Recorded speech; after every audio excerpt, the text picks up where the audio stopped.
A very good morning to all dignitaries, invited guests, delegates, faculty members, and dear students. We welcome you all to the third technical session of 6th International Conference on Research Trends in Materials and Devices. I now request all the dignitaries, Session Chair Professor Sarika Jain, Amity Institute of Information Technology, Amity University, Keynote speaker Dr. R.S. Gupta, Department of Mathematics, Guru Gobind Singh Indraprasth University, and invited speaker Dr. Shivani Bali, Jaipuria Institute of Management, Noida, to please come on the dais.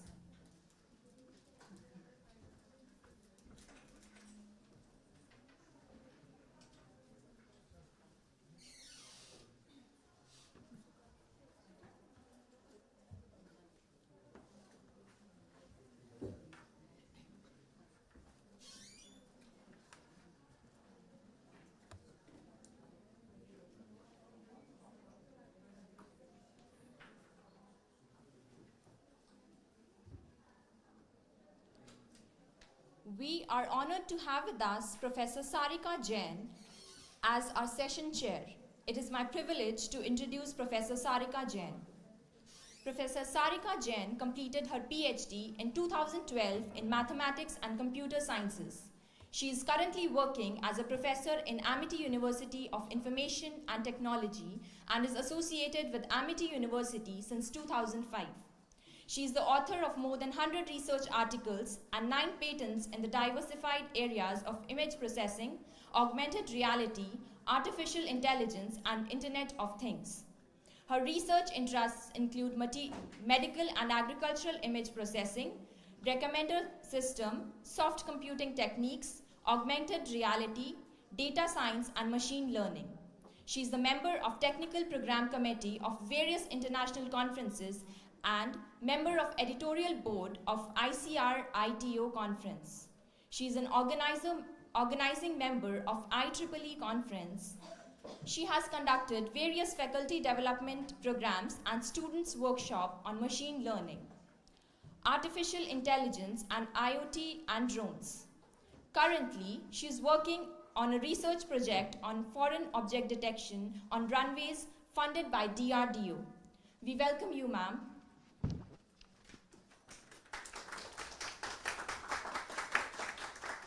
I now request Professor Sarika Jain to kindly introduce our keynote and invited guests to deliver their talk.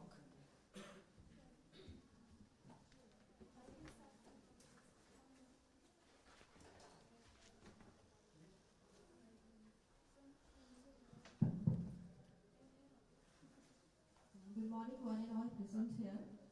It is my privilege to be here, and I welcome our keynote speaker, Dr. R.S. Gupta, Department of Mathematics, Guru Gobind Singh Indraprasth University. Dr. Ram Shankar Gupta, he is currently working as Associate Professor in Mathematics, Guru Gobind Singh Indraprasth University, Delhi. Dr. Gupta did his Masters in Mathematics from Deen Dayal Upadhyaya, Gorakhpur University, and PhD in Mathematics from Jamia Millia Islamia, and is having over 20 years of experience in teaching. And his research interests include hypersurfaces and submanifolds of Riemann and semi-Riemann manifolds, slant submanifolds, light-like submanifolds, and biharmonic submanifolds.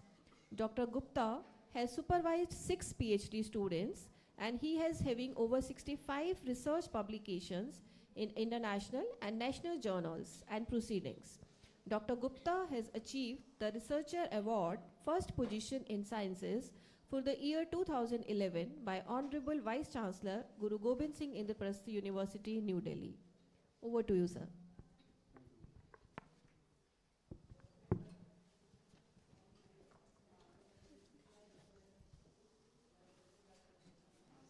Full screen.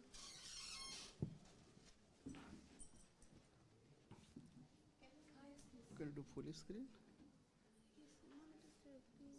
Is it full?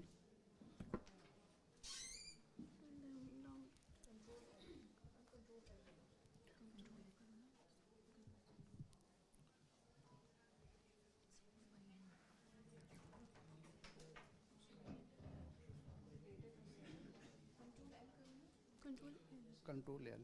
I think.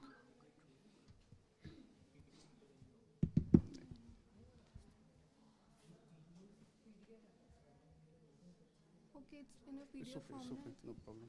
Let me see.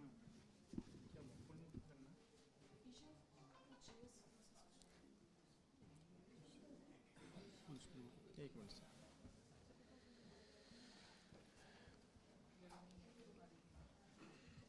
ठीक है sir Yes, all right. Thank you. Yeah, I would like to thanks to the organizer and my former colleagues for bringing me here to present a talk. The title of my talk is Biharmonic Submanifolds and Some Problems Related to It. In fact, the origin of biharmonic submanifolds is related with harmonic submanifolds. And we know what are harmonic functions. A real valued functions is called harmonic functions if Laplacian of that function is 0. Similarly, if here biharmonic, so biharmonic means if you apply Laplacian 2 times on a function, so that is called biharmonic function. So Laplacian, 2 times Laplacian of f is 0, then that function is called biharmonic functions. Okay, and here now we have submanifolds. So submanifolds, like suppose we are having Euclidean 3 space. In Euclidean 3 space, there are surfaces. For example, surfaces are like we have cylinder, we have sphere. So these are the surfaces, and these are the subset of Euclidean space. So they are the submanifolds. In brief, you can understand. So here, like if you have a, suppose sphere we have, it has position vector. And if you apply Laplacian on the position vector, and if that Laplacian of the position vector equal to 0, then we'll say that submanifold is harmonic. And if 2 times you apply Laplacian, then we'll get, if that is equal to 0, then that is called biharmonic submanifold. So in fact, you will see the Laplacian of a function equal to 0, that will give you partial differential equation of second order. Similarly, if you apply biharmonic conditions, then you will get partial differential equation of fourth order, which is very difficult to solve. So related to this, BY chain characterized biharmonic submanifolds, and he gave a conjecture in Euclidean space, and that conjecture is, he said that every biharmonic submanifold in Euclidean space is minimal. So minimal meaning here, when we apply Laplacian on a position vector, then there is a relation with the mean curvature and the position vector, which is Laplacian equal to, Laplacian of position vector equal to minus time dimension of the submanifold into mean curvature. What is mean curvature? Mean curvature is like suppose you have a sphere. So in case of a sphere, we have 2 principal directions. One is vertical circle, other one is horizontal circle. They are the principal directions. Similarly, in case of Euclidean space, we have 2 principal directions. One is along x-axis, other one is along y-axis. So they are the principal directions. So what we do, we take curvatures. We find the curvature along each principal directions. And then we take average of the curvature at that point. And that curvature is called minimal. That curvature is called mean curvature. So there is a relation between position vector of Laplacian and mean curvature vector, which is equal to Laplacian of a position vector equal to minus time dimension into mean curvature. So if you are having a submanifolds which is harmonic, then ultimately that will be Laplacian of that position vector equal to 0. That means mean curvature vector should be 0. So we characterize harmonic map with the submanifolds, like submanifolds with mean curvature 0. Similarly, once more if you apply Laplacian on the on the position vector, that means 2 times if you apply Laplacian on the mean curvature vector, then we get this Laplacian operator into position vector equal to minus time n into Laplacian of mean curvature vector. So if you are saying Laplacian of second Laplacian is 0, that means we are having Laplacian of mean curvature 0. So this is how we characterize biharmonic submanifold of Euclidean space if Laplacian of mean curvature vector is 0. So here it looks like it may be second order differential equation, but no, actually this is fourth order elliptic partial differential equation. So we want to solve this type of differential equation. So the significance of our research in biharmonic submanifold is that there are two aspects. One is differential geometric aspect, in which we try to classify submanifolds and we try to find examples. Other one is analytic approach, in which we try to solve partial differential equation.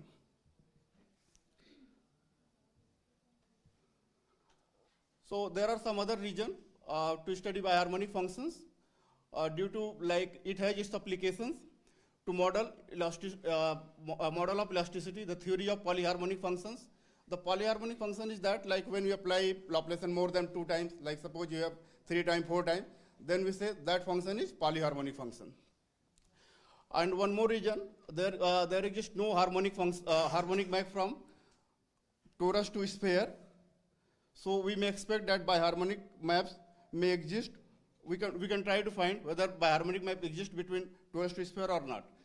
So in brief here, we have like harmonic maps is a function of a subset of biharmonic maps, because if suppose you have a harmonic function that is Laplacian f equal to 0, so one more time you apply, again you will get Laplacian, second time Laplacian f equal to 0, so that is the biharmonic maps.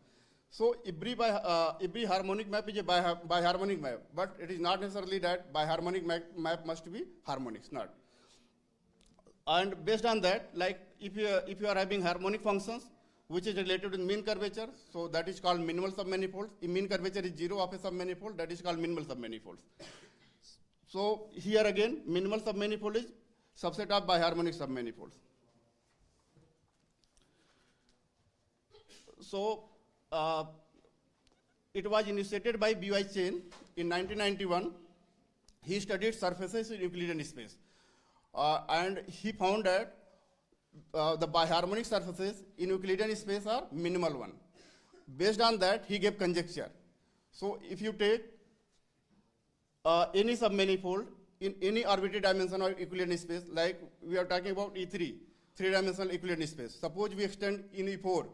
So what is going to happen here? In E4, as a subset, you can have 3-dimensional submanifold, you can have 2-dimensional submanifold, you can have 1-dimensional submanifold, which is a curved surface, and hypersurface we can have. So he proved this conjecture for surfaces Euclidean 3 space. After that, there may be the study in arbitrary dimension of Euclidean space. It could be E4, it could be E5, it could be En, n-dimensional Euclidean space.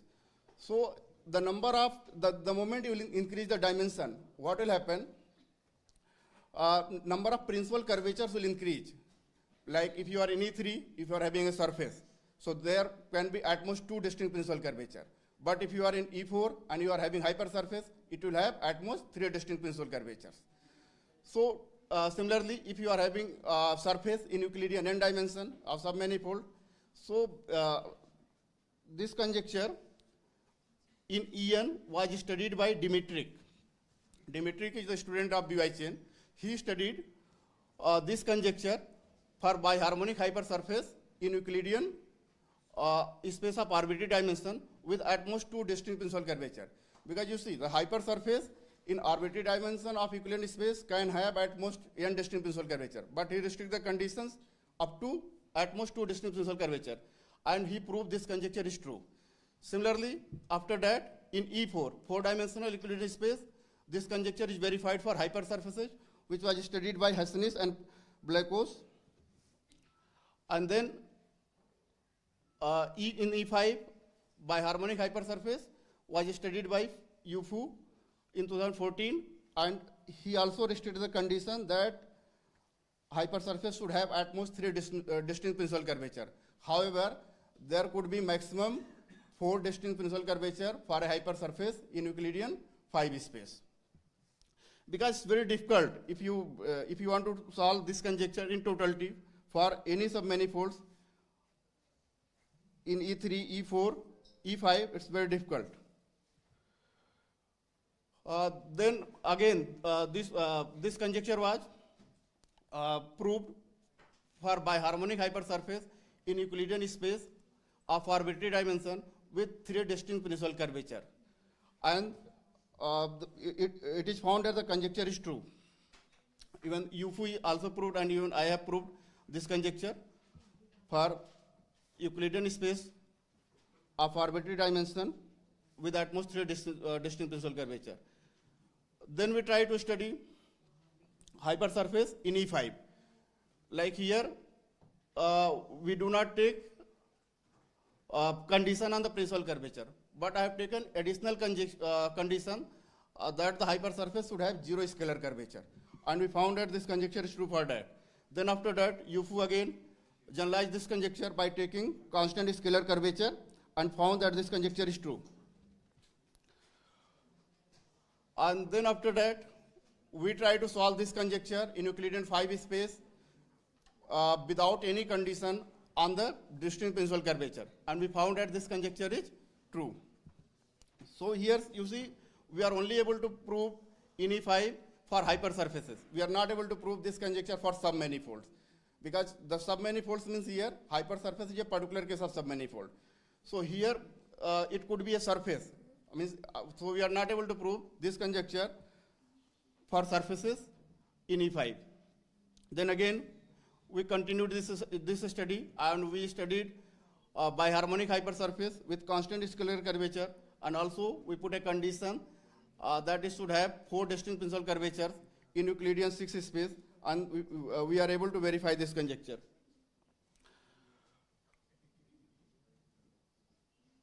Now, related to this, there is another problem. This is what I was talking, that the Laplacian of position vector equal to minus n into mean curvature vector.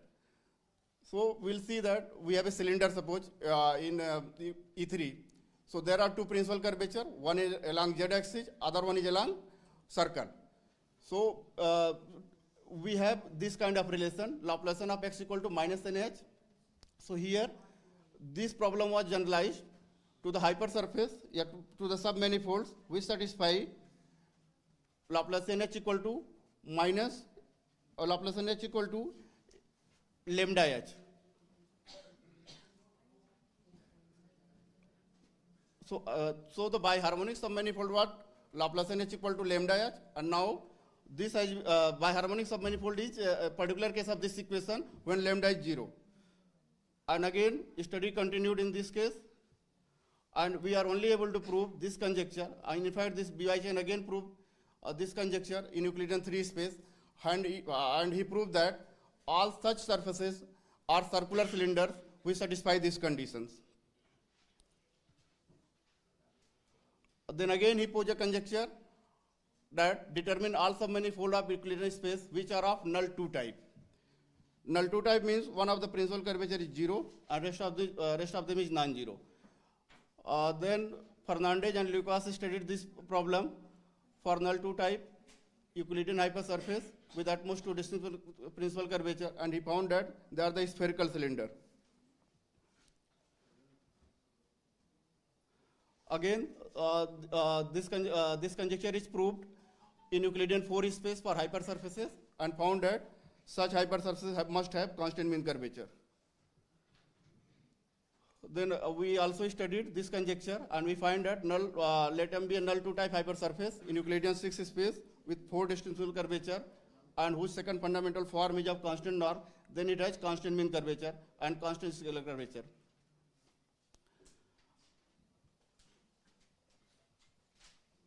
I'll show you what is the main problem, why we are not able to solve this conjecture.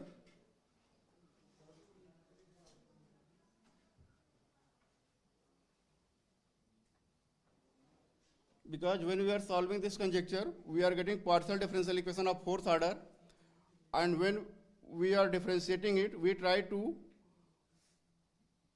reduce this conjecture in terms of algebraic equations, algebraic polynomial equations.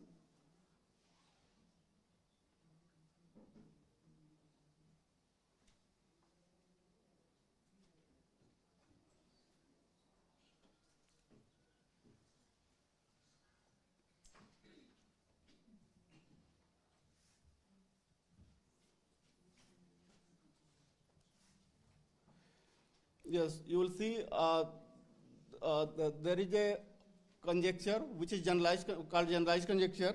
And this conjecture says instead of only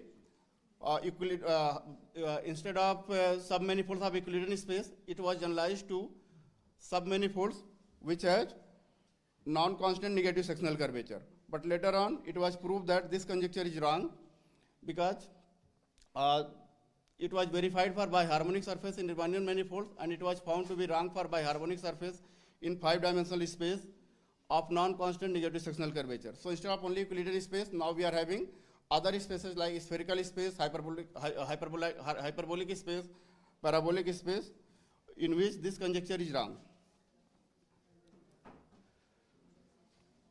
Then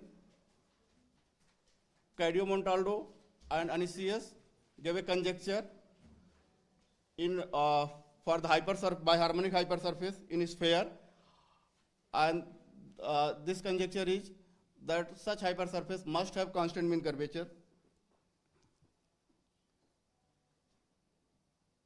We have also studied this conjecture and the complete classification of biharmonic hypersurface with 3 distinct principal curvature in a space form or arbitrary dimension have constant mean curvature. Again, we continued this study in 6-dimensional Euclidean space form. Space form means here, like we have flat space, we have spaces with positive curvature, we have spaces with negative curvature, like a sphere is a space of positive curvature, and hyperbolic space is a space of constant negative curvature. So we studied in space form in general.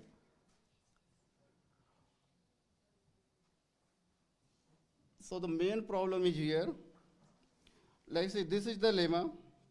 We know if suppose we have n equations in n variable, then we know what is the condition that it will have unique solution. But suppose you are having 2 quadratic equations, and if you ask you whether what is the condition that 2 quadratic equations will have a common roots. So usually maybe in case of quadratic equation, it's simple, means you can put conditions and we can obtain this is the condition. But suppose you are having quadratic equation and you are having you can say cubic equations, and if you ask you what is the condition that two polynomial equations will have a common root. So this is the conditions for 2 polynomial equations to have a common root, which is the determinant, like f and g is a polynomial of degree m and n. So this is the determinant m plus n by m plus n. And if this determinant is 0, then this is the condition for 2 polynomial equations to have a common root. But when, like see, when we are having a quadratic equation, the coefficient may be a real number.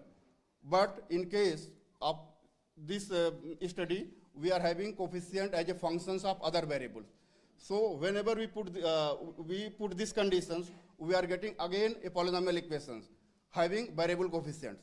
So it's very difficult to analyze whether they have common roots or not. So this is the main problem. So what we do, we try to eliminate all the variables which are the coefficients of one of the variable, and finally we try to find a polynomial equations with constant coefficients or real coefficient, and then we are able to conclude that this will have a constant root.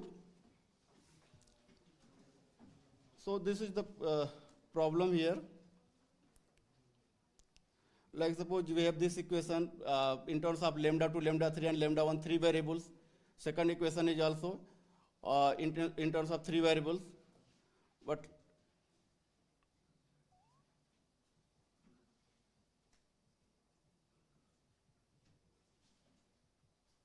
yeah, see, this equation 3.9. Here we are having 6 variables. Omega 1 2 2, omega 1 3 3, omega 1 4 4, lambda 2, lambda 3, lambda 4. So here is the problem, how to find from these 3 equations in one variable with real coefficients. Then only you are able to see if you are having equations with real coefficient, then we'll say its solution is a real number, a real constant. Then we are able to prove the theorem. But when you are having like here 6 variable and 3 equations, it's difficult to conclude whether lambda 2, lambda 3, they are constant or not. Here lambda 2, lambda 3 are principal curvatures. So once we came to know that principal curvature are constant, then we can say mean curvature is constant, and then we are able to prove the conjecture. But this is not so simple to get the conclusion. So what we do, we differentiate it. We have derivative formula for these lambda 2, lambda 3, and then we have tried to bring more equations so that like you are having 3 equations. So from 3 equations, we can eliminate 2 of the variable, and then we get a equations in terms of 4 variables. So again, we are not able to conclude. So that's why we are differentiating it, and we are trying to find equations in one variable. Like see here, we got this equation 3.38, and you see this is very complicated equation. Still it has 2 variables, lambda and lambda 1. So what we do, we again differentiate these equations one more time, and we follow the same process, and we eliminate other variables. So we'll find another equation, this equation 3.42. See, these are the G1 and the value of G2. Again, there are so many terms involved here. And this is the another equations in terms of lambda and lambda 1. So we are trying to eliminate variables, and now we are having 2 variables in 2 equations, and they are the polynomial equations. And you will see the degree, like here you will see the degree is, in terms of lambda, it seems degree 7, yeah. In terms of lambda, it is of 7 degree equation, and the last one was of degree 5. So we are having 2 polynomial equations. In terms of lambda, if you talk, and their coefficients is again the functions of lambda 1.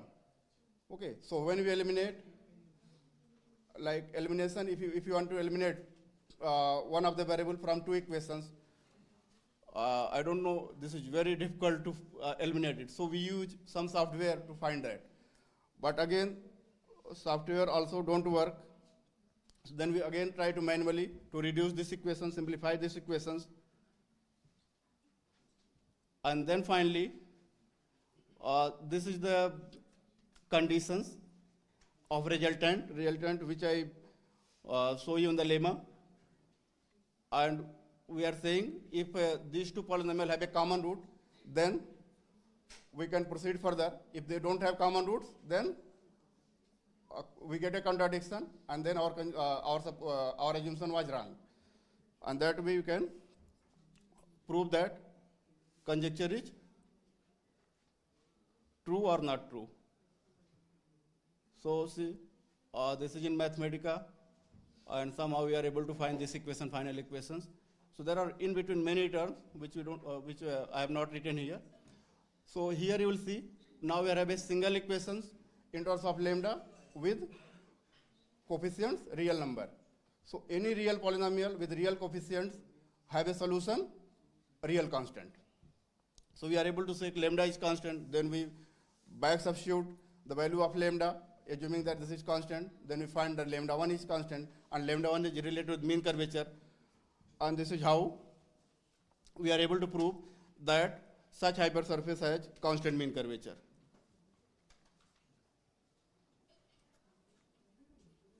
See again.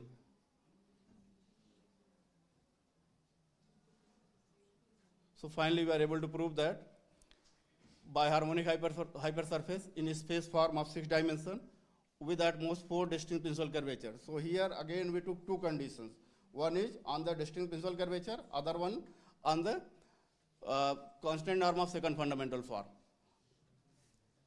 And then we conclude that in this case it has constant mean curvature and constant scalar curvature.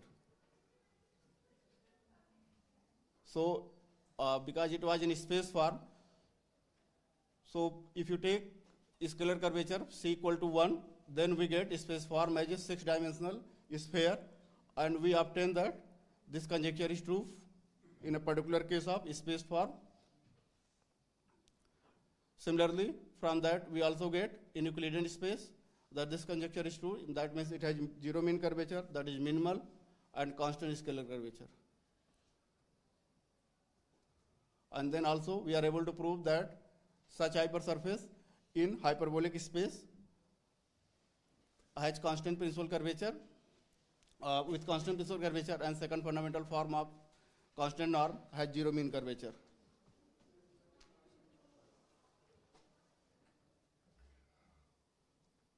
So this is all I want to present here. Thank you. If you have any questions.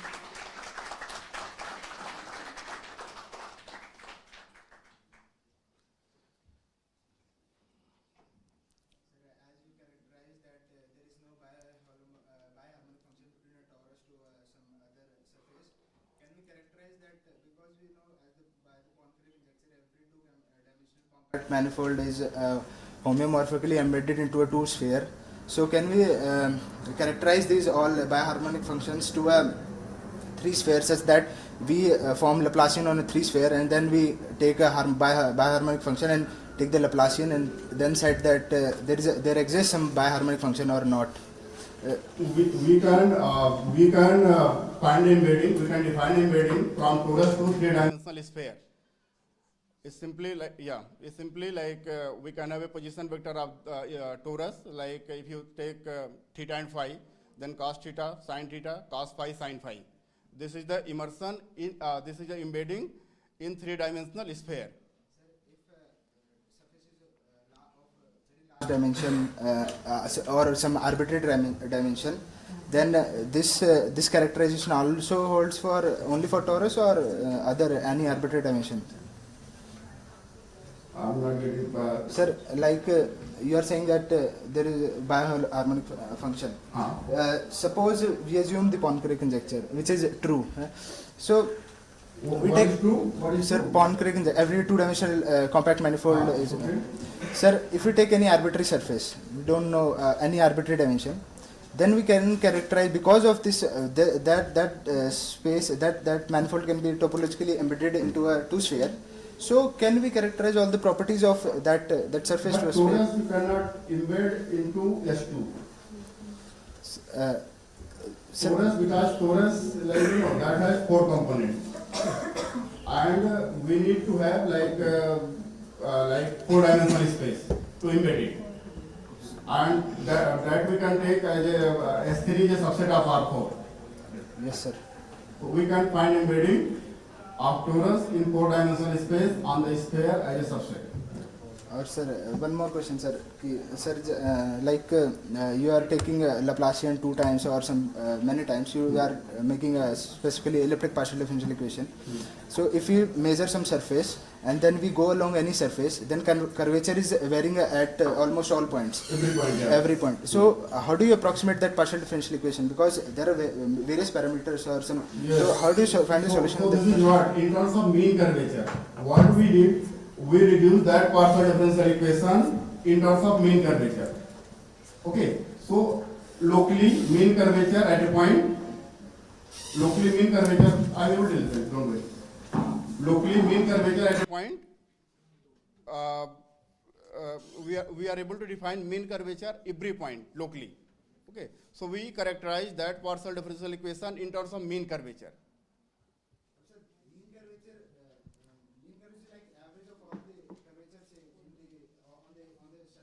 Hypersurface. Yes. Or sir, At a point, yeah.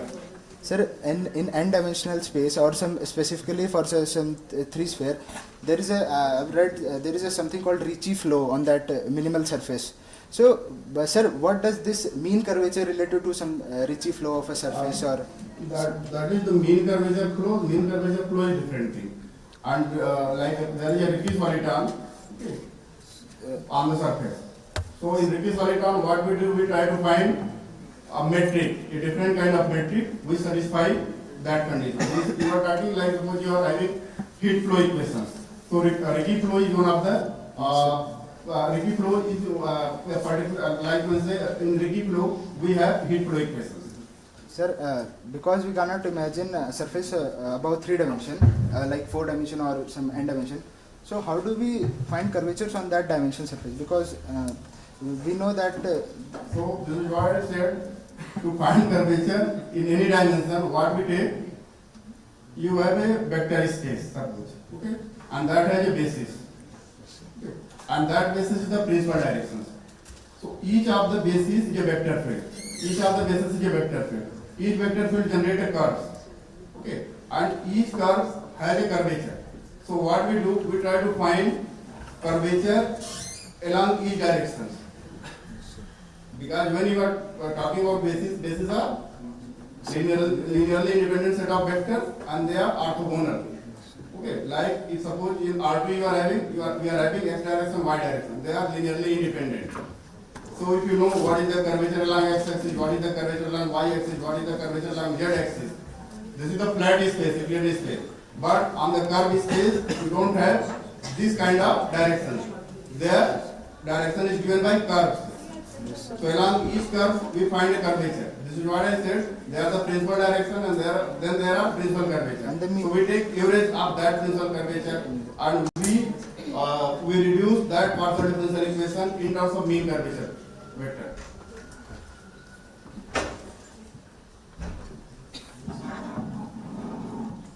Yeah, any other question?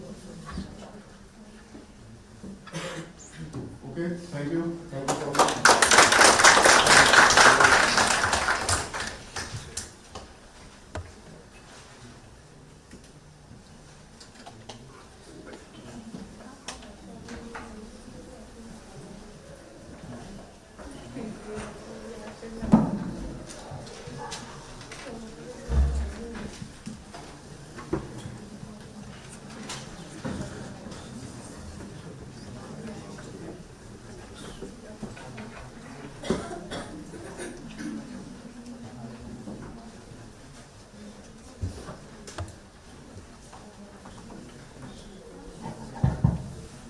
Thank you, sir. Although it was feeling like I am sitting in my MSc class because there was no association of mathematics, so I didn't get so much. But it was feeling like I am sitting in my MSc and previous classes. Thank you. And our next keynote speaker is Dr. Shivani Bali. She is a professor and area chair business analytics at Jaipuria Institute of Management, Noida. Dr. Bali has received her master's and PhD degree from the Department of Operational Research, University of Delhi, India. She has nearly 2 decades of experience in teaching, training and consultancy in analytics and operations. She was awarded the Best Professor in Operations Management Award in 2019, an Academic Excellence Award in 2021, and Teaching Excellence Award in 2023. She has published research articles in many reputed journals indexed by SCI, Web of Science, Scopus, and has authored 2 academic and 3 edited books. Her area of interest are sustainability, circular economy, blockchain, software reliability, and supply chain optimization. She also has 2 patents granted in her name by the Government of India. They are Reduce, Recycle and Reuse RRR IoT Intelligence Waste Management System and Blockchain-based Drug Traceability System for Pharmaceutical Supply Chain.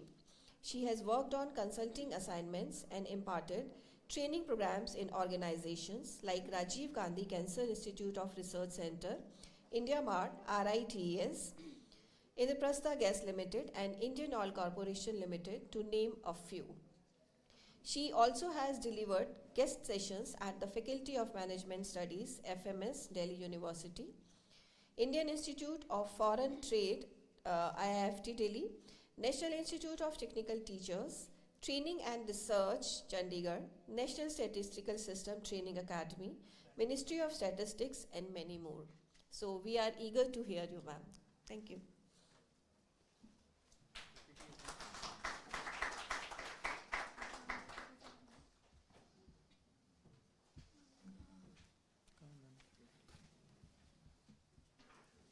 And this is your PPT. Yeah, it is mine.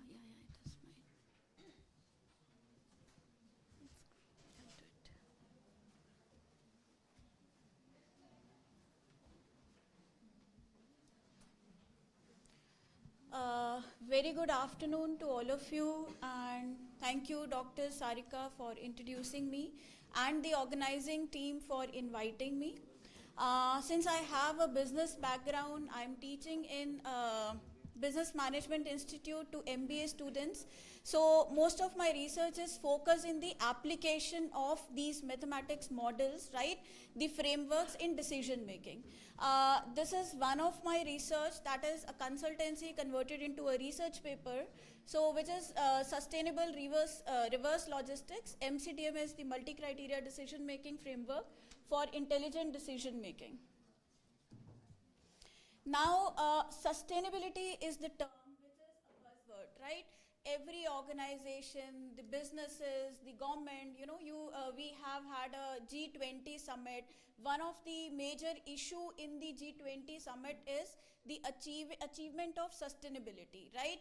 By the nations, and how do nations achieve sustainability? When businesses are in collaboration, right, and they are aiming for the same goal, which is sustainability.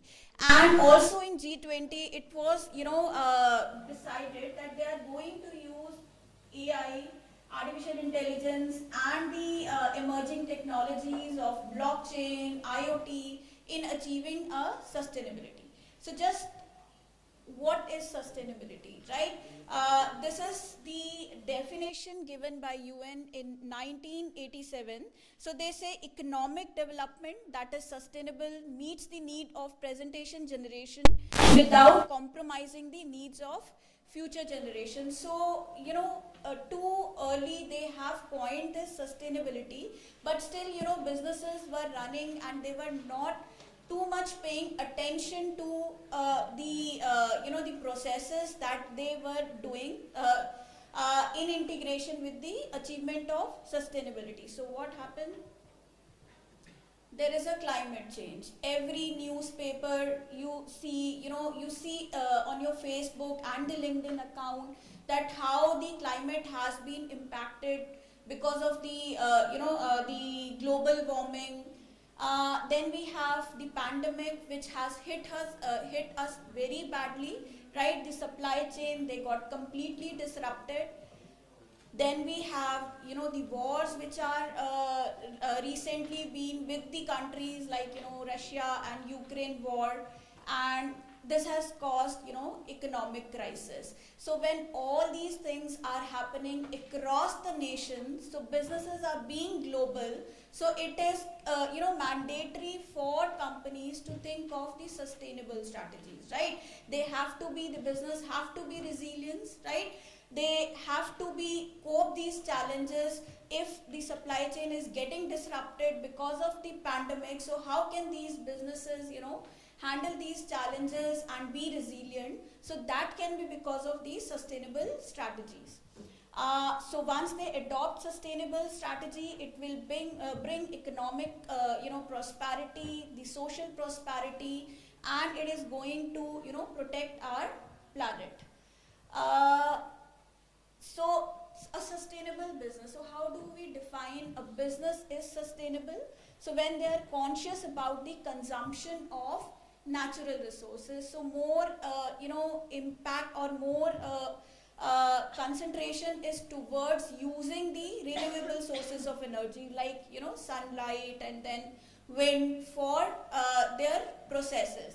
The next is collaborate with others to achieve sustainable goals. So might be a company is not good in doing one operation to achieve sustainability of their processes, so they can collaborate with the other businesses, right? So this is what the focus of my talk over here. Then companies have also realized spending more money now will be profitable in future. So this can make their businesses more sustainable and more resilient. And again, because of this pressure of being sustainable by the government, by the legislation, the UN organization, they have developed 17 SDG goals. So companies have to, work for achieving these goals. So these goals are for the welfare of the employees. These goals are for protecting the planet, right? The global warming and all these things which are happening, the pollution which is being created by the industrialization. So earlier the objective of the companies were to focus on only one P, which is profit. Now they have introduced two more P's. Can you guess what could be those two P's? Yes, companies have to earn profit, but with that they have to think of,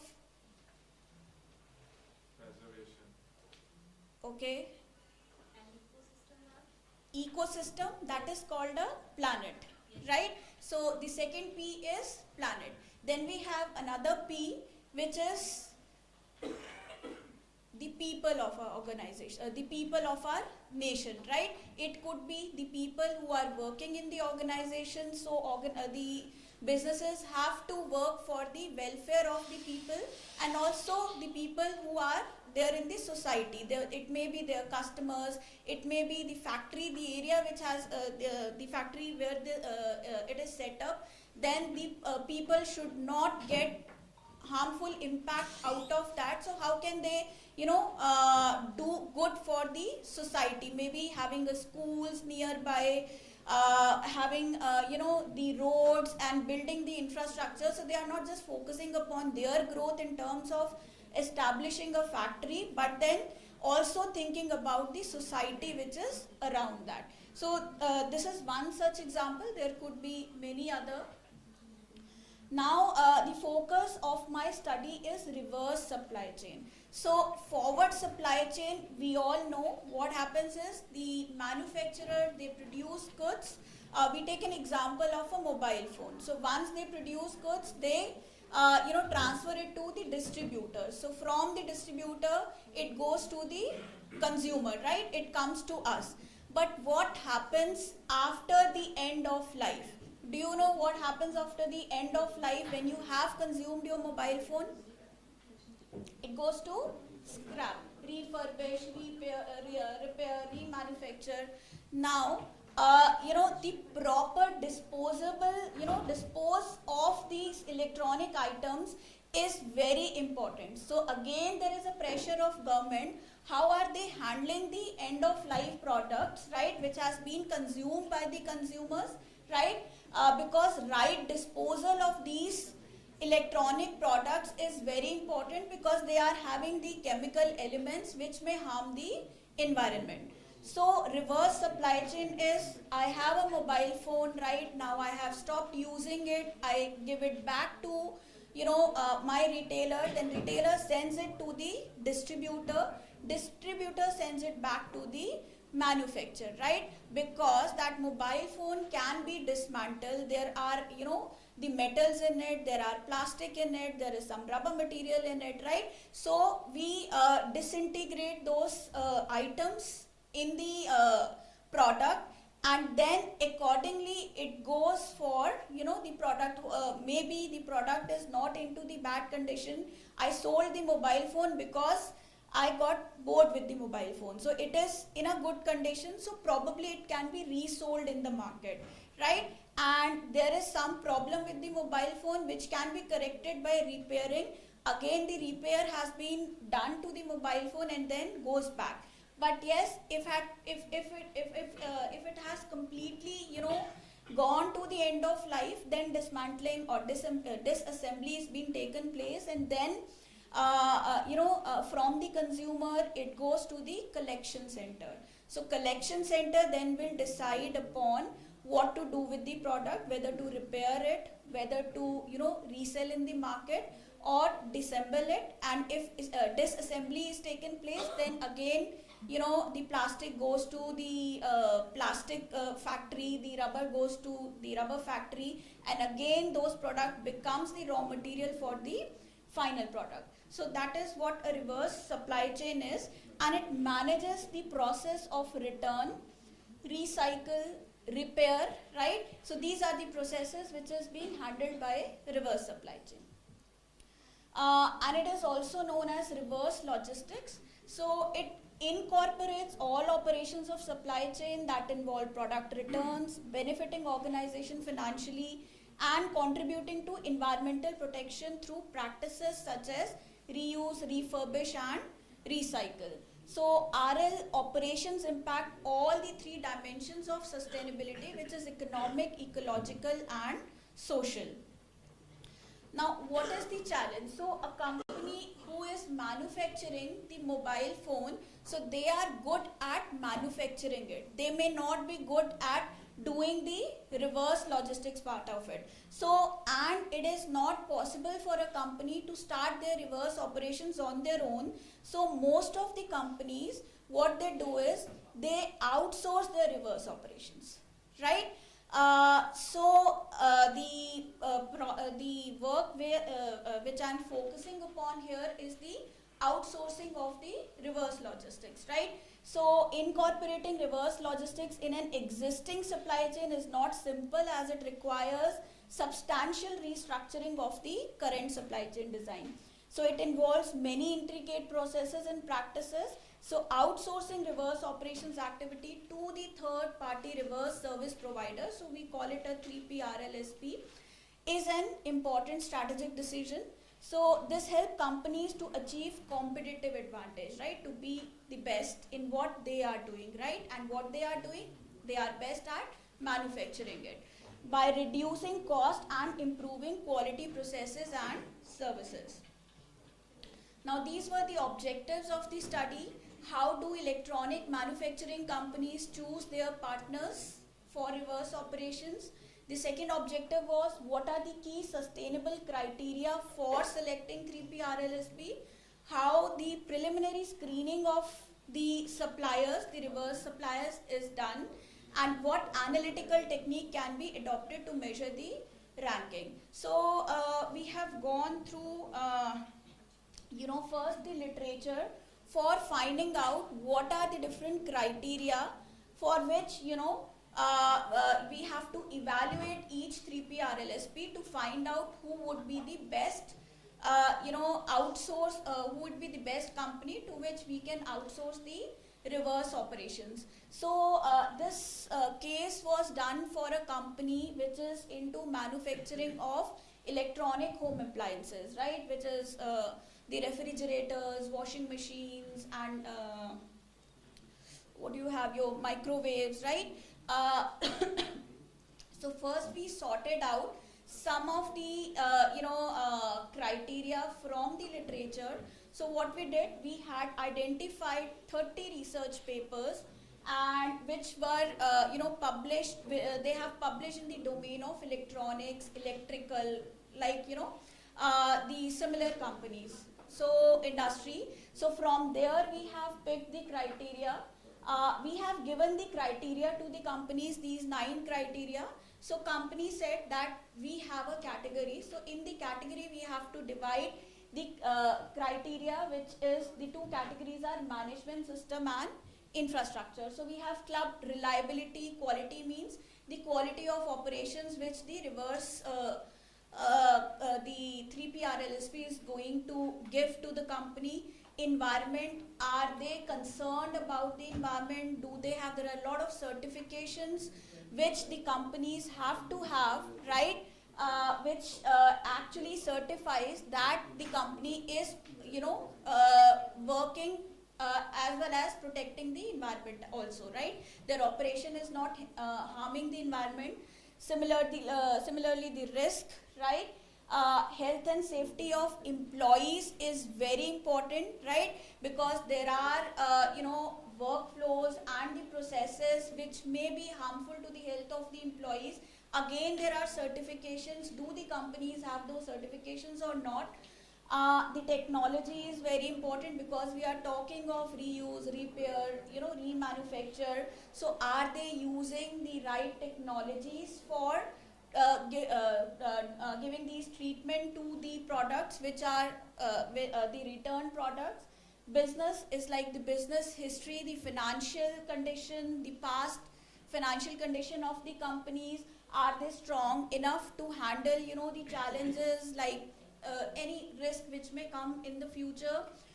Supply chain, so what is their supply chain mode? How are they transporting? What is the volume of product which they can take from the the retailer to distributor? So, and what is the total geographical network the company is covering, then the cost, because each company, they charge you for giving the services because we are outsourcing the reverse operations, and then we have a flexibility.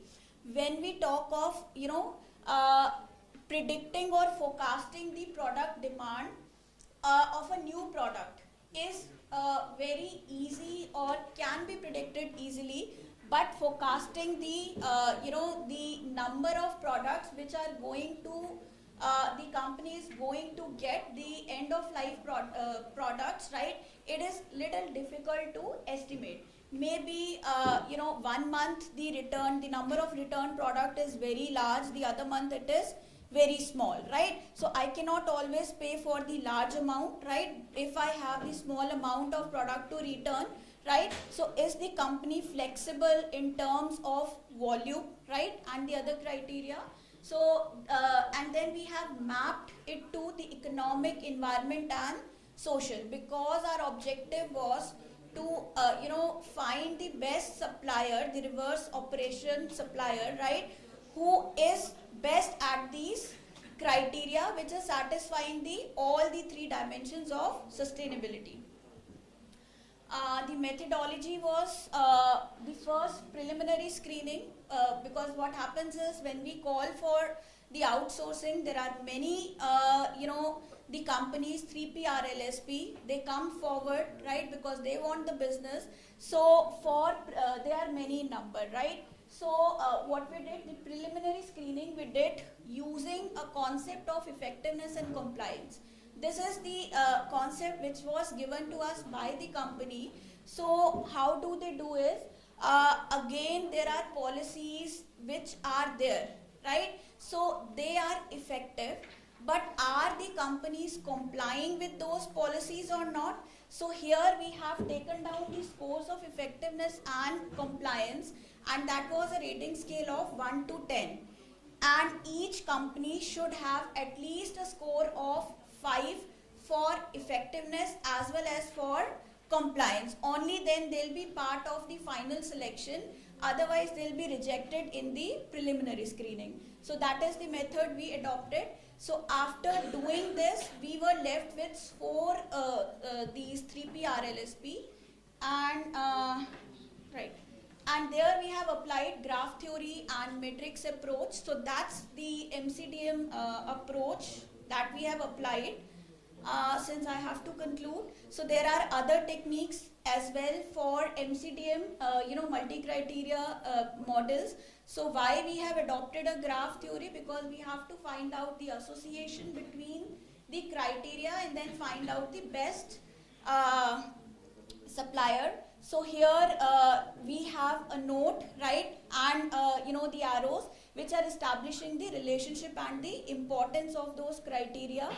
And this is how the graph theory, because this problem is converted into matrix, and then we find out a permanent of a matrix, and with this we found out a result, the value which is the highest, which is of 3P RLSP 4, right? So he is ranked the best and on all the criteria, right? So that is why the company is going to select this particular supplier for their outsource activities. So that is all from my side. Any questions?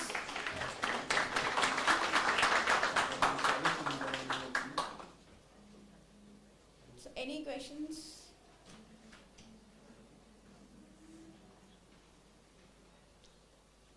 So thank you from my side. Thank you so much. Thank you, ma'am, for the informative and interesting session. I'm sure it will be beneficial for all the listeners. We would now like to invite our delegates for oral presentation, 8 minutes presentation and 2 minutes for question and answer. Judges for the oral presentation are Dr. R.S. Gupta and Dr. Abhinav Shrivastava. So, may I call upon Mr. Apurv Sahanil from Manav Rachna International Institute of Research and Studies.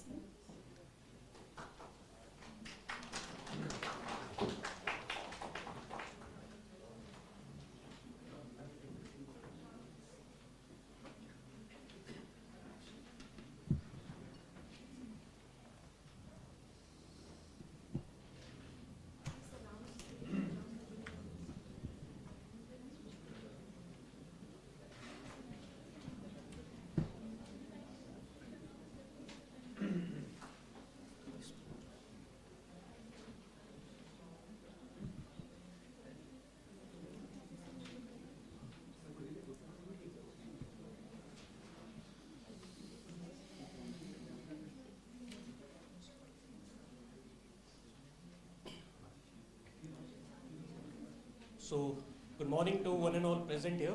My name is Gaurav Kumar and I am the student of Manav Rachna. I am pursuing BCA right now. I am the final year student. So, this is my first research paper. I am little bit excited and nervous also. So, my topic of research paper is Internet of Things in Agriculture using Sensor Data Fusion. So, in this, I would be clear about what is introductions about my research topic, what is Internet of Things, applications of Internet of Things in agriculture. I will let you know the architecture of agriculture of things also, and literature review from where did I get the help of all the researchers and all. The approaches, what are the approaches that had included in the IoT in agriculture, and lastly the conclusion and the reference part. So if I talk about the introduction of my research paper, so the farmer has came to a new age in the generations, in the IoT generation. I would like to thank IoT that has introduced in the agriculture field. So with the help of IoT, the IoT will get to know them the real-time existence, like the weather pattern, the crop health, and the soil conditions, and the animal status also. All these things can be done by the IoT devices that has included in the agriculture. So if I talk about the second part of my research topic, that is called the sensor data fusion. Now what is a sensor data fusion? So it is a process of combining all the data to in a several type of sensors from the several type. There are lots of type of sensor that is included in the IoT in agriculture. Some of them are temperature sensors, microchemical sensor that is used for the plantation, and so उन सभी के data को collect करके वो एक चीज को हमारे मोबाइल पे हमारे डिवाइसेस पे वो शो करता है. सो वेदर जो प्लांट को कितनी वाटर अमाउंट ऑफ वाटर जरूरत है, सॉइल मॉइस्चर हुआ कि नहीं हुआ, etcetera kind of things. So our goal is to provide into the how combining sensor data from one aspect to the environment may leads to the revolutionary shift and promote sustainable and adaptable agriculture methods. So Internet of Things. So it is a most effective and a vital approach in the problem solving in IoT that I've already told you before.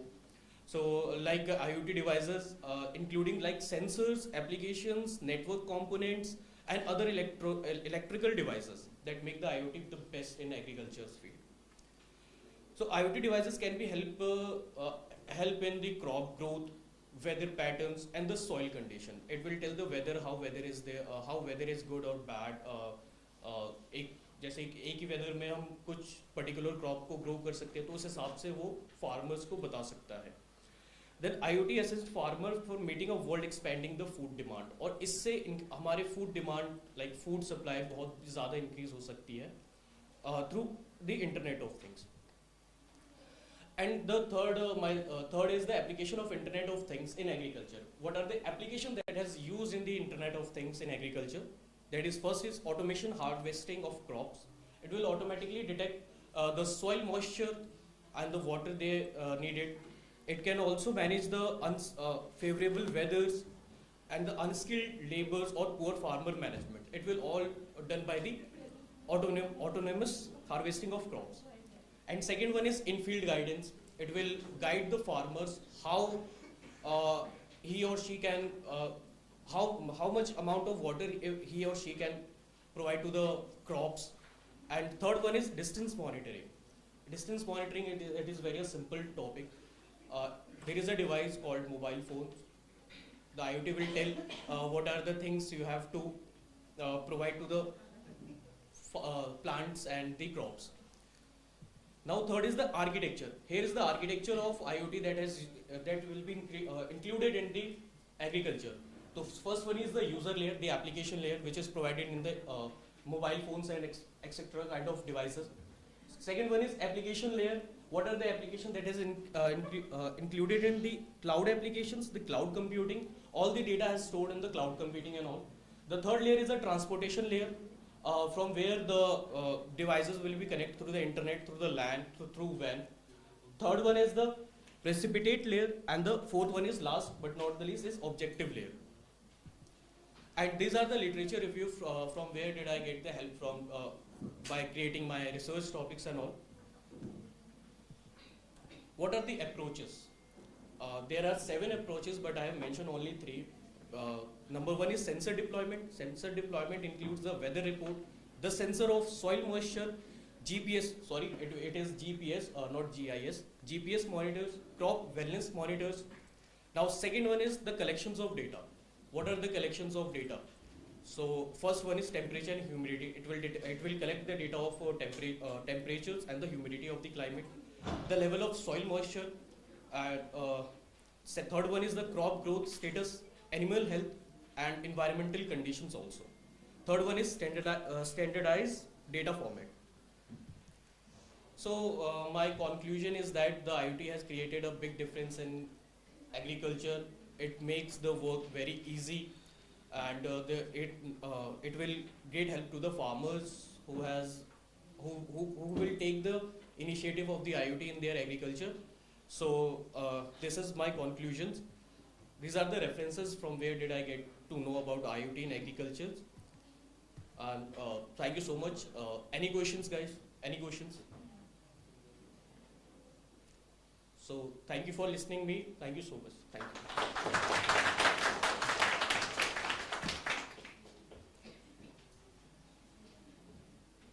I now call Mr. Madhav Tyagi from Manav Rachna International Institute of Research and Studies for giving their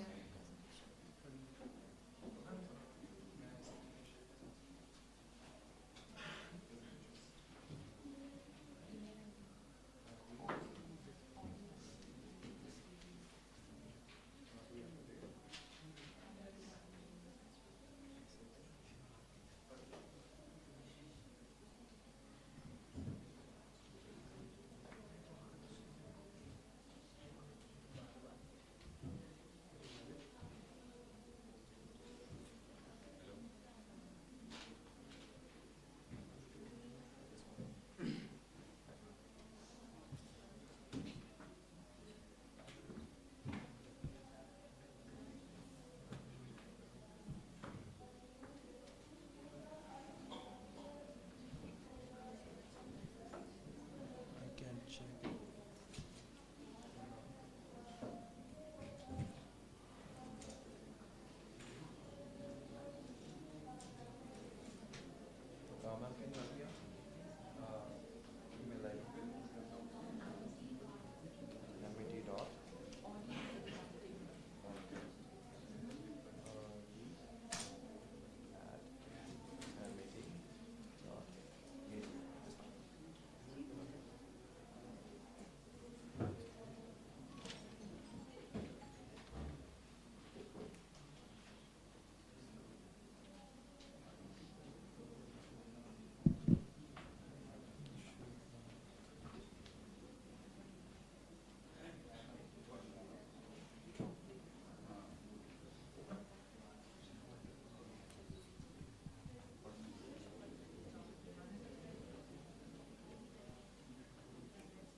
How do I do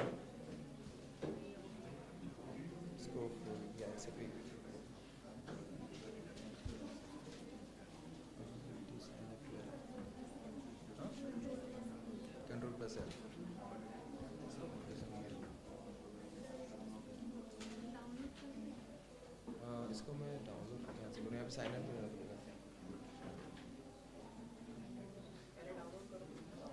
ये download अपना account से while sharing it.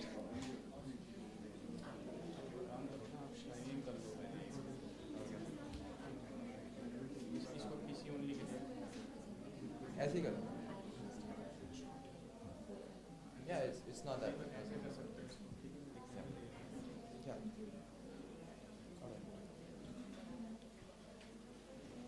All right. Am I audible? All right. So, hello and good morning, everyone. My name is Mahatyagi. I'm from Manarachna. I'm pursuing my BCA in cybersecurity, and my domain in research is gaming and cybersecurity. It is my first time giving a presentation, so I'm kind of nervous. So please bear with me. All right. So, online gaming has been, like a day-to-day life in our, I'm sorry about it. It's an integral part of our day-to-day life now that, like everyone plays video games. We all play video games. Like our friends play video games, our children play video games. And, like it is a really integral part of our daily life. Now, our topic of research for today is the ransomware detection and mitigation using the quantum cryptographic techniques. It is an online gaming framework. Now, the purpose for this presentation is that, in today's world, ransomware has been a really, really big issue in, whenever we make a transaction, there is a really big possibility of interception between the networks that happens between the transactions while we play video games. And that can actually cause the attacker, and that can allow an attacker to send a ransomware attack to either a gaming industry or the player itself, stealing the data and reducing the reputation of a particular gaming industry. The impact of this is that ransomware attack targets both of the individual players and the gaming company itself.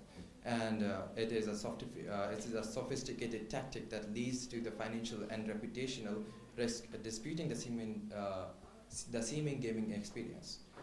Now, to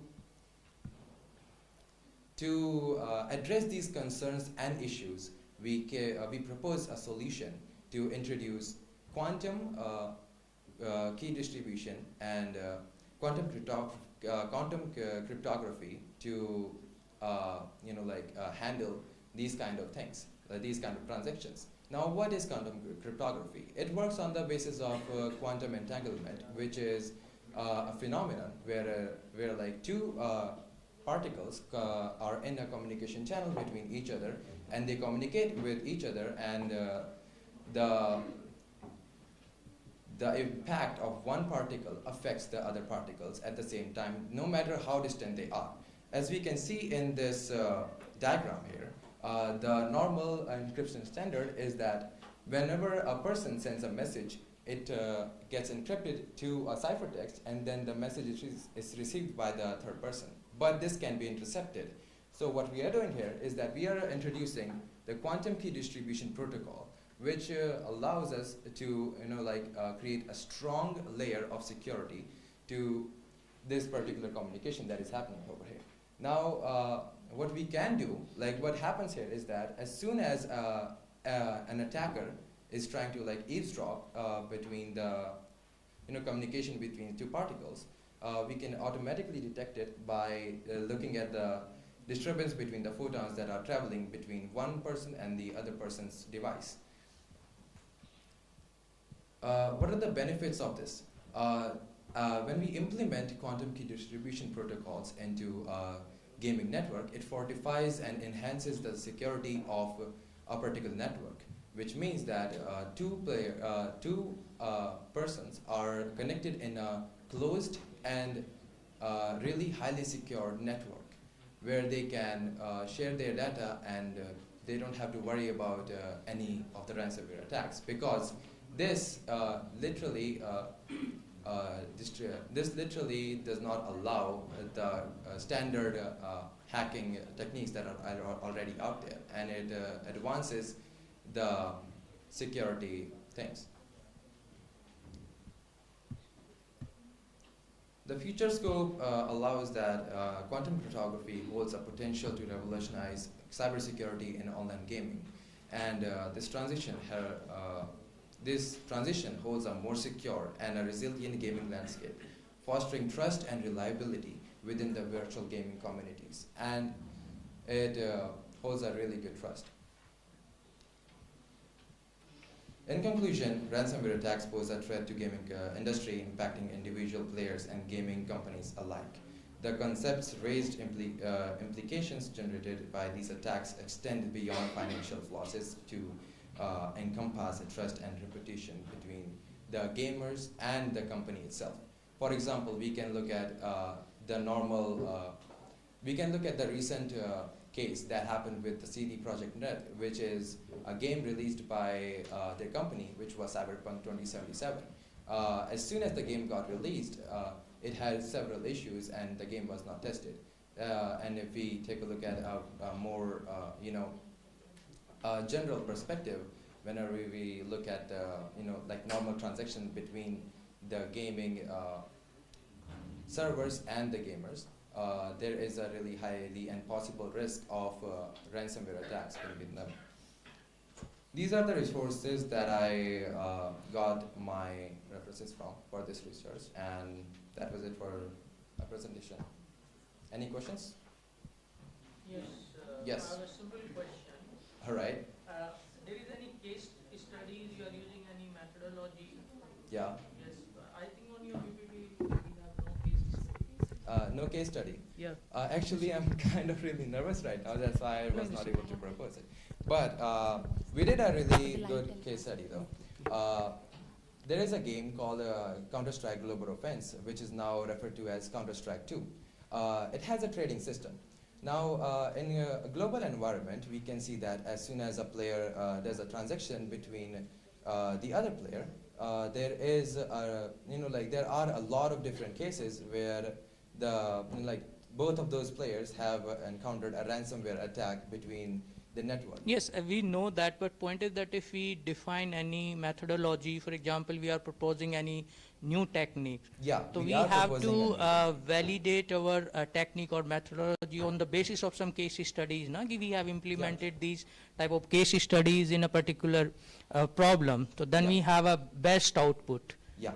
So that's why I'm saying that I think in your PPT there is no actually case studies related to your research work. It's a theory part. It's just a theory part, Yeah. but the case study that we did here is right here in this diagram.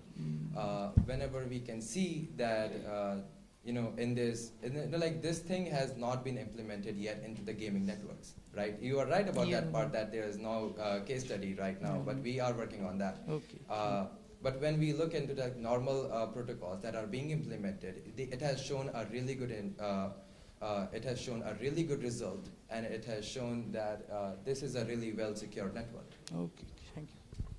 Any other questions? What is quantum encryption?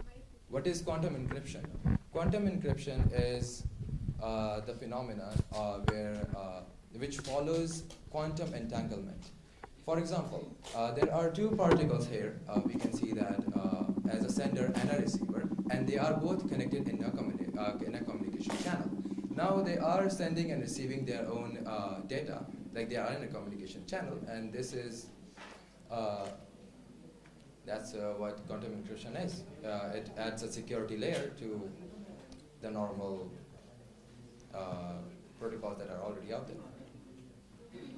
No, how do you encrypt it? Like you are saying, quantum encryption. Yes. What is the quantum? What is the thing you are encrypting? By how do you encrypt that?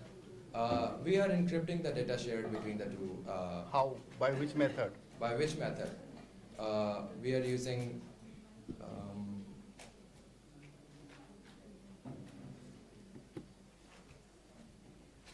which was it?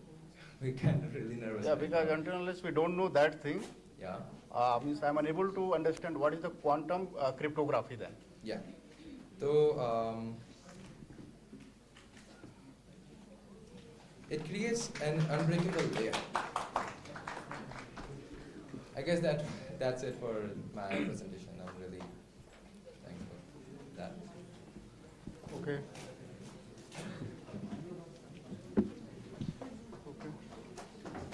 Thank you.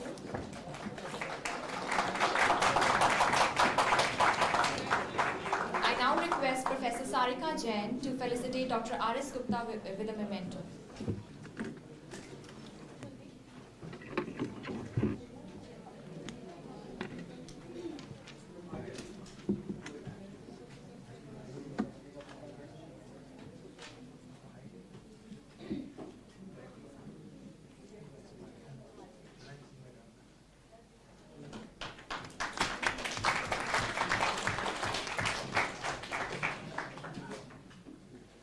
I request Professor Sarika Jain to felicitate Dr. Shivani Bali with a memento.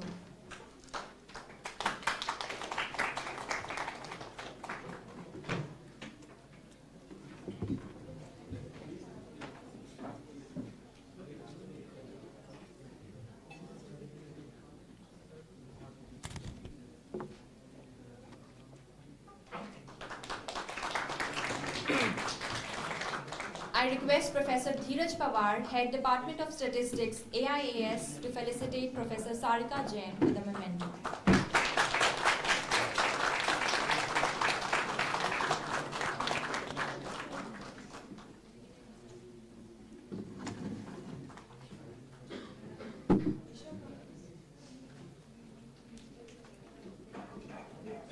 I now request Professor Dheeraj Pawar to felicitate Dr. R.S. Gupta for being the external jury member.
Lunch करके जाना ना कितनी देर लग जाती बस एक session में कितनी देर एक का? घंटा हो जाएगा एक घंटा अच्छा, अभी आप कहाँ पे निकले हो क्या? मैं तो सर आपके साथ में आइए सर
लाओ दो मैडम क्या क्या डॉक्यूमेंट्स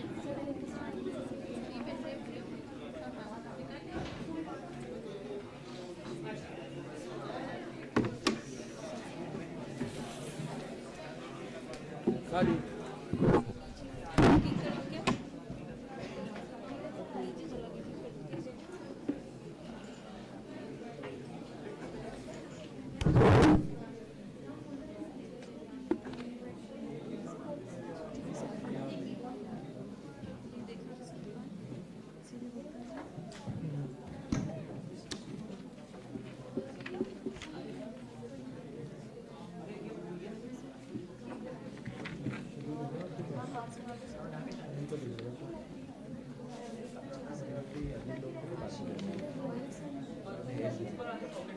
मलिक सर वॉशरूम गए होंगे देखो मलिक सर आपका टाइम 15 टाइम कितना सर वैसे घंटी है हमारे घंटी पास नहीं है यार 1 घंटा खुले आपके वहाँ से 12 बजे सर वही तो कह रहे हैं आप 15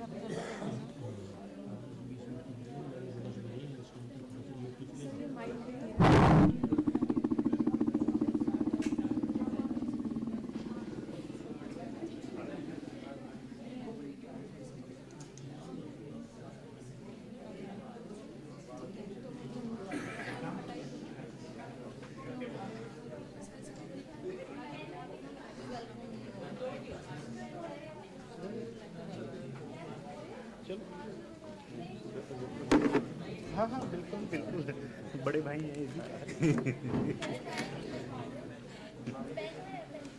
परिचय करवा रहे थे मेरे को बड़े भाई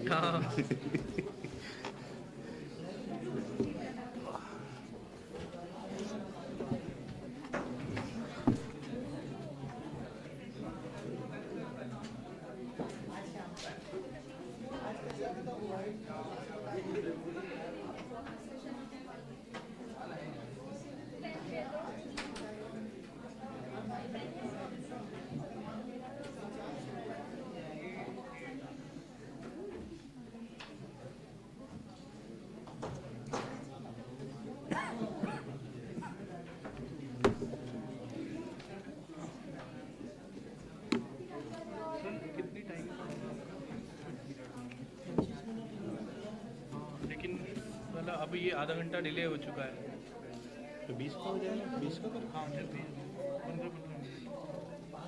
अरे A very good morning to one and all, dignitaries, invited guests, delegates, faculty members, and dear students.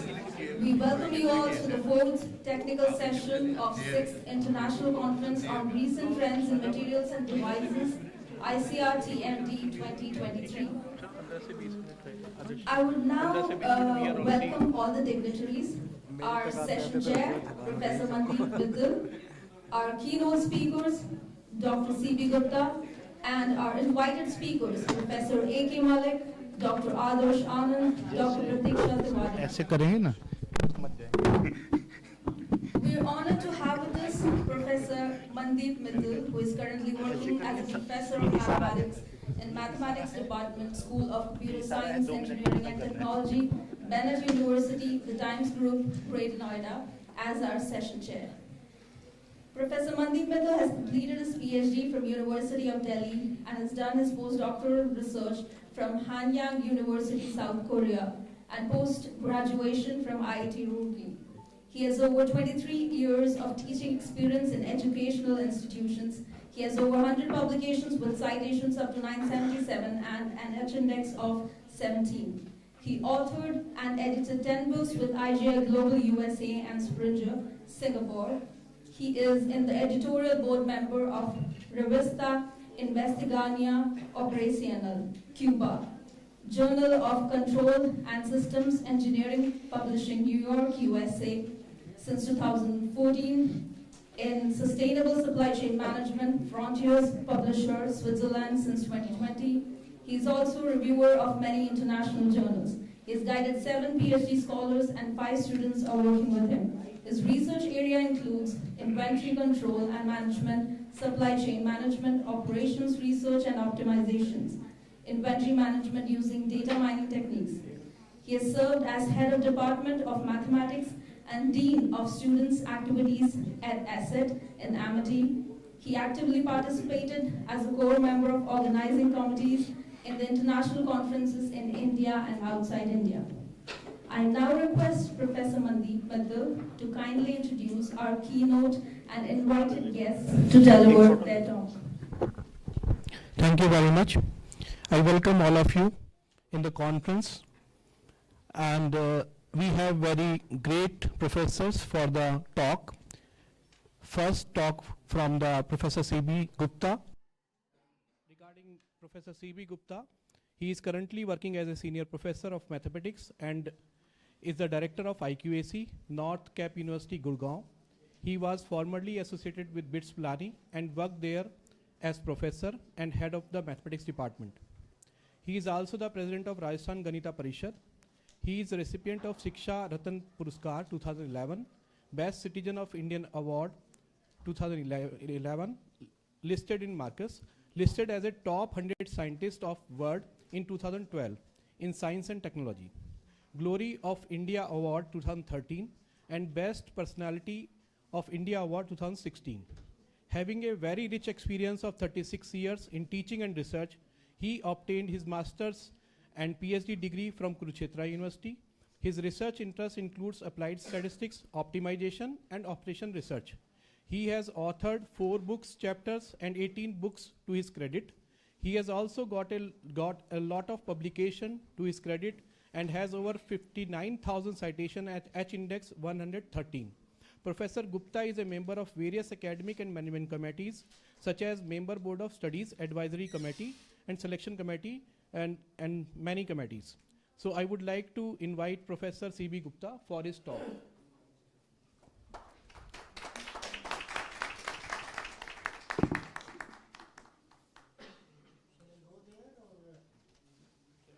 Yes, sir. I think laptop will be there. And if you want mic, then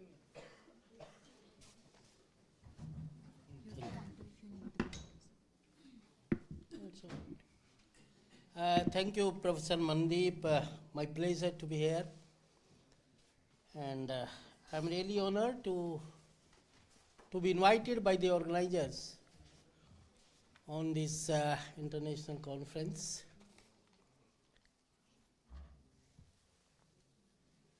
Amethi, I came first time, though I have been number of places. I have been invited by the organizers in previous time also, on last conferences also, but due to some reasons I could not make it. But this time we made it. So for which I'm really thankful once again. Mandeep, I have been associated, I think, for the last couple of years. And I'm really happy to see that he chairing the session where I will speak. And most importantly, I was his PhD examiner. Yes. So it is on the other side of the table. That day I was that side and he was presented. Today he is that side and I am presenting. So this is the beauty of academics. That's why we always call there is no boss in academics. It depends on the time, which side of the table you are. And interestingly, I was not only his examiner, now I am the examiner of his students also. So it's a continuing process which is going on. And chair has ordered me that I should cut my presentation short. Time is running very short, so he has given me some 15 minutes. I will try my best. So before coming here, he बड़े प्यार से इन्होंने मुझे कहा कि sir, time is running short if you can. But all of us are aware that we have to obey the chairs. Otherwise, things will be like that which is going in parliament nowadays. So I don't want to thank you, Mandeep. Now I take you to some other place that because it's a mathematical sciences, and when we talk about mathematical sciences, It includes mathematics, statistics, operations, research, and up to some extent the computer science.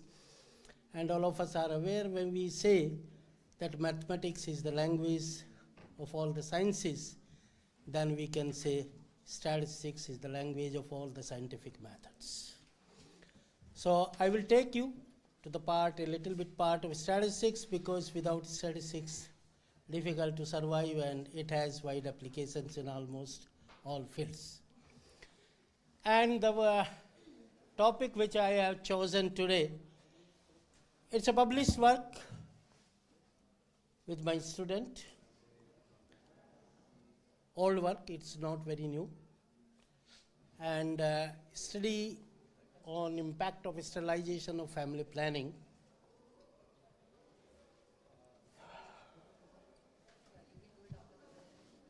So what happens in this study?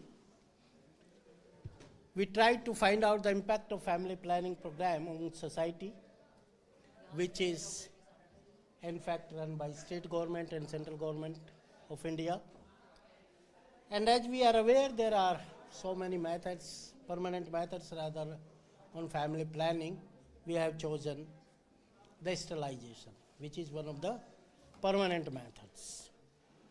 And by doing this, all of us are aware that if we use sterilization, then the total fertility rate can be reduced up to a desired level. Some basic methods, central tendency and chi-square test of independence, we have applied. So we'll discuss very briefly, and if any of you is interested, can meet me, or I can give you the link where it is published.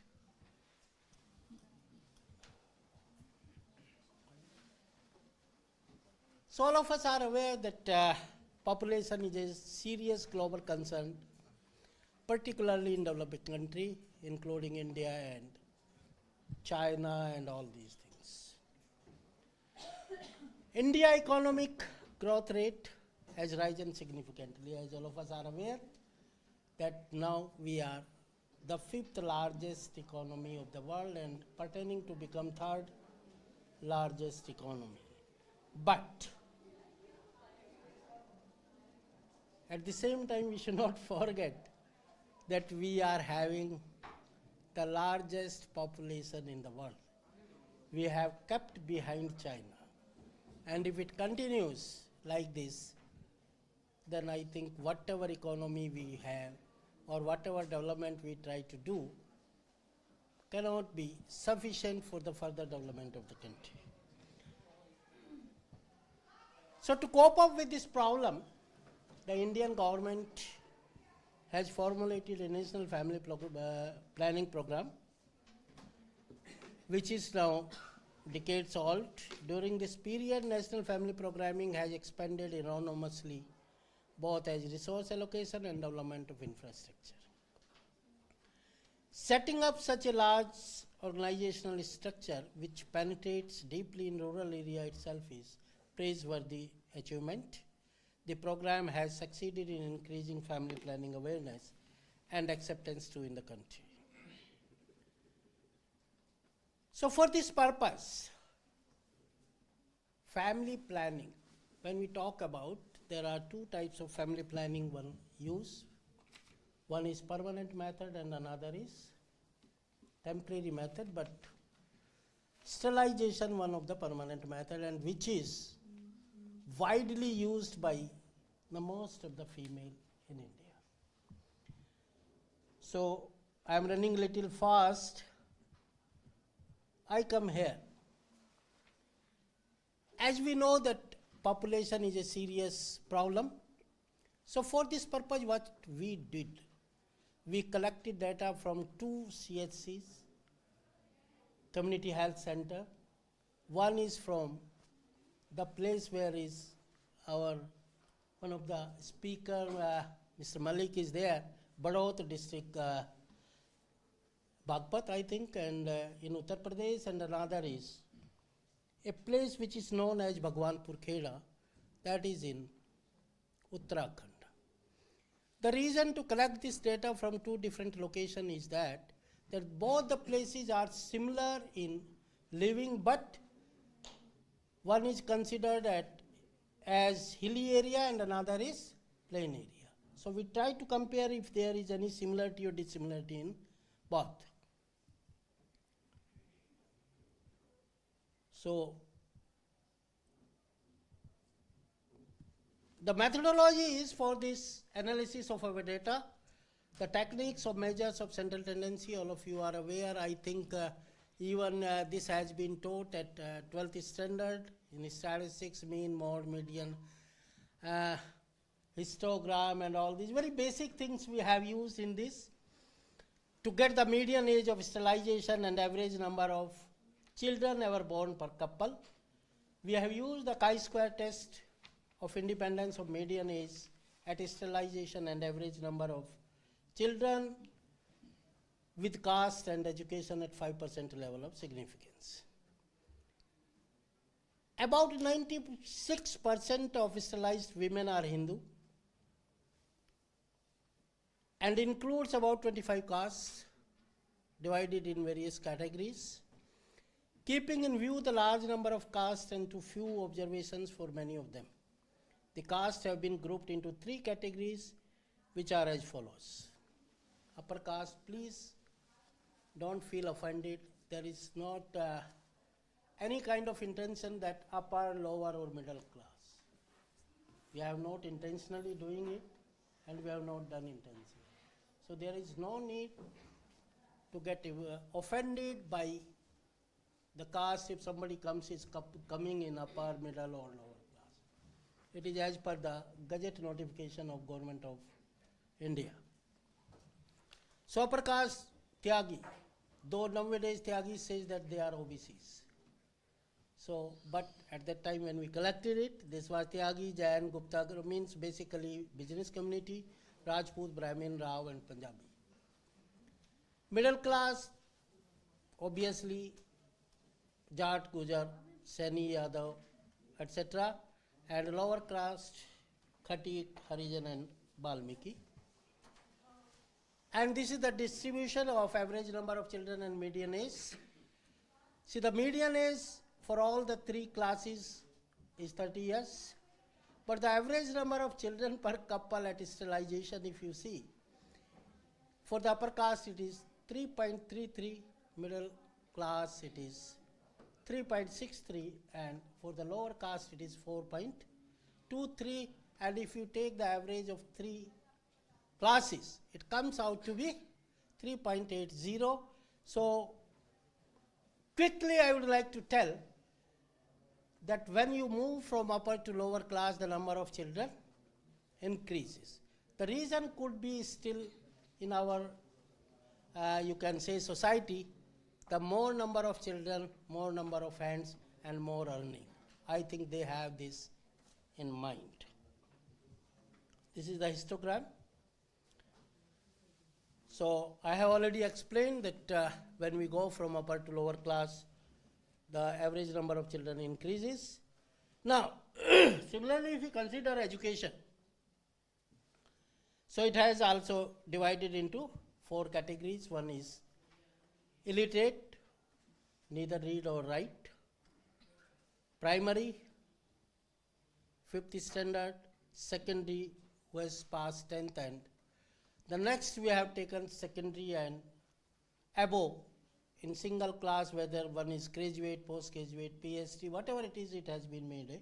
It is as per Government of India notification. And if you see the distribution of average number of children, illiterate, median age is 31 and average number of children per couple of sterilization 4.18, primary 3.86, secondary 3.57, senior secondary 2.60. What does it show? That when the education increases, particularly in female, the number of children start reducing. Second is, when female gets education, they will get marry at a later stage. And when the marriage will be at later stage, it means childbearing age will be less. So the number of children ever to a female will be less.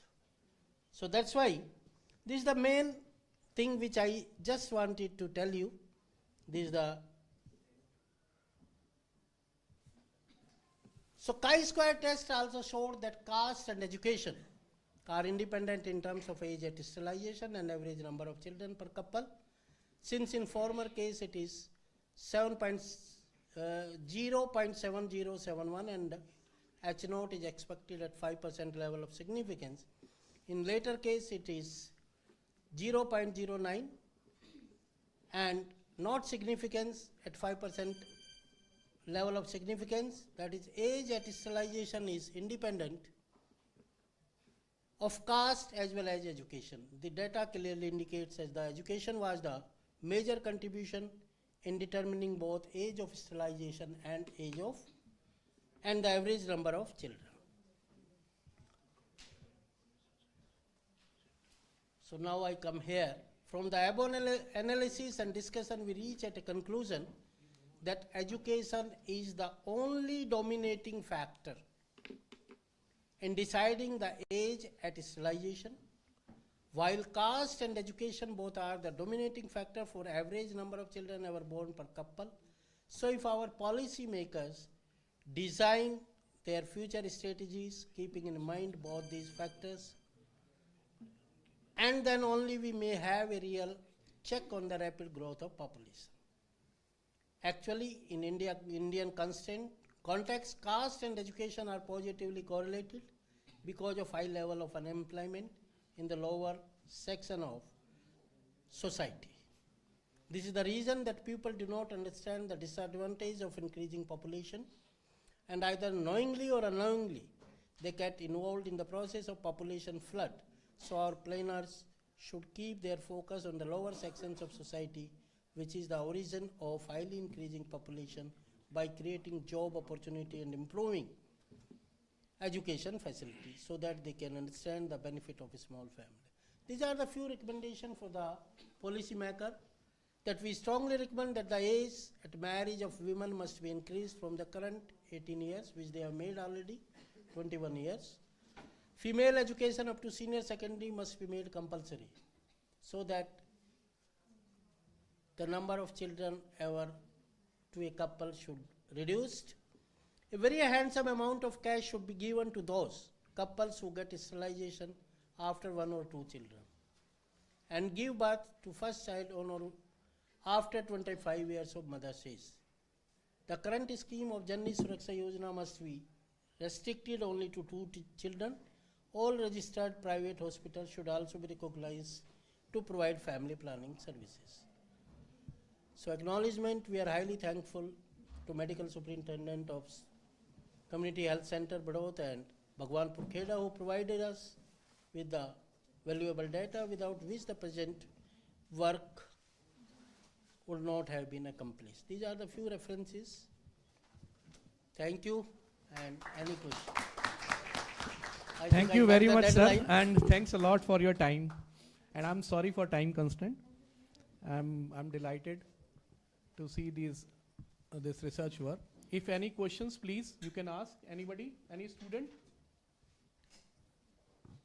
Any student? Any question? Or you can reach me at my yes. mail or mobile. You will be answered your query anytime. I will be happy to answer. Not only for this, for anything regarding your mathematics or statistics or anything, we will be happy to be associated with you. Anything. So if there is no question, so thank you very much, sir, for your valuable suggestions and valuable talk. Thank you very much. Please have a seat, sir. Now I would like to invite the second speaker, Professor A.K. Malik, and he is Professor of Mathematics and Director Center for Online Education and Director of School of Computer Information, UP Rajshri Tandon Open University, Prayagraj, Uttar Pradesh. He was formerly associated with BKBIT Plani. He has an experience of more than 18 years in academic and research. His area of specialization is operation research, inventory control and management, supply chain management, soft computing techniques, and analysis. He has published more than 90 research papers in the reputed national and international journals. He is a member of different committees. He is also a visiting professor in EISTI University, Paris, France.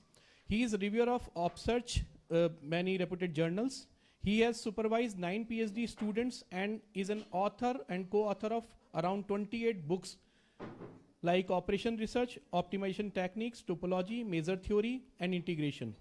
He is also a National Director for National Council for Research Teachers Scientists, India affiliated to VIP Net Vigyan Prasar under DST. He has been recently honored with Shikshak Samman, National Teachers Award 2022, and is also honored with Srinivasa Ramanujan Award for Mathematics Polarization on December 22, 2018, on National Mathematics Day. So I am thankful to him that he visited here, and then he will proceed for his talk. So all please welcome him.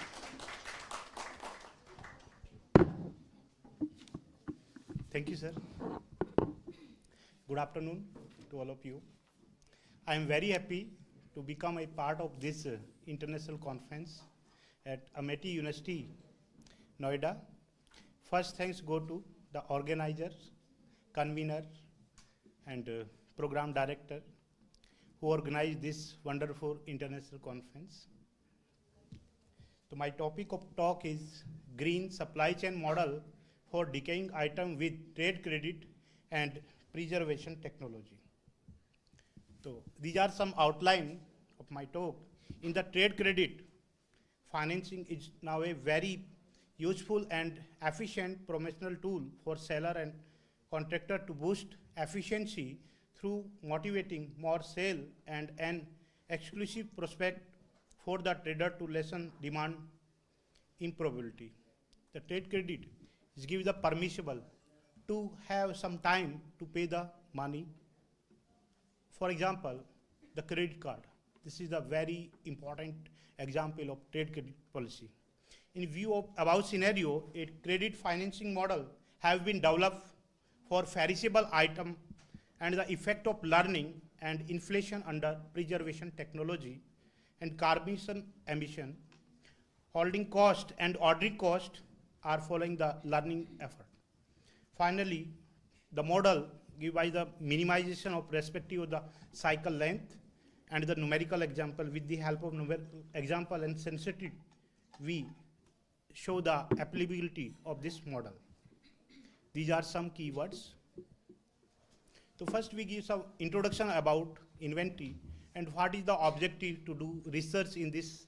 The holding and managing of an inventory item is one of the important issue for any business organization, any company, like a 5-star hotel, a printing press, an institute, a manufacturing industry, etc. And most of the product items such as vegetables, fruits, medicine, fish, alcohol, blood, radioactive elements have finite shelf life. They have some fresh time in which the no deterioration occur at that time. And in last decade, mathematical idea have widely used in the various field in the real life problem, particularly for controlling and maintaining the inventory. For the minimization total cost related with the inventory system, one must keep in mind when the order and how much to order. So first, the inventory. What is the inventory? Any physical asset which has some economic value. कोई भी ऐसा product सामान जिसके बदले में हम कुछ earning कर सकते हैं, कोई भी वास्ट मटेरियल भी हो सकता है, मिट्टी भी हो सकती है, कागज भी हो सकता है, कुछ भी, कोई भी सामान ऐसा जिसको हम सेल कर सकते हैं और उसके बदले में हम कुछ पैसे अर्न कर सकते हैं. That is the inventory. And inventory we can use for future production or sale. This inventory theory began in the 1920, and to ensure smooth operation of a business organization, and industry house usually maintain a reasonable efficient inventory of goods. These are the inventory. And these are two important policy, how much to order and when to order. These are two important part for keeping inventory. There are several types of inventory, mainly basic 5 types. First is the raw material, second is the work in process, and third one, finished good inventory. And after finished good inventory, next step is distribution inventory, and last one, if any product have defective, any problem, we maintain and repair the inventory item. Next is the topic inventory control. And what is the inventory control we have? Inventory control is the minimize the total inventory cost. And it's also determine the time and quantity of various items to be procured. And the basic objective of the inventory control to reduce the investment in inventories and ensure that production process does not suffer at the same time. And the main concern behind inventory control is minimize the total cost. Now, next, the inventory management. What is the inventory management? If any company, any seller provide any item, right time, right cost, right place, and right price, we cannot go to the another shop and another company. The main inventory management is that to ensure the availability of material at right time, right place, and right cost.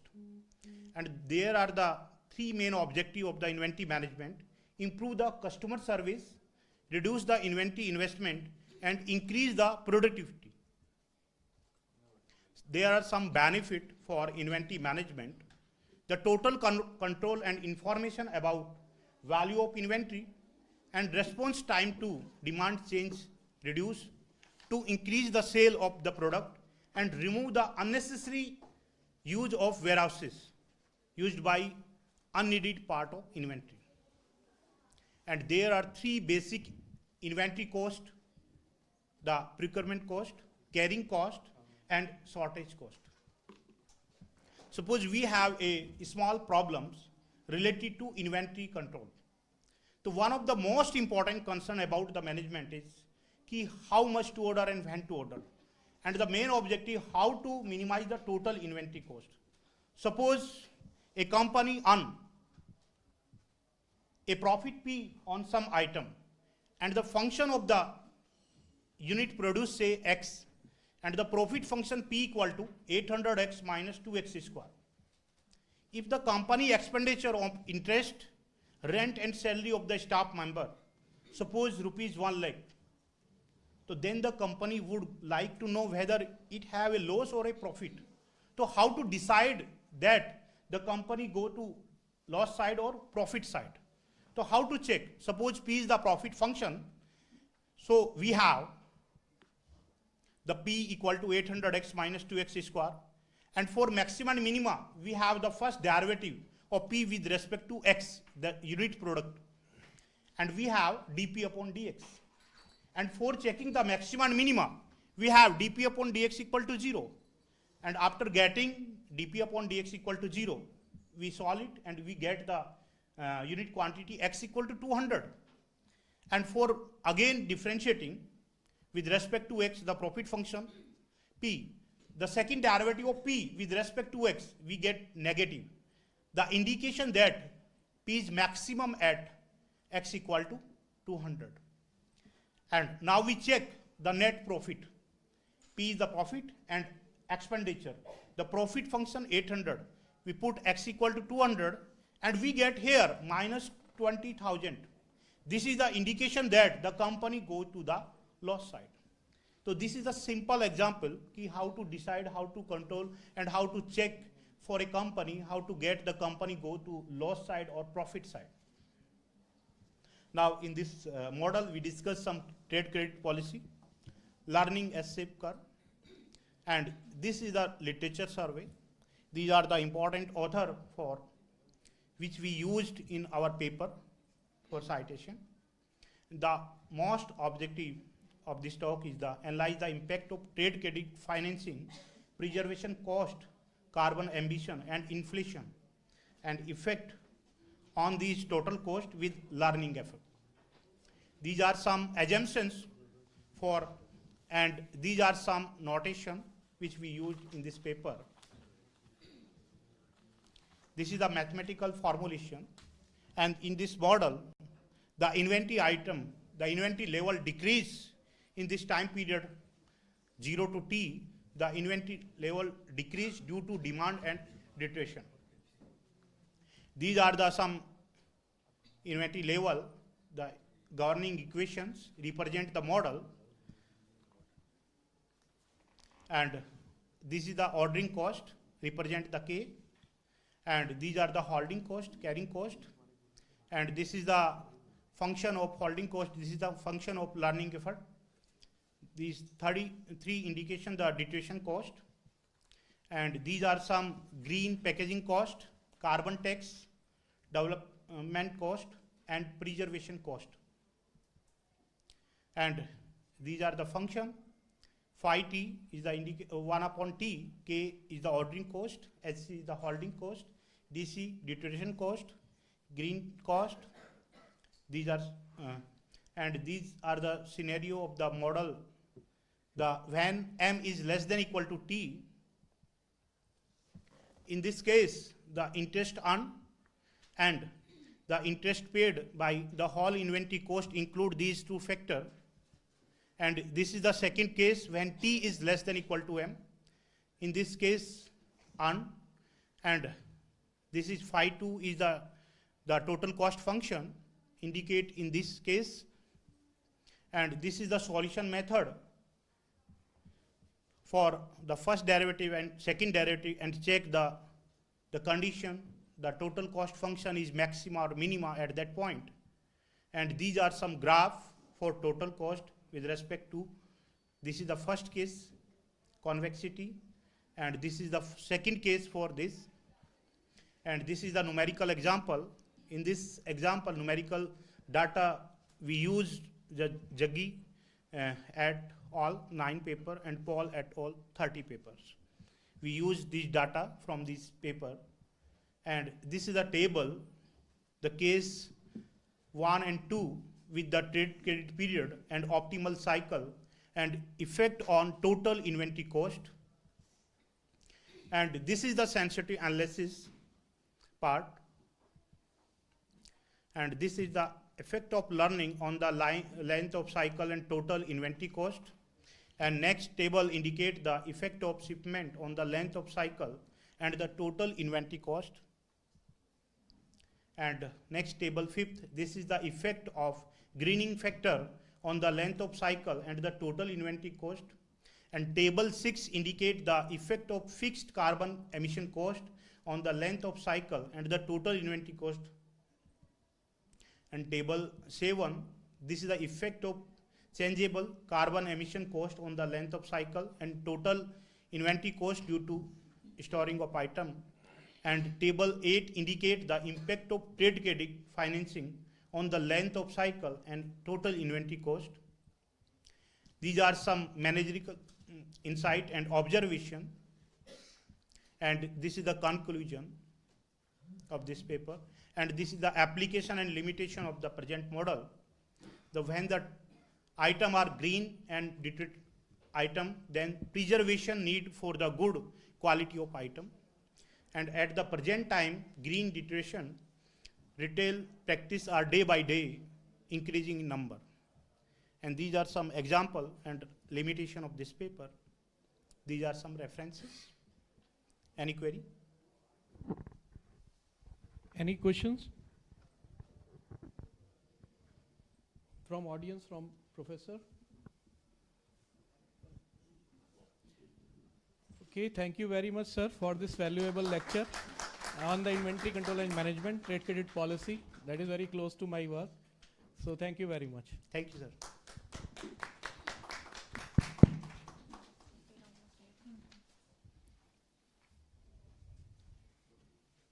Now, I would like to invite the third speaker. He is my friend, colleague, Dr. Adarsh Anand. He is an associate professor at Department of Operational Research, University of Delhi. He has completed his bachelor, master's, MPhil and PhD from University of Delhi only. His area of specialization is innovation diffusion modeling in marketing and software reliability growth modeling.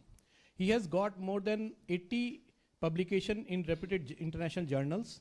He has been conferred with International Research Excellence Award for contributions as a young promising researcher in the field of innovation, diffusion modeling in marketing during 7th International Conference on Quality Reliability Infocom Technology and Business Operation in 2015. He has also been awarded with MIT Award for Best Academician Research Paper Presentation on the occasion of International Conference at MIT University, Noida. He has also been awarded as a young promising researcher in the field of software reliability by the Reliability Society in 2012. He has also received Rajiv Gandhi National Fellowship University Grant Commission, New Delhi in 2011.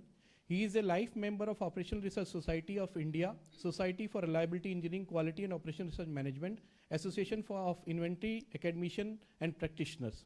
He has also authored 2 books, Marketing Assessment with OR Applications, Multi-Criteria Decision-Making Methods by international publishers. He has also guided many such scholars. I would like to invite him to talk on the recent trends in material and devices. Thank you very much. Thank you so much, Dr. Mittal, for this exhaustive introduction. Many of you seem to be sleeping, right?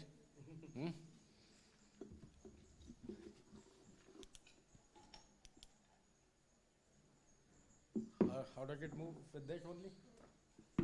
Yeah, with this, we can use this. It's a pointer.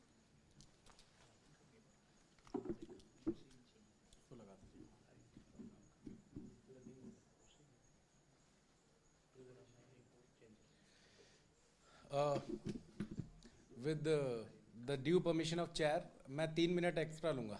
Thank you.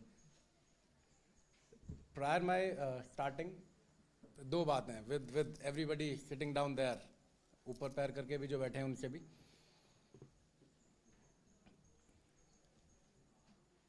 जब एक घर में अगर 3 बच्चे हों, पहला बड़ा बच्चा डॉक्टर बन जाए, दूसरा इंजीनियर बन जाए, तो तीसरे पे बहुत प्रेशर आ जाता है. होता है ना ऐसा? तब मेरे एक सीनियर ऑलरेडी इतना अच्छा डिस्क्रिप्शन दे चुके हैं, दूसरे मेरे सीनियर ने आपको इन्वेंट्री से थोड़ा रूबरू कराया, तो मेरे पर बहुत रियली में बहुत प्रेशर है. तो मैं उस तीसरे बच्चे की तरह सोच पा रहा हूँ अभी कि जो बहुत ही ज़्यादा प्रेशर हेड में खड़ा हुआ है अभी. बट फिर भी इस प्रेशर हेड में भी मेरी ये कोशिश रहेगी कि थोड़ा बहुत आपको हल्का फुल्का सा एक ऐसी टेक्निक से रूबरू करा सकूं which is down the line going to benefit at least some of you. All right? With this description, good afternoon everyone. I'm Dr. Adarsh Anand, as Professor Mittal already explained and gave my exhaustive introduction.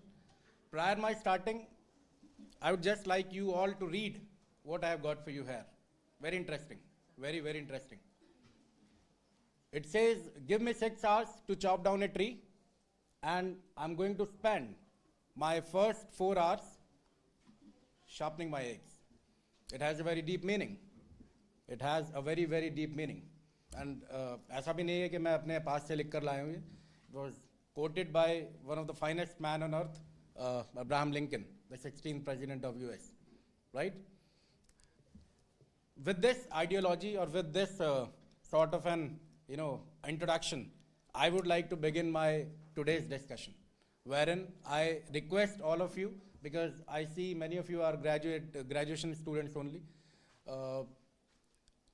Achieving your goal is obviously an important aspect, but in order to achieve your goal, whatever problem is assigned to you, whatever task is given to you, सिर्फ उसके बारे में सोचते रहना important नहीं है. How you are going to crack it, the tools and techniques that you are going to make use is an equally important task. And यहाँ आप देख पा रहे हैं कि 6 घंटे में से 4 घंटे से ज़्यादा वो टूल के ऊपर काम करने की बात कही गई है. So this is my initial intention to begin my lecture with. Well, coming back to the focus of the talk, I'm going to introduce you to I'm basically, prior coming over here, I had a word with the mathematics head, Mr. Arora, Dr. Arora. I asked him who is going to be my audience. And he told me that it is going to be majorly a set of graduation guys and some of the PhD scholars or some master students as well. So I had tried my level best to prepare a content which is somehow going to connect to you people in order to get hold to a newer technique for you people. Not for the chair and everybody sitting over there. It is going to be little bit new for you people. Everybody is aware of the term called product. I hope at least you can say yes. It will give me a thirst to work upon. Everybody is aware of a term called product. Yes. And everybody is aware of a composition of two terms called new product. I hope everybody does. New product, new product. And there is the third addition to the terminologies, new product development. New product development. It is not a very easy task, boys and girls. It is not a very, very simple task as it looks out to be. बहुत कठिन काम है, एक पूरी प्रक्रिया है all together. तो सिर्फ न्यू प्रोडक्ट डेवलपमेंट कह देने से things do not channelise.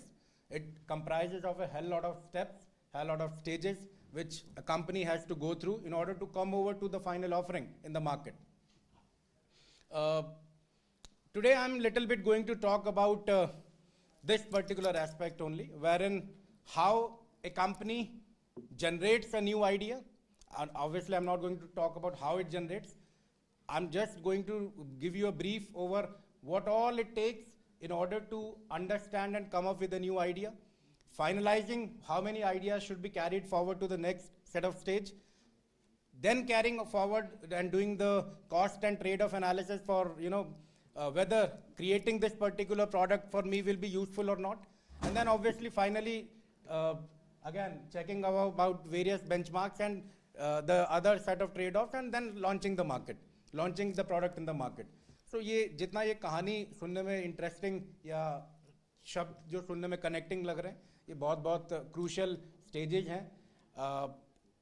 Probably if you are aware, more than 50 to, again not my words, not my terminologies, more than 50 to 60% of the products introduced in the market, they fail. You got to understand it. Every time a company is coming up with a product, it is not a guarantee that it is going to succeed in the market. More than 50 to 60%, and it's a huge number. 50 to 60% of the ideas, they flop. They turn out to be a big flop show in the market. So how ridiculous this number is, but how crucial this number is for the company, it makes hell lot of difference. So today I'm going to introduce you to a very, very well-known technique in the field of multi-criterion decision making, that is given by the name of utility theory, wherein I got this chance to work for an automotive company, very recent, 2021. I was approached by a company in order to get hold to a problem that they were technically facing. मैं सीधा आपको jump upon कर रहा हूँ उस problem के ऊपर जो मैंने लाइव अभी कुछ एक कंपनी के लिए सॉल्व किया है, जिससे थोड़ा बहुत आपको कैच मिलेगा. क्योंकि समय की थोड़ी सीमा है तो मैं इन ग्राफ्स को थोड़ा स्किप कर रहा हूँ. Well, a new terminology which I recently encountered in a book. How much new is the new? जब मैंने पहली बार पढ़ा तो it took me a while to understand what the guy wants to speak over, right? How much new is the new? पहले तो new नहीं समझ आया बाद वाला, फिर बीच का new नहीं समझ आया. Then it took me a while to understand what technically the guy wants to talk about. कितना नया है नया क्या सा लग रहा है ना सुनने में, कितना नया है नया. How much new is the new offering that the company thinks it is new? Newness comes with a variety. What I'm trying to talk about is something that is different will be your first new. The innovation that you're trying to deal with will be lying under your second belt of new, and the new idea that the company is coming up with is that last new that the company is interested in. So thereby each and every newness, each and every thing that you consider as new, it might be new for you, it might not be new for the people around you. It might be new for you, but it might not be new for the people who are working in the same domain. So that newness has to vary. That newness has to come up with a certain sort of expectations. This graph, I think, just a borrowed graph, borrowed analytical graph from a work by Cooper in 1991. This innovativeness, or what do you call by the term, say, newness, it comprises of three types. When you see that the newness is technologically new and it is considered as new by the market as well, certain modification in a product, it is a very low sort of an innovation. Comparatively, you know, you're trying to bring in certain technologically advancement in the product, the newness or innovativeness, it comes up and it lies down in the category of moderate innovation. You're entirely coming up with a new product. See, you see, there is a difference between the two terms, invention and innovation. You are creating anything for the first time, that is the time you're talking about invention. And when you are, you know, upgrading the product, thereby you're talking about upgradation or innovation. Wheel जब पहली बार launch हुआ market में, बड़े बड़े पहिए, that was the time when people started talking about invention, because उससे पहले चलना नहीं आता था लोगों को बुलक कार्ट पे. But since now, आजकल तो alloy wheel है और variety of wheels है. So since that inception of the term of wheel, now people have started talking about innovation with respect to wheel. Now you cannot talk about wheel ka innovation because it has already been invented. So there are the two terms, although a thin line of difference, but very connective and very important for companies to work upon. Whether you are coming up with a innovative product, here we are completely coming up with a new product altogether, or you are extending your product in the market. It makes hell lot of difference for the company again. Well, these are basically the four set of stages which generally any sort of a company, whatever is available, it goes through. The product idea generation, how the product, of how and what sort of product should I make in order to get hold to my excessive resources available. Then the product concept utilization or selection. मैंने 5 idea select किए, इन 5 में से मुझे बनाना क्या है, ये important है ना. 5 के 5 मैंने सोचा मुझे 5 चीज़ें बनानी है. I cannot go out and create all the 5 offerings. This is the job of an analyst. This is the job of a management or a marketing analytics guy to let the company know, boss, you got to create this particular offering, otherwise you will be at loss. So the third stage comes out to be evaluation. Obviously, once you have finalized which product to go ahead with, the creativity, and then there will be a time period when you will be asked, if I'm going to create my A product, I'll be costing this much. I'm going to create my B product, it will cost me this much. C, D, E, this much. So I, being the stakeholder, I'm going to decide whether I should be going for A, whether I should be going for E or B or whatever option. Last but not the least, the development and planning, because once you finalize and all the cost and optimal resource allocations have been done with respect to whatever you want to go ahead with, there comes a planning period that by this, because you cannot go on testing or creating a product for an exhaustive time period. Every time, every company is bound to come up with a new offering very, very frequently. Nowadays, you see Apple is coming up with its new version on a very frequent basis. Hardly a year or so, it comes down with, aajkal I guess 14 or 15 chal raha hai, right? It comes down with a new offering very quickly. And then thereafter, you got to decide about the launch of the product. So you see, prior, what we see as a customer, we are talking about a diffusion process wherein we are trying to observe the things as an external, as a marketer. But what company does, what all company does before the product comes to you, it takes quite lots of mathematics, statistics, computer science, whatever subject you have studied. उन सब का amalgamation है in order to reach down to whether you should be finalizing this product or that product. So in line with all these things, I'll quickly jump down to the problem that I recently encountered for a company, and it's a real life problem.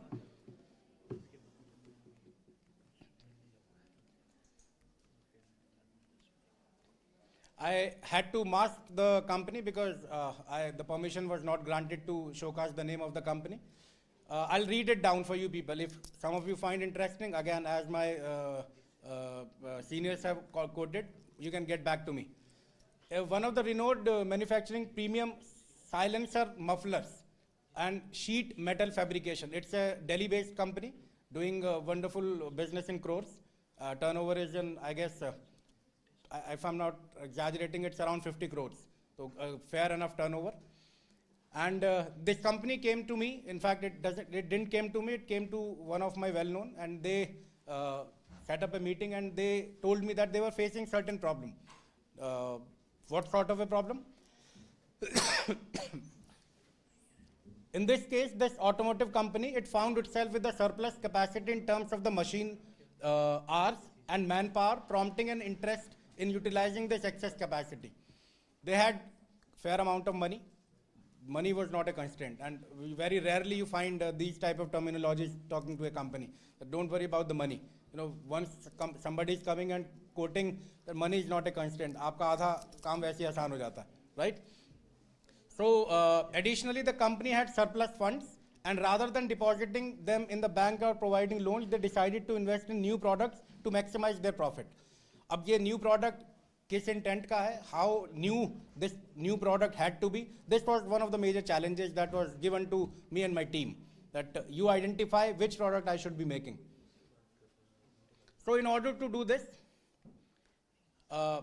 these were the 5 components which I was asked, which I was given the task about, that let me know about like A is representing the muffler of an Eicher Canter. You understand Tata 407? Have you ever seen? Tata 407 जो big वाला vehicle होता है, which carry load. So that is one of the muffler of that very vehicle. Turbo connector is a very common component which is utilized with every 4-wheeler. Muffler of Piaggio app, it's a 3-wheeler type of thing. And intercooler pipe, again a very common pipe available with every machinery. And one of the muffler of Eicher tractor.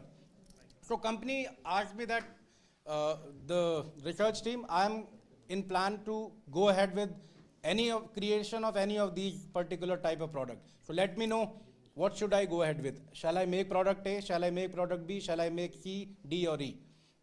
Well, at this point of time, it seems to be a very minor query, and a time where you want the next speaker to come over as quickly as possible. But otherwise speaking, it was really a big challenge altogether. So in order to get hold to this particular problem, as in which idea should be carried forward from stage 2 to stage 3, that was my only task given to me. So what I did was I applied a technique which is named by the term utility theory. So in that particular technique, you have to go ahead with a series of steps. You first have to identify on what attributes or criteria you are going to bank upon in order to identify what has to be created and what has to be rejected. After a combination of these subjective weights, you have to develop a model sort of a thing which is based on how much utility will that particular product carry for you if you will make it. So in series with all these things, these were around 9 criteria, which after a thorough literature review as well as discussion with the company came out to be equipment, personal, raw material, relation to the present distribution channel, and so on. So again, I'm speaking the same thing. They seem to be very nominal. Equipment mein kya hai? Equipment hai. Now the type of query that one has to ask in order to be, step down into an analyst's shoe. If I am making product A, mark me 10 if the entire set of old equipments will be used. Just try to connect with me if some of you are listening. I'll be very happy. Mark 10, you understand there is a set of questionnaire and everything in a marketing project. You have to mark 10 if you are satisfied and you fully agree that whole lot of older equipments will be utilized. Mark me 10. And in case you have to borrow or buy an entire new set of equipment for creating your new product that you are planning to, then mark 2. So this is the sort of scaling that was provided to them. It's a part of utility theory concept. So based on, and similarly for raw material and personal, अब ऐसा नहीं होता ना immediately you are planning, you are currently producing some A product, and in order to come down to a newer set of product, आप अपना सारा का सारा नया सामान आपको खरीदना पड़े. It is not a scientific or calculative stuff. So you have to adjust in order to come down to a final decision that what should be created and what should not be created. So based on all these survey questions, they were asked to 3 set of team: the productive ability team, marketability team, and durability team. They are important key players. Whosoever is working down in the company, हमारे लिए, let me just quote down one more thing. एक labour जो corporate जो एक company में एक manufacturing team में काम कर रहा है, हम उसको बहुत वैल्यू नहीं करते. हम means as in you people. But when you are into the shoes of a marketing analyst or a data collector, वो आपके लिए crucial और critical guys होते हैं, because they are the people who know about in and out about every single domain that you're talking. You cannot ask about equipment from your friend. भाई मेरे को A product बनाना है, भाई तुम मेरे बराबर के पढ़े लिखे हो, बताओ मैं बना पाऊंगा? He will look at you like you people are looking at me right now, right? So in order to get hold to the problem at hand, you have to dive in, to the accurate set of people, and that is called focus group. With respect to marketing, if I talk, that is called focus group, or your exact set of people whom you have to target. The target audience is the word. So now, because no time, otherwise I would have explained all these things in detail. But yes, there is a well-established technique in multi-criterion decision-making domain that is known by the name of analytical hierarchical process, through which we determine how much important what the criteria under consideration is. आप equipment ज़्यादा आपके लिए important criteria है, या marketing उसकी जो team है वो ज़्यादा इंपॉर्टेंट है, पैसा ज़्यादा इंपॉर्टेंट है? Not every thing is equally important. You also are into reading, 5 subject पढ़ रहे हो, 5 के 5 इक्वली इंपॉर्टेंट नहीं लगते ना, या इक्वली अच्छे नहीं लगते. तो thereby you have to connect weights. So that weightage is very important, and similarly you have to connect weight here as well, that in order to go further, what do you think is more important for you? And based on the HP technique, we could identify that life cycle of the new product to be produced and the size of the potential market who is going to purchase. They came out to be equally and very important attributes to be carried forward for the further set of analysis. Now, this is the type of scale that I was talking. I'm just going to showcase you with respect to first product. This is the scaling that I was talking. Mark 60% of the total insiders. You cannot ask, as I told you, equipment, raw material, the external people. जैसा हम आपको अगर questionnaire दे तो आप अपने दोस्त से भरवाते हैं, बट आपके दोस्त को नहीं पता रॉ मटेरियल में क्या चीज़ें लग रहा है या इक्विपमेंट में क्या चीज़ें लग रहा है. तो it had to be very precise and very legitimate sort of values are required. So based on this particular requisite, what we identified was a matrix of this manner. Again speaking, no time to get into the main analysis. So we came out with a conclusion that for product A, the overall utility, if you are going to manufacture product A, came out to be somewhere around 8.29. And similarly, the similar set of values were identified for different products under consideration. For product B, it came out to be 6.04. For product C, 6.86. Product D, 6.92. Product E, 6.72. And thereby, this is how we came towards the conclusion that now we are having a checklist sort of thing, that these are my utility forums, and this is not the end. In fact, you then identify what should be or what could be the best utility for you. So the best utility came out to be 10. Then you identify what could be worst utility for you. The worst came out to be 2. And what could be the acceptable range of the utility for you, and it came out to be 6. And all the products that we calculated the utility for, they all were having utilities more than 6, if you can just recall the earlier 5 set of slides.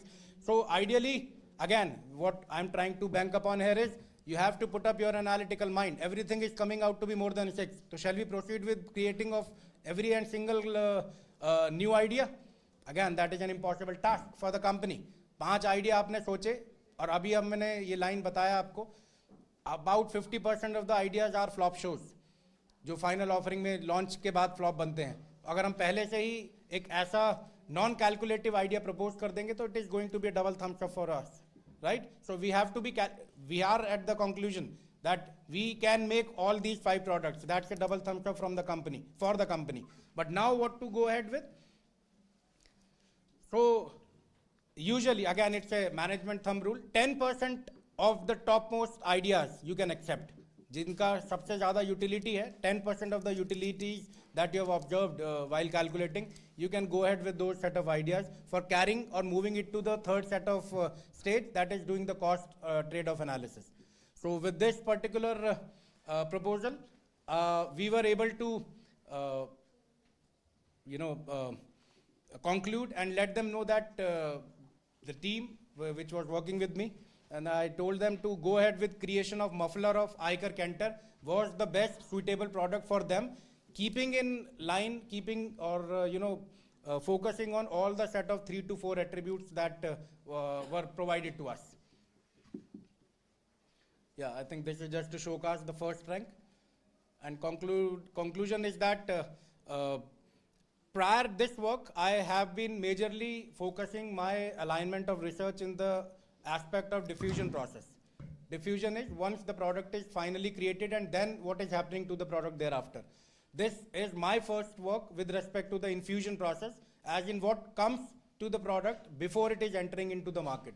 So this was my first attempt, and obviously the one of the equal credit goes to the company that had approached one of my common friend, and he came down running to me that you belong to the OR department, you must be knowing something. I go, yes, I know something. So this is what we produced, and believe me, I'm trying to convert it into a research paper, but the only lag point is that the company is not authorizing me yet. It is saying that there are some rules and protocols, right? So once I'm in talking terms with certain paperwork and all, once they will permit, I'll convert this article into paper, this idea into paper. These are some of my recent publications in the field of diffusion aspect. It came out last week only, the topmost paper. And these are certain references. The last statement from my side to conclude, the only way to do great work is to love what you do. If you haven't found it yet, keep looking, don't settle.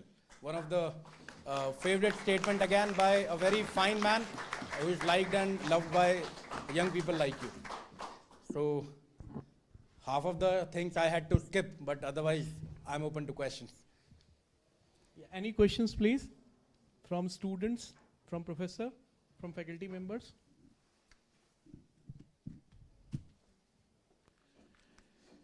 Okay, thank you very much, Dr. Adarsh.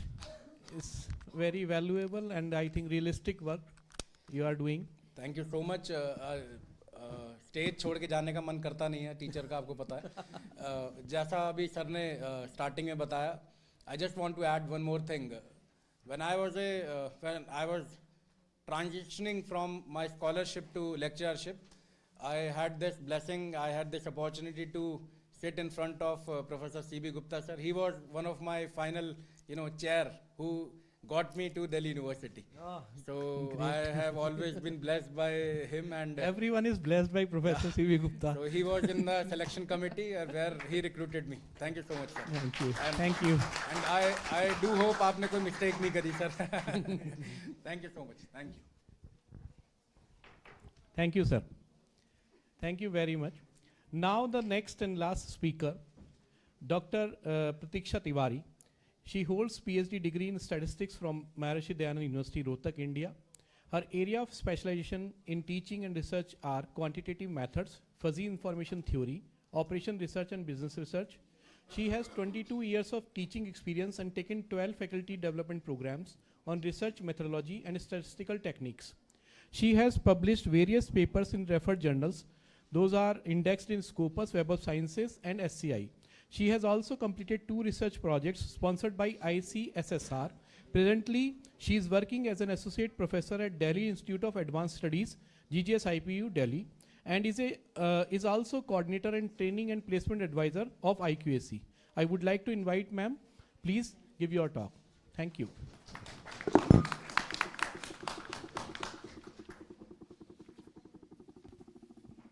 When I was sitting there, and the researcher inside me was thinking of a scale. First, this is the last, and we are exceeding the time limits. First. Second thing, after the legendary C.P. Gupta sir, an informative talk by Malik sir, and a dynamic lecture by Adarsh sir, I was just thinking, चौथे बच्चे का क्या होगा.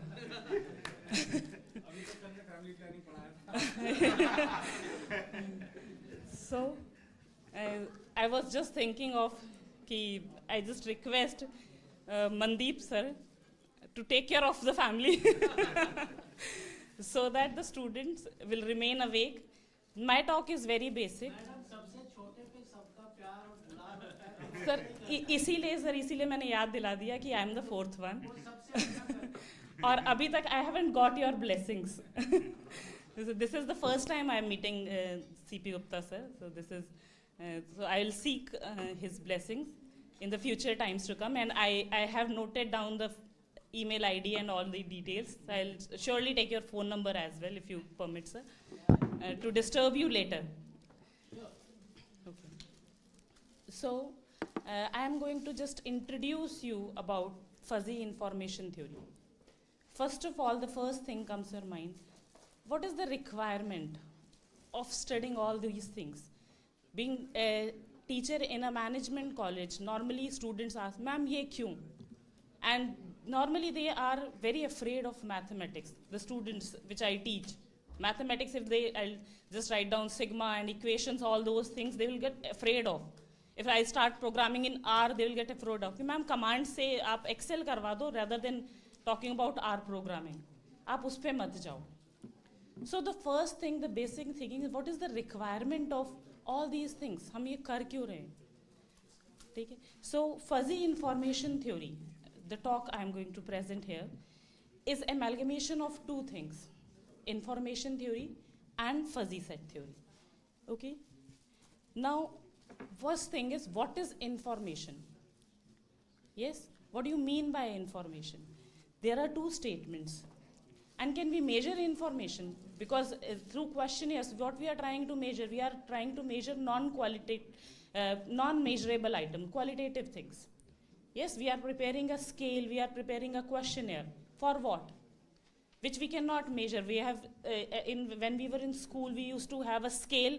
Scale pass karna means a measuring instrument of distance. Okay, we haven't talked about what do you mean by scale. Our students in school, they prefer scale as a stick of measuring distance. So when we talk about information, is it a measurable thing? So suppose there are two statements. There is a traffic jam on NH5 and there is a traffic jam on NH5 near exit 23. Which statement has more information? Although the second one. Yes? So second sentence seemed to be more semantically better as compared to the first one. The second contains more information. Now these two one. There is a traffic jam on NH5 near exit 160 and next one is exit 234. Now identify which one has more information. You cannot compare. Yes? So, can we count the information transmitted from one transmitter to a receiver with the help of any kind of a mathematical tool? We want to again quantify non-qualitative, qualitative thing. Okay? So, the first has 22 letters and the next has 33 letters. So can we compare? Yes. Hartley compared it in 1928 first with the help of a logarithmic function. Okay? And thereafter, Shannon derived information theory. Now what is information theory? Normally when we do a call, when we call, the caller is a source of messaging, okay, who send a message to on the other end. Then the way we talk, it is not transmitted electronically. Yes, it has to be encoded in some format. Thereafter, a channel is there, which is the information is transmitted through. Then a decoder and thereafter at the destination we hear in the original words, the language which we are speaking. And many a times nowadays the communication lines are very, transmission is much better as compared to the previous years.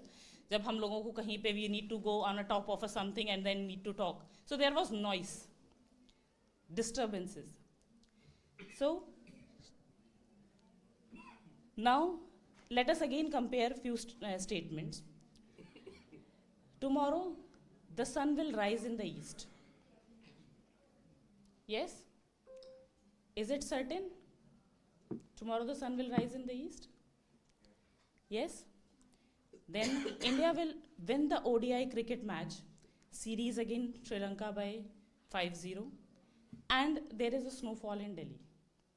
So there are three statements. So the first one is certain. Any information is there? जो रोज होता है वो तो आज भी होगा. Yes, if I have some investment options where the certainty is there, 10% मिलना है return, 15% return is there, 20% return is there, certainty is there. So do we need to take any decision? It is the direct thing. Unless and until there is no uncertainty, there is no information. Yes? So here comes probability. If the probability of occurrence of event tends to 1, the information tends to 0. And if the probability of occurrence of the event tends to 0, the information tends to infinity. कल हमें कोई बता दे कि दिल्ली में snowfall होने वाला है. So the information is very high. So is it possible? But this is an impossible event for the time being. The way the climate is changing, we will never say never. We may have snowfall in Delhi. So, the probability of occurrence of the event associated with the first statement is 1. So, it is certain. This means that the probability of occurrence of the event is lower when there is a higher surprise. That is, there is more information if information is connected with element of surprise, which is a result of uncertainty or unexpectance of the occurrence of the event. Yes? Thus, more the uncertainty of an event, higher the information, higher is the surprise, and more is the information. So instead of directly measuring the information, can we measure uncertainty? It is logical. And I'll just skip few examples because I know that the time is running. So Shannon introduced in 1948 the measure of information or measure of uncertainty through which we can measure information. So he has given a formula, pi log pi summation running from I is equals to 1 to n, where pi is the probability of occurrence. I'll just skip these. Okay, and it is very similar to the probability theory when we talk about if we have two independent events, then the information, self-information has to be added. Yes, you can see that when the information probability of occurrence is 1, self-information is 0, and when the uncertainty is highest, probability of occurrence of the two events, suppose head is going to come or tail is going to come, probability is 1/2, the uncertainty is highest. So this is the formula derived by Shannon. And obviously this is minus sign comes as log 1 upon pi is minus log pi. So this is one of the pioneer results published by Shannon in 1948, and everything revolves around information theory, everything revolves around the Shannon entropy. There are different types of entropy introduced by different researchers thereafter.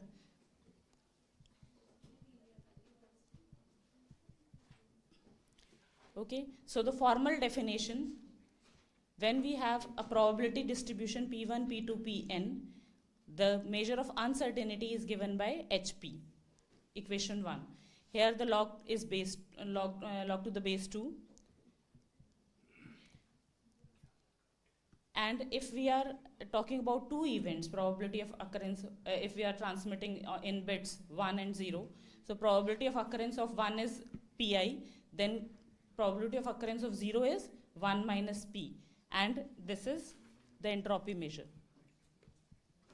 And you can easily observe that when we plot this particular graph, visualization is one of the very important aspect when we want to relate with the data.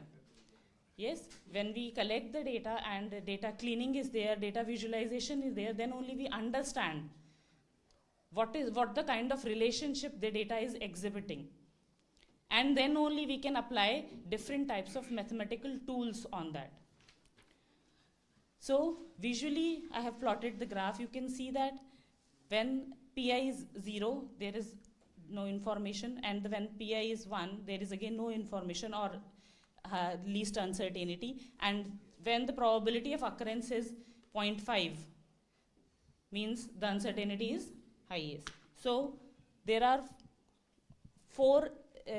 three properties that is there, and there are 4 axioms based on which we can, if the function satisfies all these properties, then only we can say that it is a type of entropy measure. Yes, so it has to be monotonically increasing. If the events are independent, then we can add the entropy. And axiom 3, you can see the statement. Group axiom, it is called grouping axiom, and HP and P1 minus P is a continuous function of P. Now, when we are talking about two discrete events, then HXY is given as a entropy, joint entropy. Then we have conditional entropy. Conditional entropy is very similar to the conditional probability, if you say that. In conditional probability, what you have, if X event already occurred, what is the probability of occurrence of event Y? So conditional uncertainty is there. Suppose I've come to MIT University today. So only information is required. I'm in F2 block. So what amount of information I need to transfer if X event already occurred? The receiver already knows that X has already occurred. So that information is there.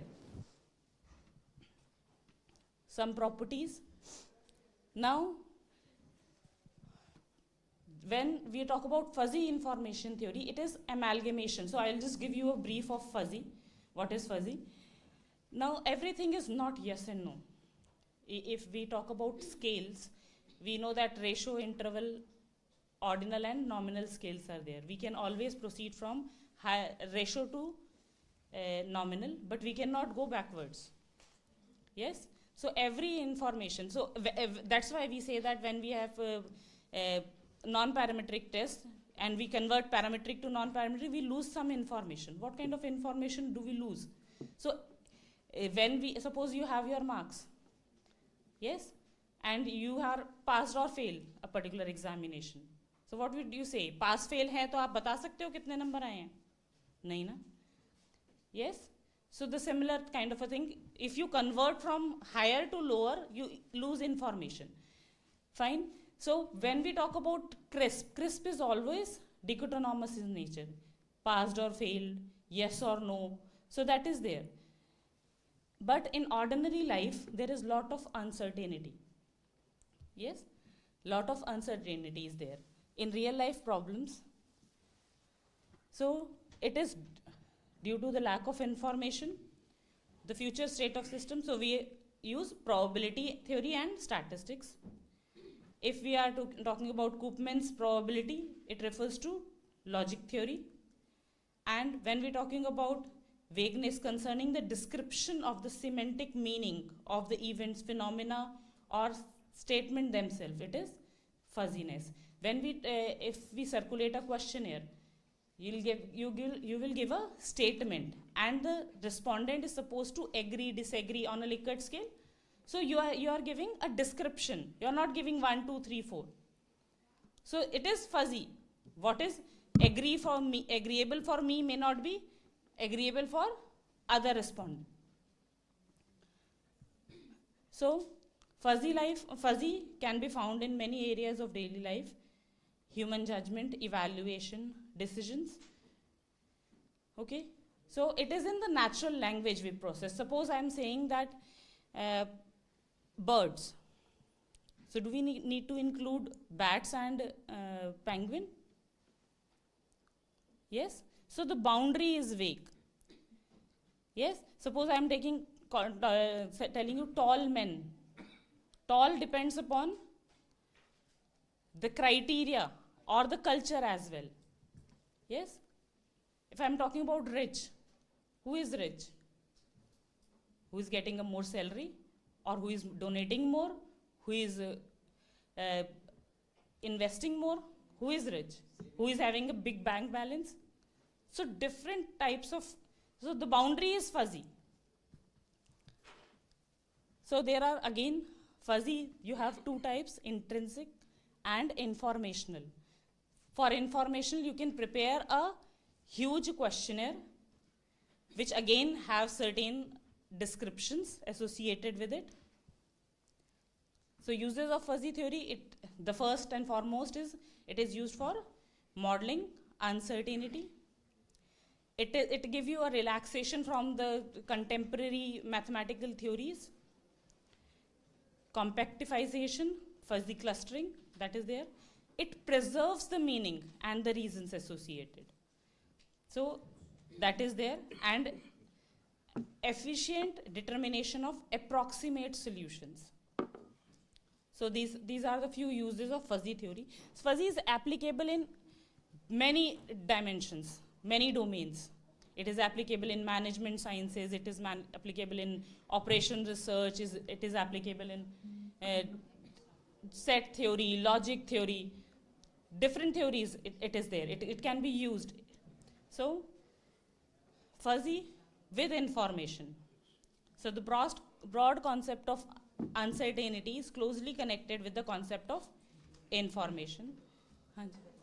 Okay, so I have sir ने चौथे बच्चे का ख्याल नहीं रखा. Sir has given me a signal. ठीक है. So I'll just so there are various causes of uncertainty that is there, and the definition given by Zadeh in 1968. He has converted the the Shannon entropy into fuzzy entropy and introduced few definitions. He has given few axioms based on which we can identify any of the function is a fuzzy entropy or not.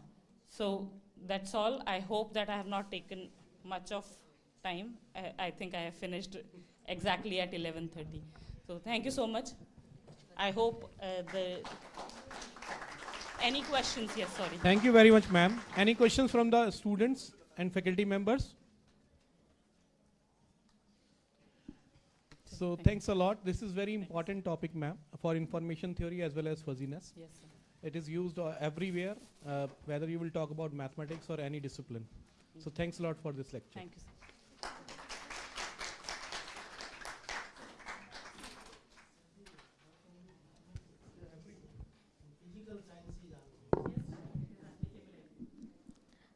I would like to thank you all for the informative and interesting sessions. I'm sure it will be beneficial to all our listeners. I now request Professor Mandeep Mittal sir to felicitate Dr. C.V. Gupta sir with memento.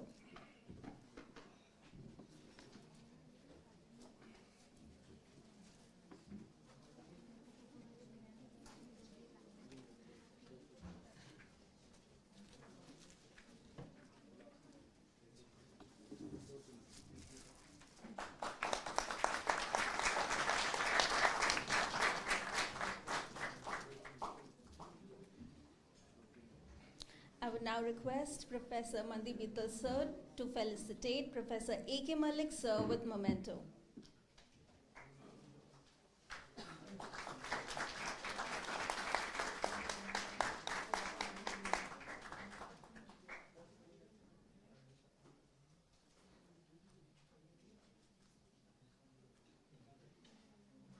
I now request Professor Mandeep Mittal, sir, to felicitate Dr. Adarsh Anand, sir, with memento.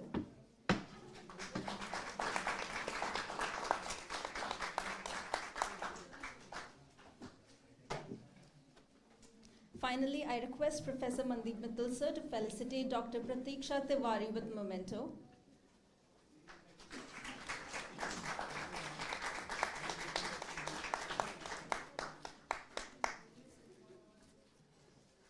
And now I request Dr. Dheeraj Pawar, sir, to felicitate Professor Mandeep Mittal, sir, with memento.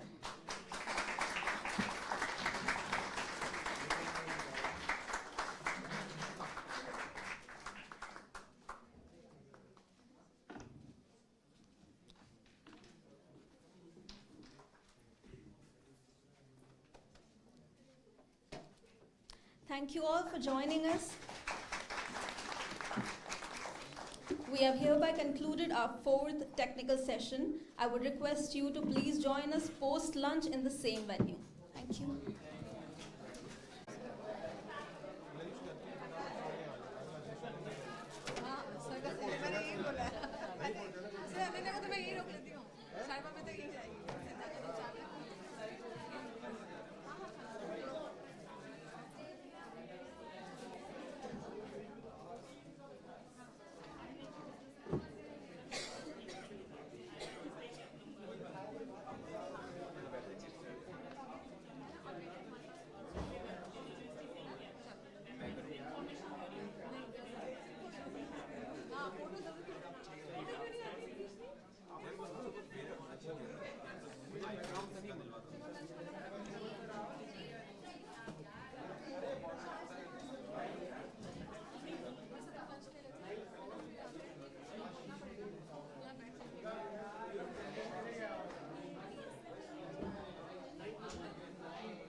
React करने का तरीका होता है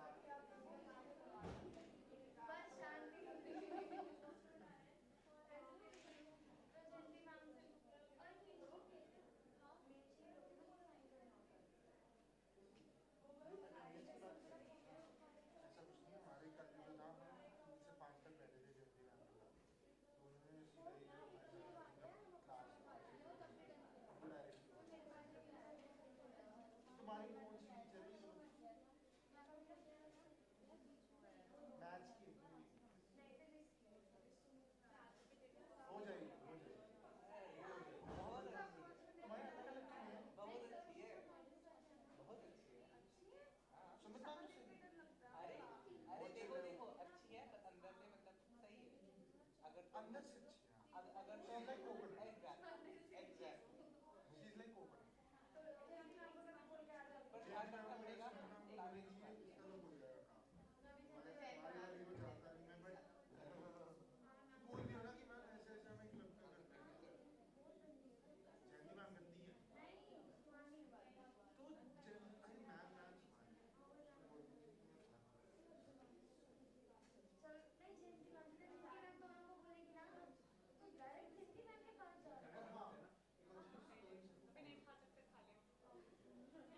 ठीक है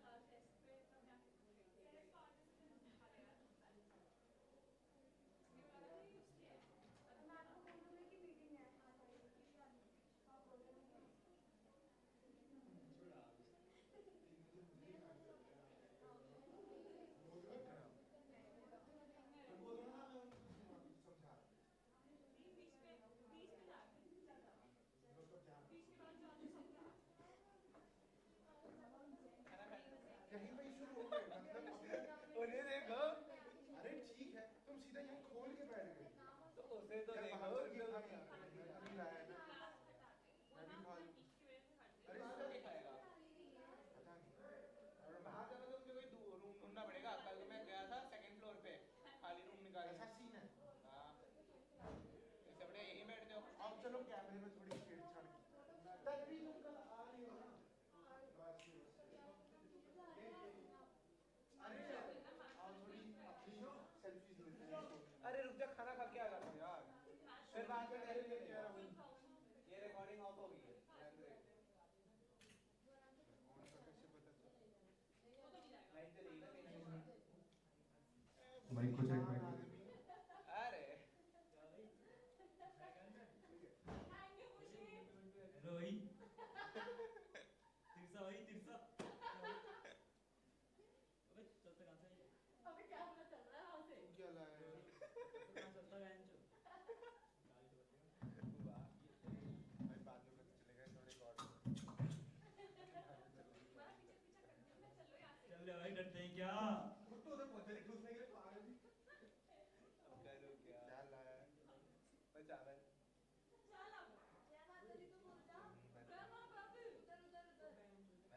बैठ जा यार कोई नहीं तू बैठा यहीं बैठ गए ना हां यहीं बैठा हूं ये लैपटॉप पे हां आराम से यार बोल के रही है यार ये माहौल सही है बैग वैग गाड़ी शुरू हां सही है पैर ऊपर करके बैठो आराम से यार कौन मैं नहीं बैठा सबसे आगे बैठा था पीछे वाले बच्चे नीचे बैठ नजर नहीं आ रही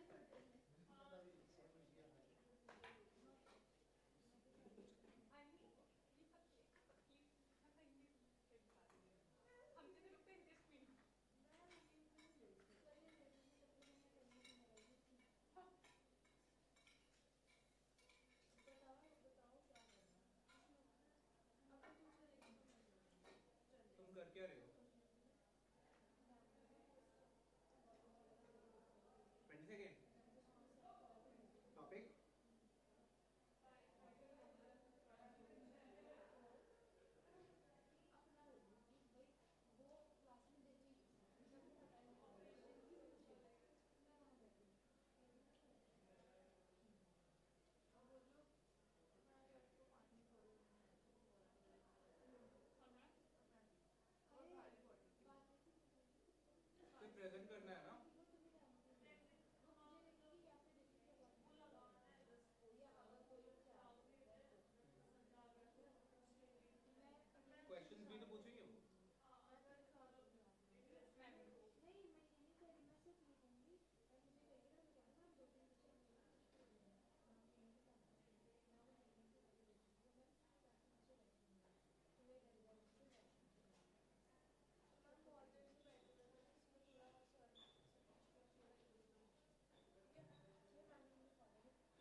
दो 2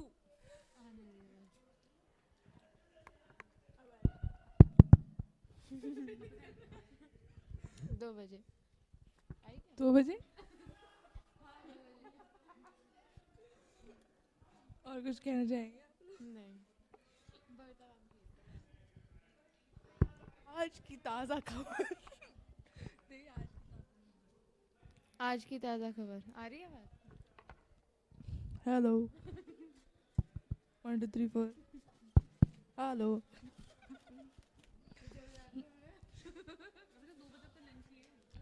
hello hello hello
Hello, hello.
Room के पास है।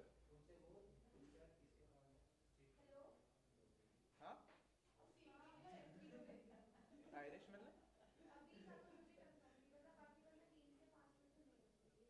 हाँ देख तू आधा जब तक स्टार्ट नहीं हो रहा तब तक आधा खा ले। उसने तो अभी खा रहा है मैंने खा लिया।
अभी तो ब्रेक है 10 मिनट रहता है ब्रेक खत्म होने में।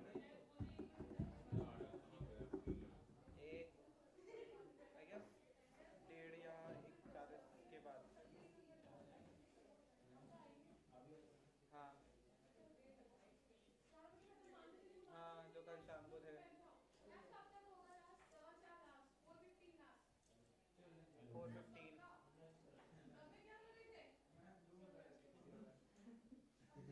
4:15 4 का नहीं है 3 से 4 वाली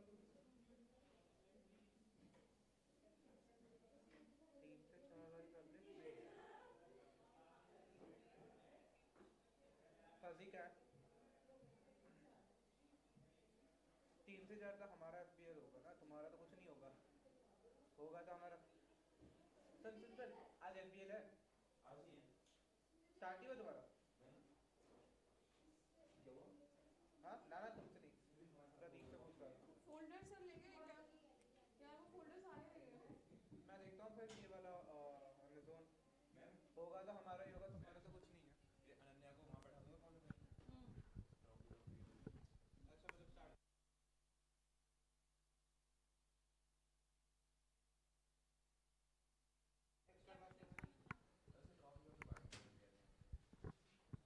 हाँ वही करो ना तुम नहीं आ रहे आज बात तो ठीक है।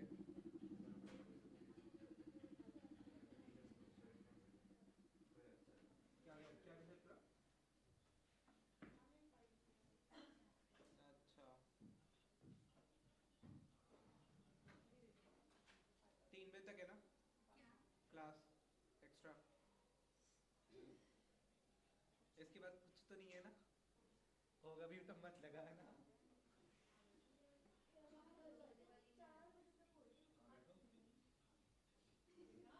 FBL का साथ तो यूज ही कर सकते हो ऑफ कोर्स। क्यों नहीं आएंगे सेम सवा छः तक ये बच्चा था वो तमन्ना थी और एक और निशान। बोलो मुझे पता है भैया मैं गई हूँ लास्ट में ये 3 बच्चे रुके हुए थे बस। हम बैठे क्या करेंगे हमारे किसी को क्यों नहीं कहा क्या अरे बेटा ये तो बात नहीं होती तुम्हारे मैथ्स टेस्ट के बच्चे को क्यों बताया लगभग अपलोड करा दो PPT। चलो फिर मैं तो पहली क्लास की प्री अनन्या अटेंडेंस के लिए तमन्ना तमन्ना वॉलंटरी आ जाओ। हाँ आ जाओ कई बार क्या हो जाता है फटाफट से आओ आगे जल्दी से तुम्हारा add कर लो।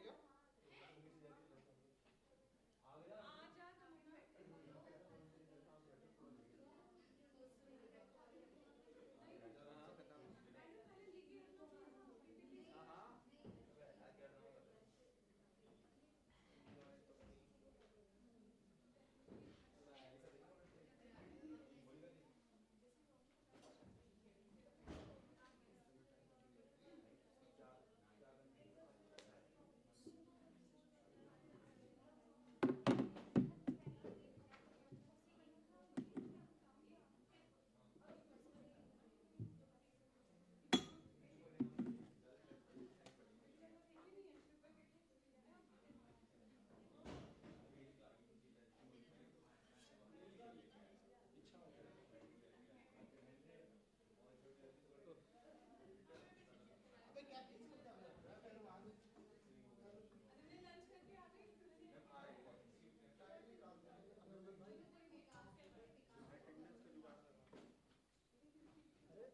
एग्जैक्टली क्लास 3 बजे तक है।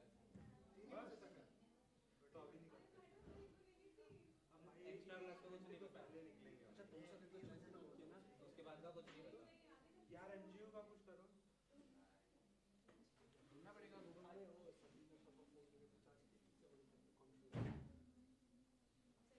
चार बजे तक है, कौन सी 4 बजे तक है?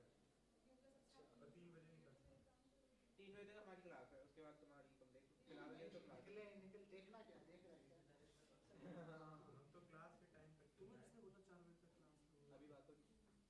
ठीक है ठीक है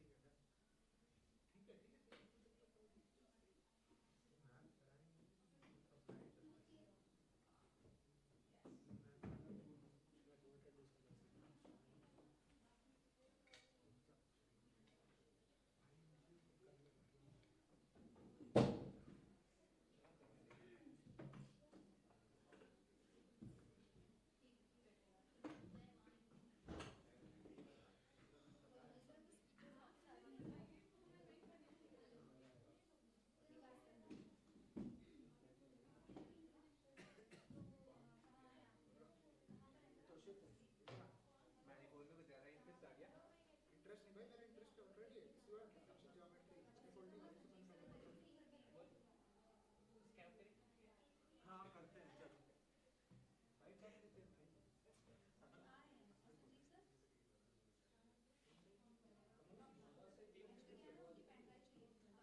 ये चलेगी 4 तक, क्लास 3 बजे तक है। क्लास 3 के बाद नहीं है ना? हाँ सर मेरी ब्लैक होता है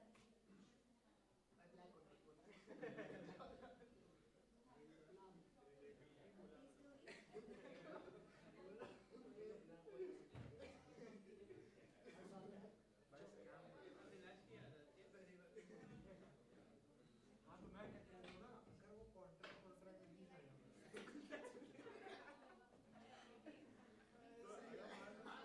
कर सकते हैं ये बात। अगर उसको स्कैम कर लिया तो क्या है? हम तो इसको जानते ही नहीं। और अगर मान लो वीडियो कहीं हमने तो फ्री में बात की, पैसे कौन देता? नहीं कुछ लेकिन वो इतनी पागल भी नहीं है, तेरे जैसे बहुत भरोसा तो हो भाई।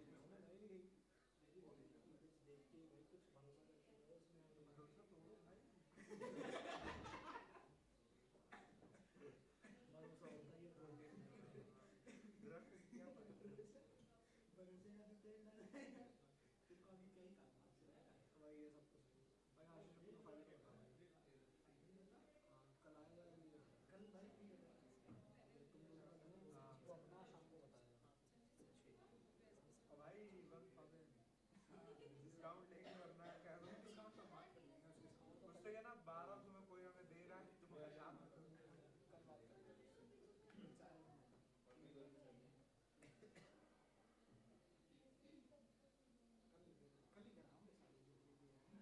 अरे भाई मत बोला, तुम नहीं कर सकते हो। अरे सुनो ये थोड़ा वैसा ही है, इससे वो जो खाने देंगे उनके उसको ऐड कर देंगे। अरे ड्यूटी उसको में रात में ज़्यादा देती है, रात को वहाँ जा रहा है 3:30 हमारे पास हुआ है और मेरा घर पास में है, तो टेंशन नहीं है।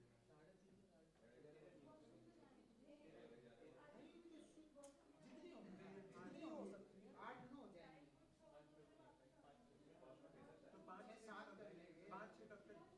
अरे सुनो एक 2-3 तो ऐसे हाँ ये सब अपने घर पे कर लेंगे। कचरा उठाना क्यों सुनो ना,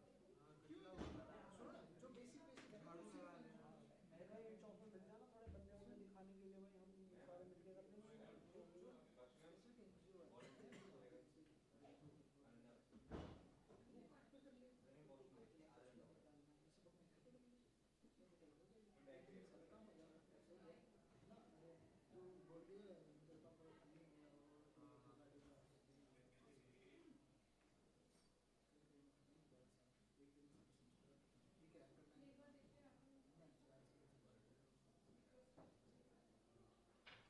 सर्टिफिकेट कैसे दे दी? जैसे मैंने अपने वाले से बात की कि वो तो डेज में बोला है, कितने दिन का डेज में वो घंटे का तो डेज का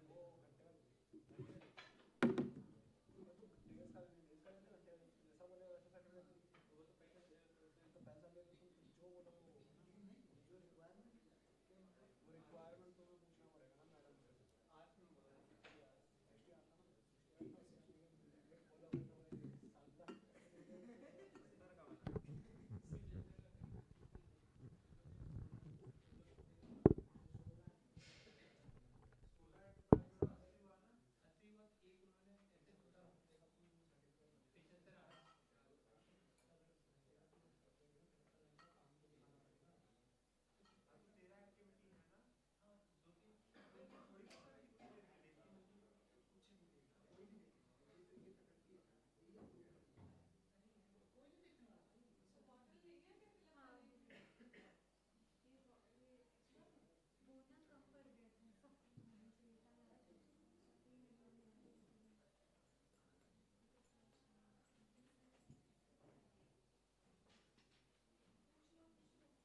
तो मैम इसमें लिखा है कि स्पीकर फॉर सनलाइन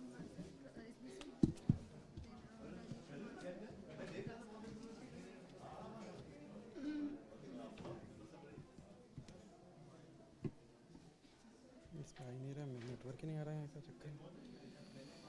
सर सर किस फोल्डर में है? फोल्डर नहीं है, डेट पे क्लिक कर दो, डेट मॉडिफाइड डेट वगैरह पहली वाली पीडीएफ ओपन कर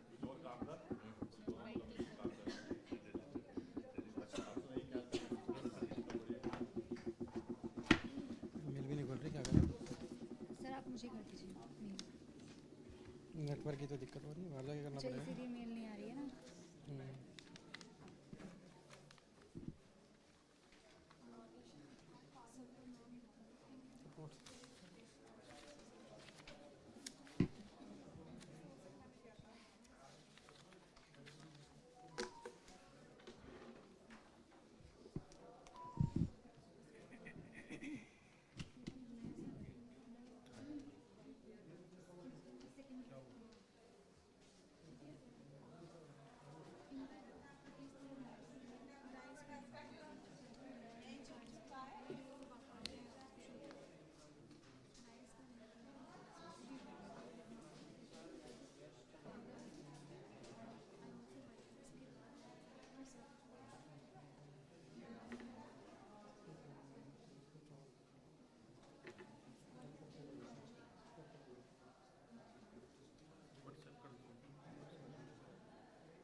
एक ट्राई और कर लेते हैं, शायद आ जाए।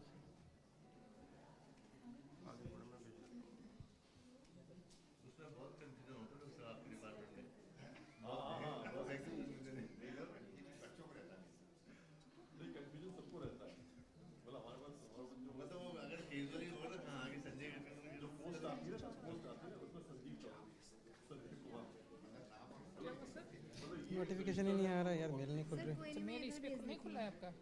इस पे नहीं खुला है आपका? इस पे खुल रहा है, मैंने फॉरवर्ड तो कर दिया, व्हाट्सएप किया धीरज। अच्छा व्हाट्सएप पे कर दिया। धीरज कर दिया, ठीक है हो गया मैम। हाँ मैं कर देती हूँ। नहीं नोटिफिकेशन ही नहीं आ रहा फ़ोन पे। सिग्नल ही नहीं आते तो नोटिफिकेशन कहाँ? आपका लैपटॉप है? ये मेरा नहीं है। क्या हो गया?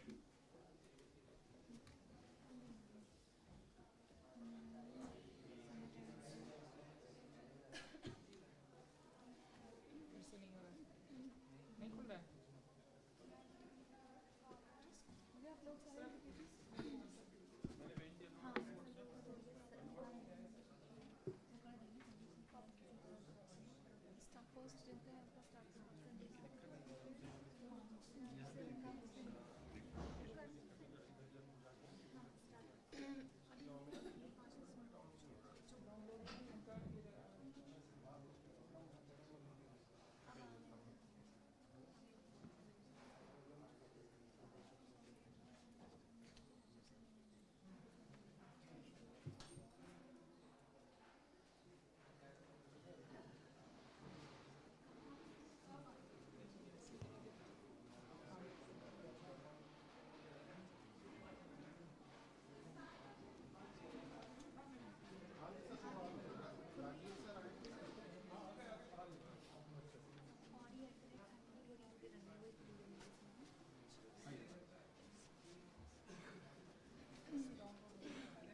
ने निकाला कोई नहीं।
ठीक है डेस्कटॉप पे होगा ना संजीव सर की हाँ ये संजीव सर की है और एमईटी टॉप है ना ये एसबी सिंह सर की है एसबी सिंह सर और उनका रह गया संजीव सर एसबी सिंह हाँ सर राजीव सर अभी आ रहे हैं तो उनसे पेन जब ड्राइव आएंगे लेके तभी आएंगे मिलेंगे शायद। हाँ विकास सर विकास सर की अभी मेल की है देखिए एक बार रिफ्रेश कीजिए सर गए हमारा अब भी मेल किया उन्होंने अगर नहीं आई होगी तो आए हाँ आ गई ये है हाँ इसलिए को डाउनलोड करो पक्का यही है हाँ यही है विकास मुझे सर ने आज डाउनलोड करो आज वहाँ जाते ही हाँ ये अंदर ही आ रहा है सर कभी तो ये नहीं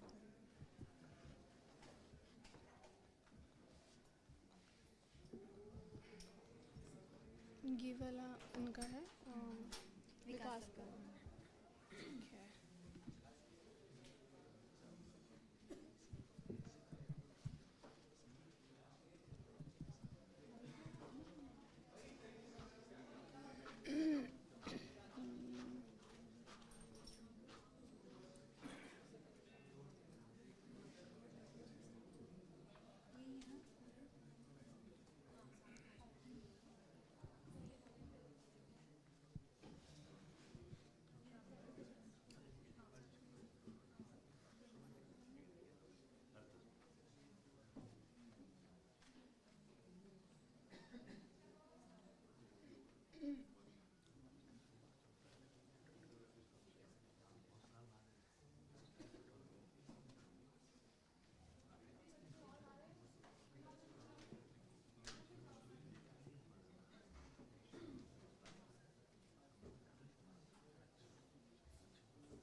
faculty members and dear students. We welcome you all to Technical Session 5 of 6th International Conference on Recent Trends in Materials and Devices ICRT-MD 2023. We have with us all the dignitaries, Session Chair Professor Dheeraj Pawar, Keynote Speaker Professor Sanjeev Kumar, invited speakers Professor S.B. Singh, Professor Rajiv Kumar and Dr. Vikas Garg. I also welcome Professor Sanjay Chaudhary from Agra University. We are honored to have with us Professor Dheeraj Pawar, Physical Research Laboratory, Ahmedabad, as our session chair. Professor Pawar is the head of Department Statistics, Amity Institute of Applied Sciences, Amity University, Noida. He has 21 plus years of teaching and research experience. He has published several research articles in national and international journals of repute. He organized 5 international and national conferences and 3 workshops. He also worked as a member of editorial board and a reviewer of 7 international journals and 7 international conferences. He also organized several guest lectures in the Department of Statistics, Amity Institute of Applied Sciences. So I now request Professor Dheeraj Pawar to kindly introduce our keynote and invited guests to kindly deliver their talk. Thank you. Good afternoon all. I welcome all the speakers of this session, starting from the introduction of Professor Sanjeev Kumar, that is the keynote speaker for this session. He is currently working as Professor in Head Department of Mathematics in Dr. Bhimrao Ambedkar University, Agra. He has published around 100 research papers and 7 books. He is a member of editorial board of various reputed international journals.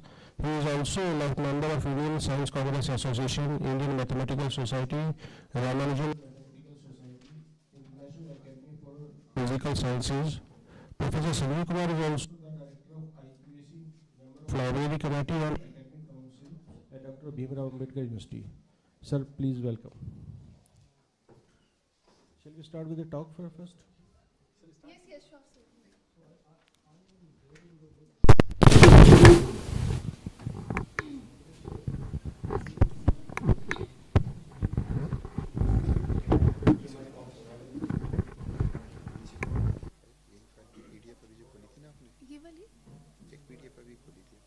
Sanjeev. Okay, this is. Thank you very much.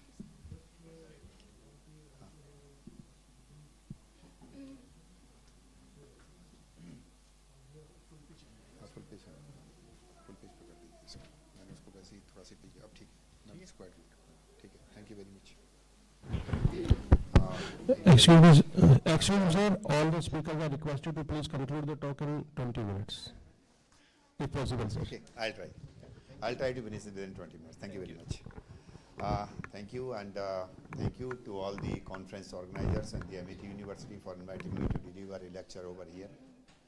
And as the instruction given by our chairman, sir, that I have to finish my talk within 20 minutes.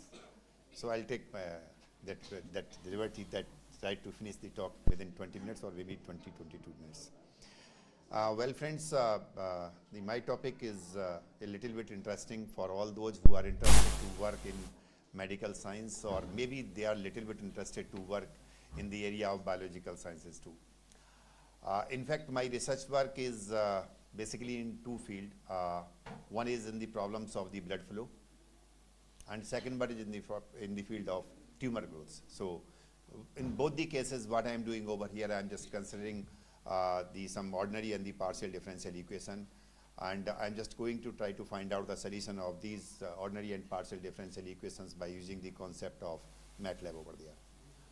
Well, as far as the problems of blood flow is concerned, so this is quite similar with the problems of the tumor growth problems. Only the difference is that in case of blood flow problems, we are considering the concept of Navier-Stokes equation, while here we are considering the reaction diffusion equations. So here, basically, I'm just going to use the reaction diffusion equations for such type of issues over there. And then after, I'm just going to try to find out the solution of these equations by using the concept of, maybe you can apply the finite difference, finite elements, so depending upon the situation, which techniques from which you are familiar. There is no hard and fast tool that you are bound to solve the problem only with respect to this particular issue over there. So it depends upon the situation. Well, several papers have been published in this direction. If we start with the specific research in this direction, and if just going to collect the data of last 50 years, then there may be more than 500 publications in this field. Might be some of you are maybe feel that you are hearing this name first time, that how it is possible that you are going to apply the concept of mathematics in the field of cancer therapy or maybe some type of problems over there or the treatments of it. But if you just going to collect the data and if you are just going to have the search on the net, you will find more than 500 publications that is especially having the mathematical modeling of the tumor growth problems and related issues over there. Well, as far as this problem is concerned, here I'm not going to only consider a mathematical model for the problem of the tumor growth. Rather, I'm just going to work on an immune response system over there. And whenever you are talking about the treatment of any cancerous problem, and then doctors are going to provide some medicines or the chemotherapy or whatever the treatment they are going to apply over there. But on the parallel, your body's immune system is also going to work in this direction. So here my problem is a little bit related to that issue, that how your immune system is going to work to cure or to going to solve the issue related to the tumor growth issue. So well, as I told you that it's nothing, it's just merely a mathematical model, especially for the density of the tumor cells, and I'm just considering the concept of the immune response system of your body. So as this model is about the cancerous growth, which is developed over here, and any case in any situation or in any part of your body, it's not specifically that is I'm talking about the brain tumor only. It's maybe related to some other parts of the body also. Now here we are considering the procedure for the cancer therapy, which consists of interaction between the immune system and the tumor cells. So without any specific drug. Here I'm not going to consider the concept of any specific drug.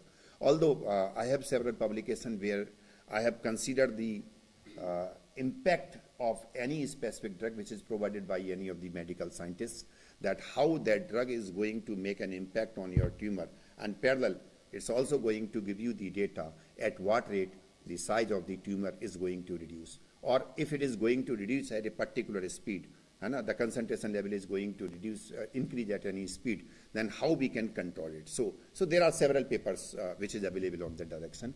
So here I am not going to work on a medicine over there, only the body's immune system is going to work over here.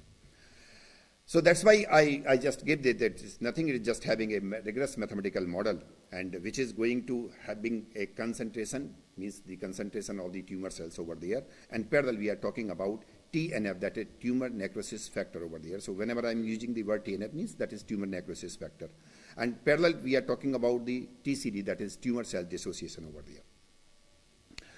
And here two factors are very much important on which we have to work, that is net growth rate and the infertility ability, specifically in this model. On these two factors we are going to work.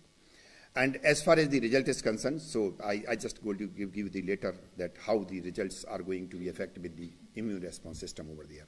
Means we have considered some models, one model without immune response system, and then after on the basis of your immune system, then other models are going to be described over here. As far as some elementary information about it, so as everybody knows that it is a very typical and disease over there till now. And still the medical scientists are working in this direction to get some authentic information, to get some interesting results, so that that patient can be cured easily and without any harm on other part of the body. Because whenever you are going to give any medication over there, specifically if I am talking about chemotherapy, it's not going to cure from your tumor, it's also going to damage other parts of the body, and it's going to give you a negative impact over there. So that's why I'm just not going to show you any model which is related to that how chemotherapy is going to give you the result in this direction. Now, as far as everybody knows, might be all of you are a little bit familiar with the mathematical modeling, and you know that we are working on two type of model. One is the spatio model and second one is the temporal model. Here we has to work by considering both the models simultaneously, or both the type of things in one model only. So we are just talking about a very important implication of the septal and temporal model over there. And as you know, that modeling and simulation of tumor growth in competition with the immune system is certainly one of the challenging frontiers of applied mathematics, which could have a great impact on both the quality of the life and the development of the mathematical sciences, and specifically whenever you are talking about designing any mathematical model or you are using any specific tool to find out the solution of such problem. Well, when we talk about in general, simulation may need to use the dedicated computer devices to solve the system, and that include biological variables in the various transport phenomena related to the biological system. So that's why I have specifically mentioned over here that I'm not going to give you that only that particular technique is going to give you the solution of your problem. Technique is going to be depend upon the problem which you are having, and the best way or the by easily or by having a best approximation which you can have, the technique will be adopted that one.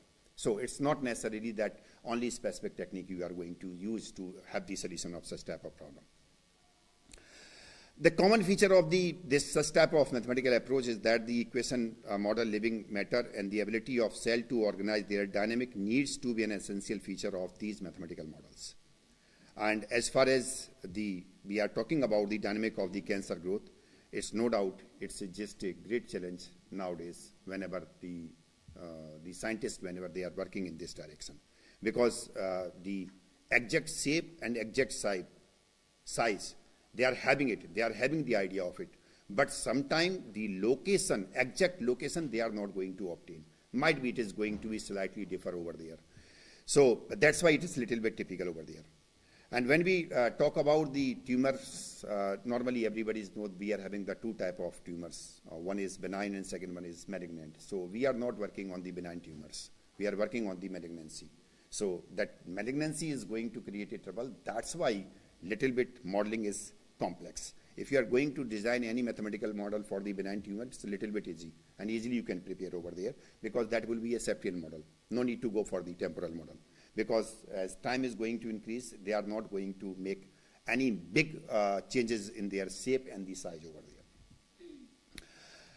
If we talk about the mathematicians who are working in this direction, I'm talking about only the mathematicians who are working in this direction. So as I told you that if you just have a look of the research work in the last 50 years, so I'm just going to give you a small idea about it. That Colin worked in this direction in 1956. They have published one paper over there, and just applying the simple concept over there.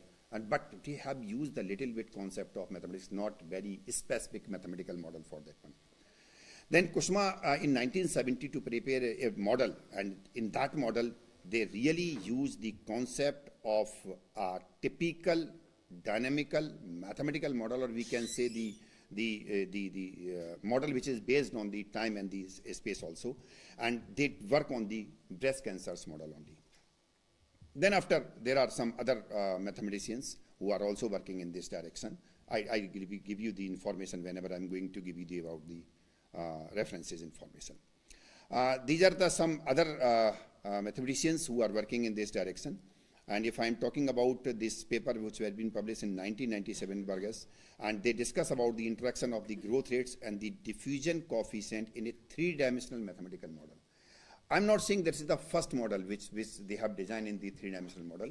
This was the model which normally published after having more than 20 research papers they have designed for the three-dimensional mathematical model.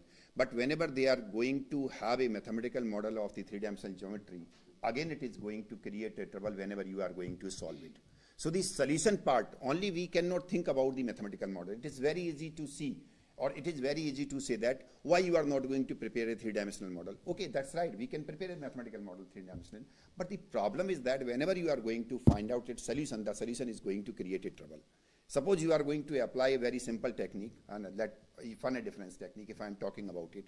So if you are going to use the concept of the finite difference technique, and you are taking only 50 mass point in all these three directions. So if it is a two-dimensional model, then 50 into 50, so 2,500 mass points only.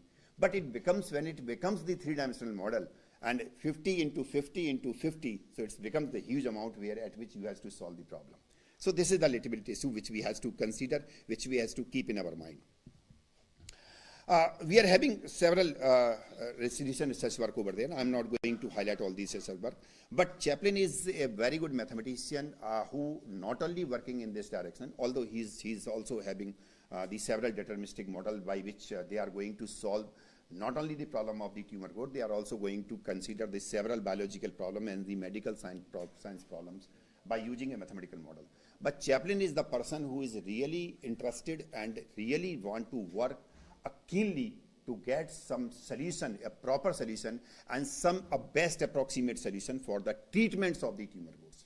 So Chaplin also used the concept of the immune system, but very later stage. But initially, when Chaplin has designed the initial mathematical model, he was interested only to give you the mathematical model that if such type of shape is exist for any of the tumors, cell growth, then what would be the mathematical model? Then after he also used the concept of some medicines over there. If you are just going to that particular model, and this is by using this particular medicine, if the killing rate is like that, then what is going to have an impact on this particular mathematical model?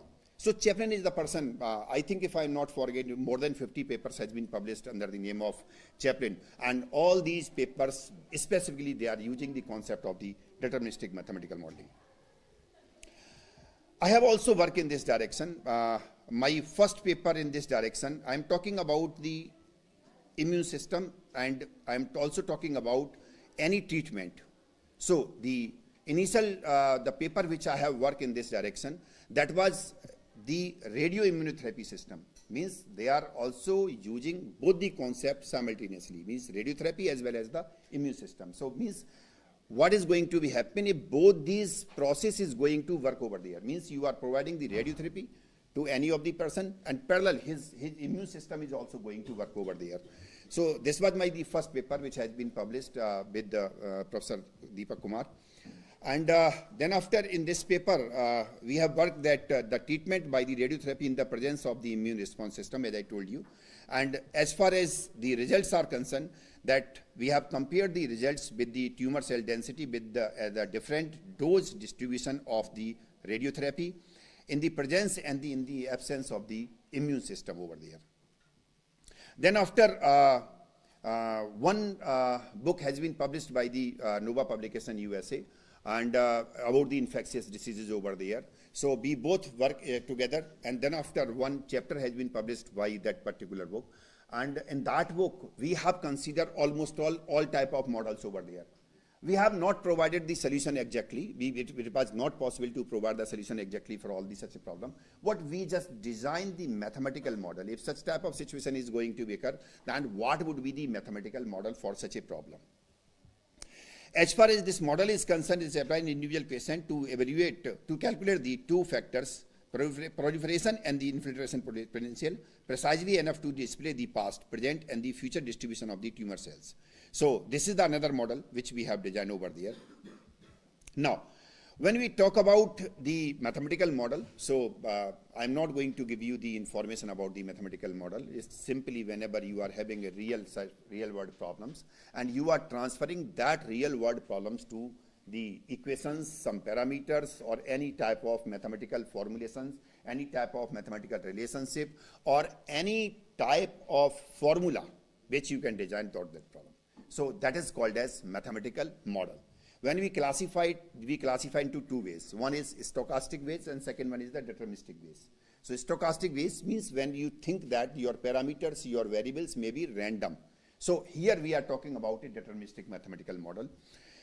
Now, so if you are interested to work in this direction, only two things has to be keep in mind. One, you must be a little bit familiar about the biological phenomena or biological situation or the biological aspect of that particular problem.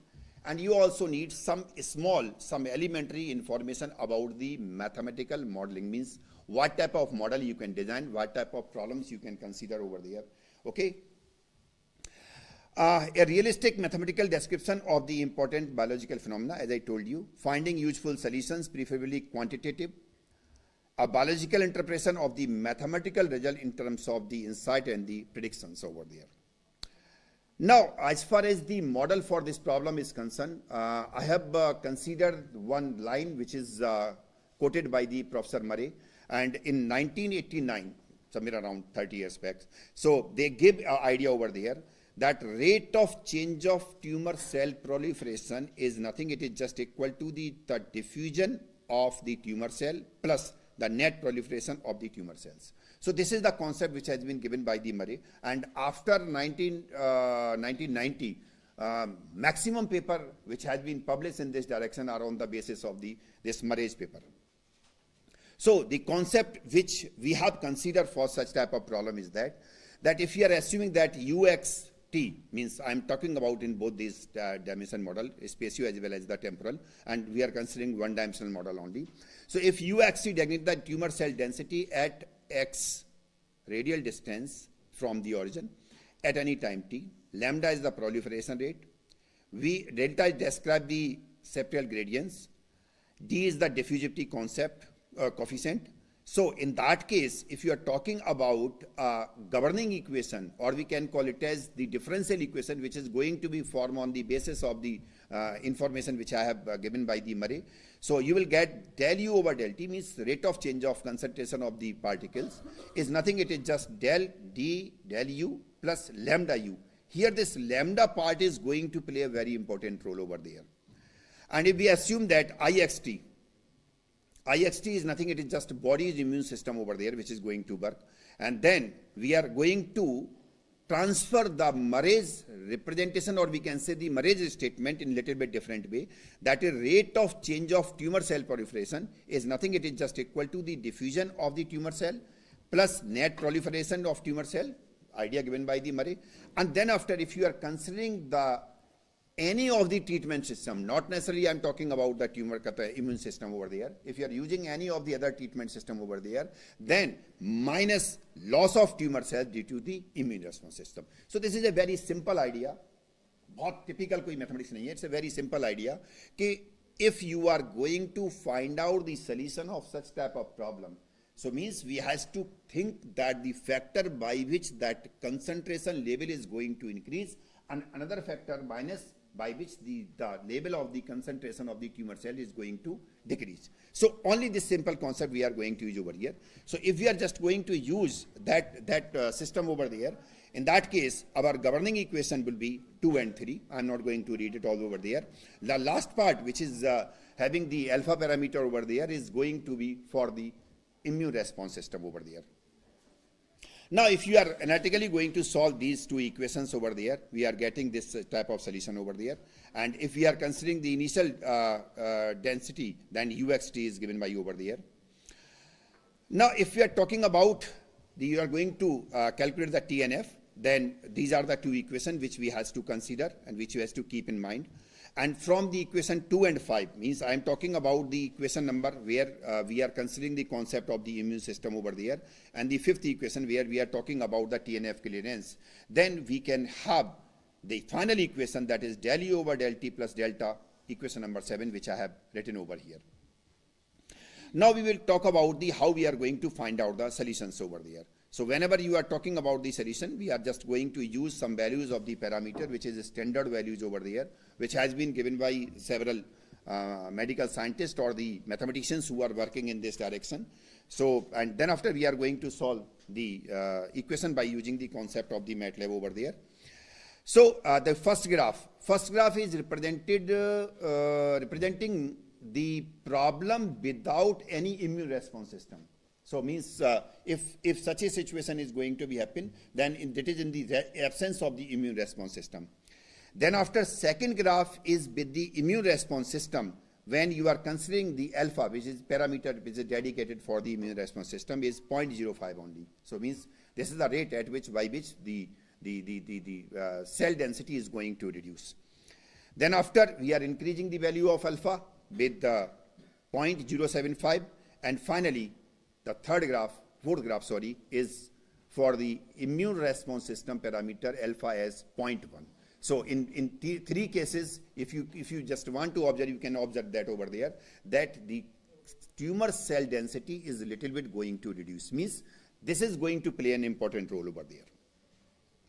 Now another thing is that, which is very much important, that if you are just going to apply any of the medical treatment or any of the other type of treatment parallel, whenever you are talking about immune system as well as that medical treatment also, then you will observe that the rate at which, suppose you are providing the chemotherapy to any of the cancer patient, then the data which is stated that suppose the cell density is going to reduce by any specific speed A. By immune system, if it is going to be reduced by B. So whenever you are applying both, it doesn't mean that it is going to be reduced by A plus B. It is going to be reduced more than that one. Means when both these systems are going to work, that is going to give you another impact over there. Now, as I told you that we study the 100 hours of the tumor growth and the radius of the tumor up to the 10 mm. After 50 hours, we compare the figures and we see that in the presence of the immune response system, the TCD is less in the comparison of when immune response is not working. And TCD is 0.75 into 10 to the power 6 cells approximately in the absence of the immune system over there. Now, whenever we are talking about with the immune response system, so in figure 2, we suppose that immune killing rate is working against the tumor cell and its value is 0.05 mmQ per NGH. And now, if we just have a look of the figure 3, here the value is now changed from 0.05 to 0.075. So you can see that there is an impact of the immune response system over there. And now in figure 4, this has been changed again. So it means the things are going to decrease rapidly over there. So whenever your immune system work over there, the tumor cell density is going to reduce. We are not saying that by immune response system you can cure any of the tumor treatment. No, it's not like that. It depends upon the size of the tumor. It depends upon the location of the tumor cells. It depends upon the immune response system of your body. But whenever you are going to give any of the medical treatment and your body immune response system is also going to work over there, both can work in a good manner, in a very you can say different manner, and they can cure the information, they can cure the result, they can cure your tumor problems rapidly. This is some conclusion which I have spoken over here, that this approach works to develop the simplest model that can be show the interaction between the TCD and the immune response system, tumor necrosis factor. And here we are considering that tumor is not symmetric and no drug occurs over there. So this is another problem. Normally, whenever you are seeing any of the tumors problem, whenever you are observing through any of the you can call it as the X-ray or whatever the CTVT जो भी आपके पास है. So if you are just going to have a look of that, you will find that it's not symmetric. So it is a little bit typical to design a three-dimensional model if it is not symmetric. Then here we develop a simple model which can show the tumor growth without and the immune response system of the body. Model shows that the radius of the brain tumor increases with concurrent times. Hence, in the presence of an immune response system, the TCD behavior is instinctive. The TCD curve shows that the non-monotonic behavior with the immune response system, and we can stated that we have formulated and analyzed a model that interplay a growing tumor cell density and the TNF, that is immune response system. This result says that the TCD is responsible for the growth of the tumor and the immune response system is stopped to the direct tumor growth. And this modeling approach establishes a new way to thinking about the tumor, and that maybe have any another application in the clinic as well as in the laboratory. It is necessary to develop a better model protocol that is more directly addressed to the diffusive nature of the tumor.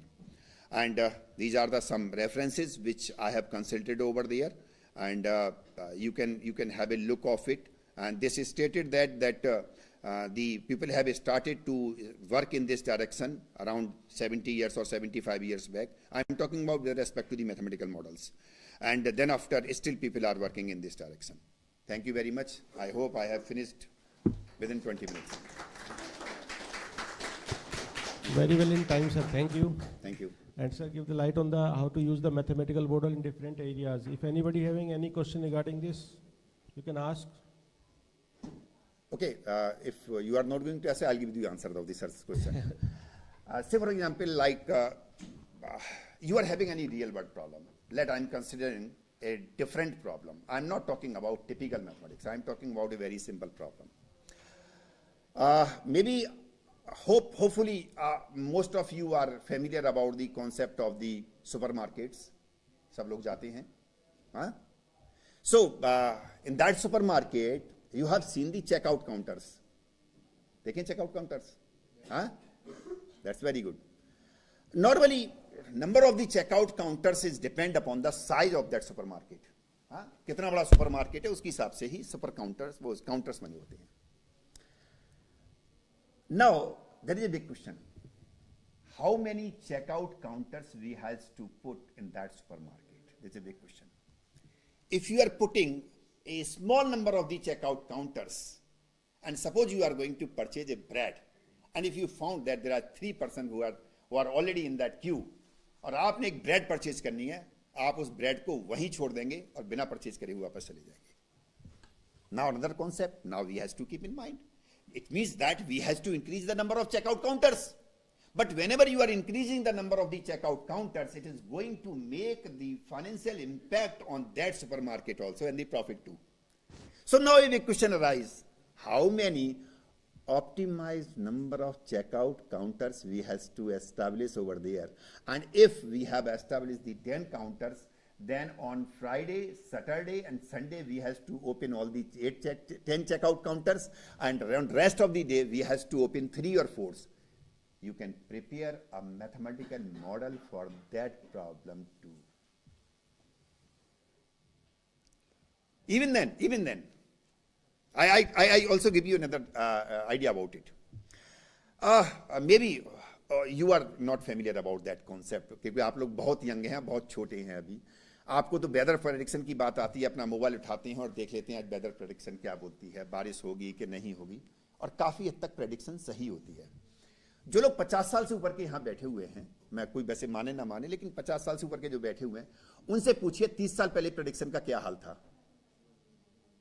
कई बार situation ये होती थी, weather prediction होती थी कि आज बारिश होगी, बारिश नहीं होती थी, और जिस दिन नहीं होती थी, क्यों, ये बदलाव कैसे आ गया, इतनी एक्यूरेट प्रेडिक्शन कैसे होने लग गई.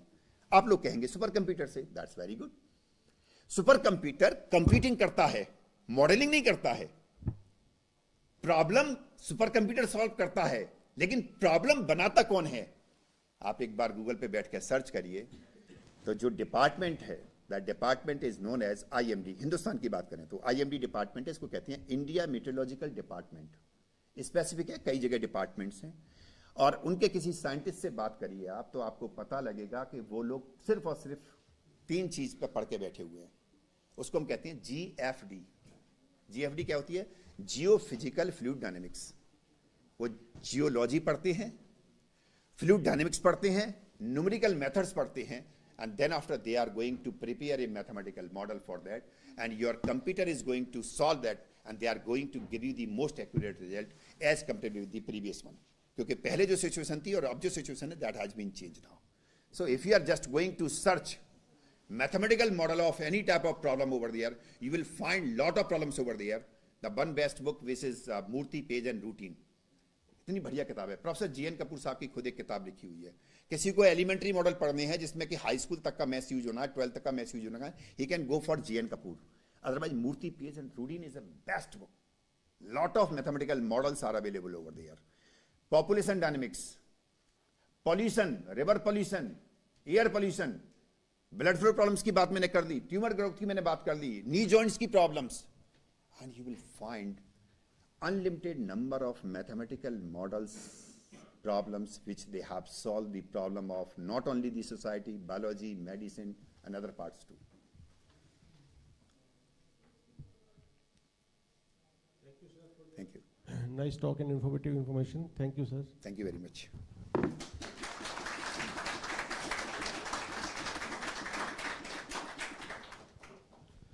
Our next speaker is Professor S.P. Singh.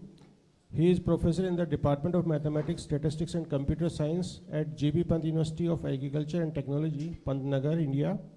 His area of research mainly focuses on reliability theory. He is a member of Indian Mathematical Society, Operation Research Society of India, Indian Science Congress Association. Professor Singh is also the editor-in-chief of Journal of Reliability and Statistical Studies.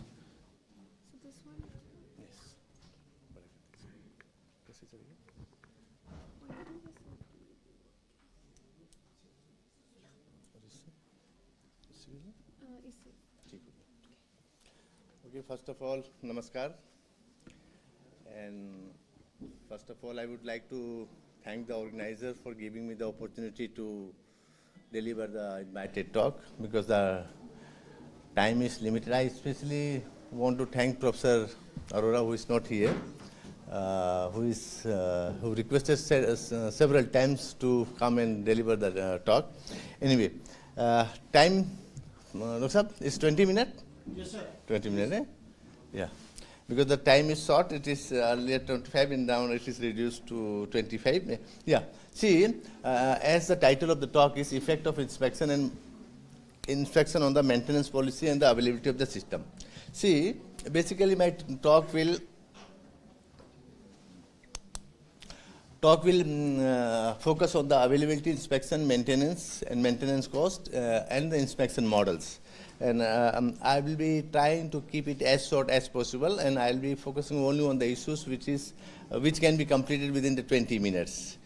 See, basically what availability is. Availability is a component of reliability, where the reliability means the probability of successful operation of a system. I mean probability of successful operation of a device under given condition.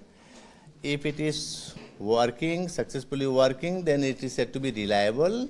And the availability is the probability that the component of the system is operational at a given time.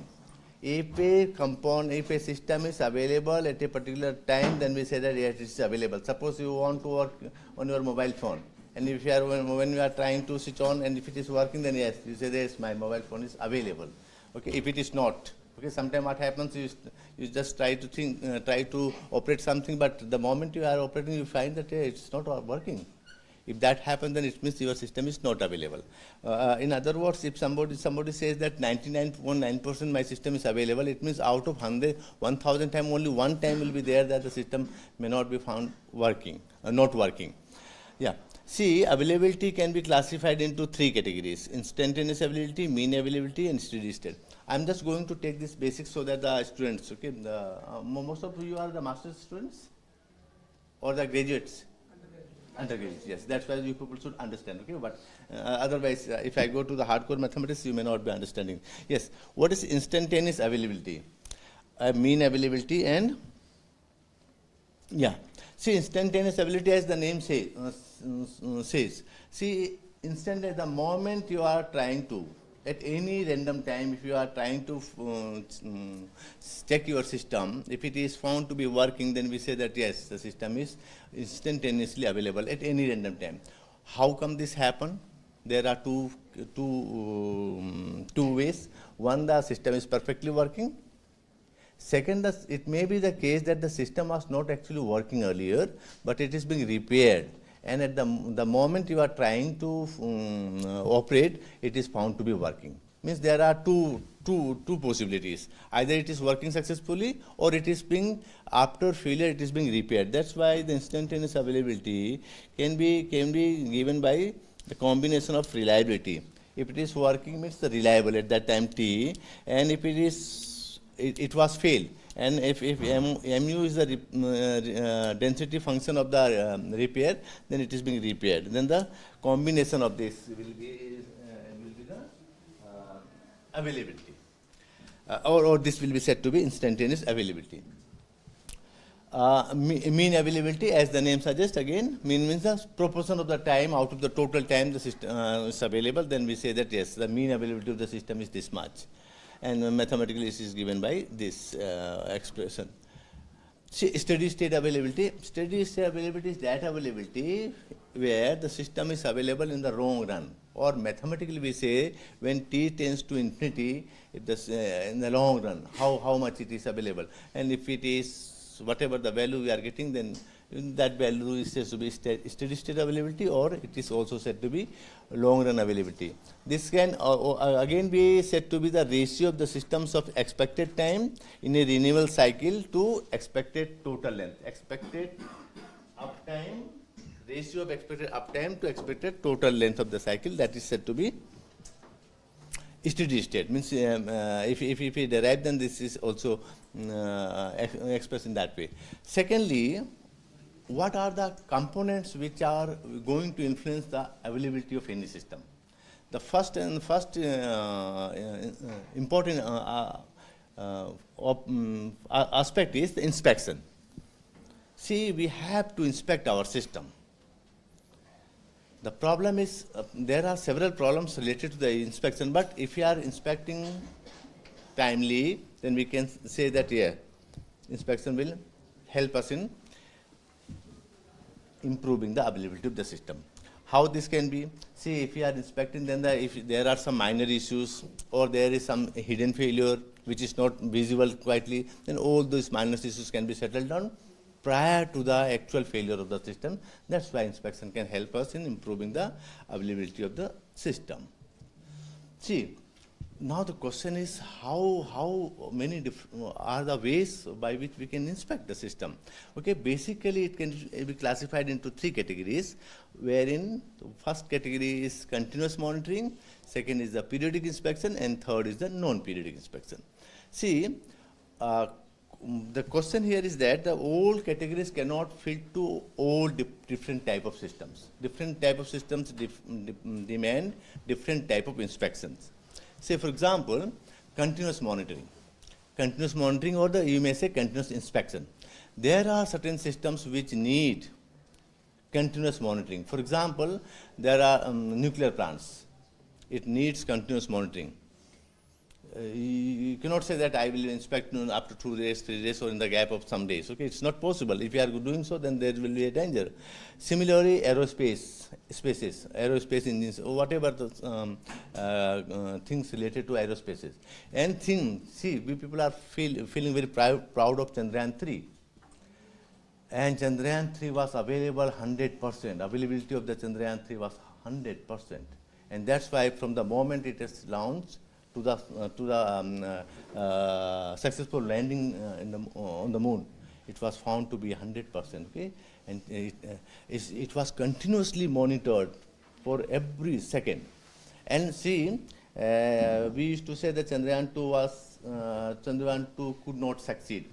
It succeeded. It was reliable, but the reliability was almost like 95 or 97%. Only at the last stage it failed. It's not that it failed when we have launched. Okay, the availability of the system was not there during the last stage. That's why how availability of any system is important. Yeah.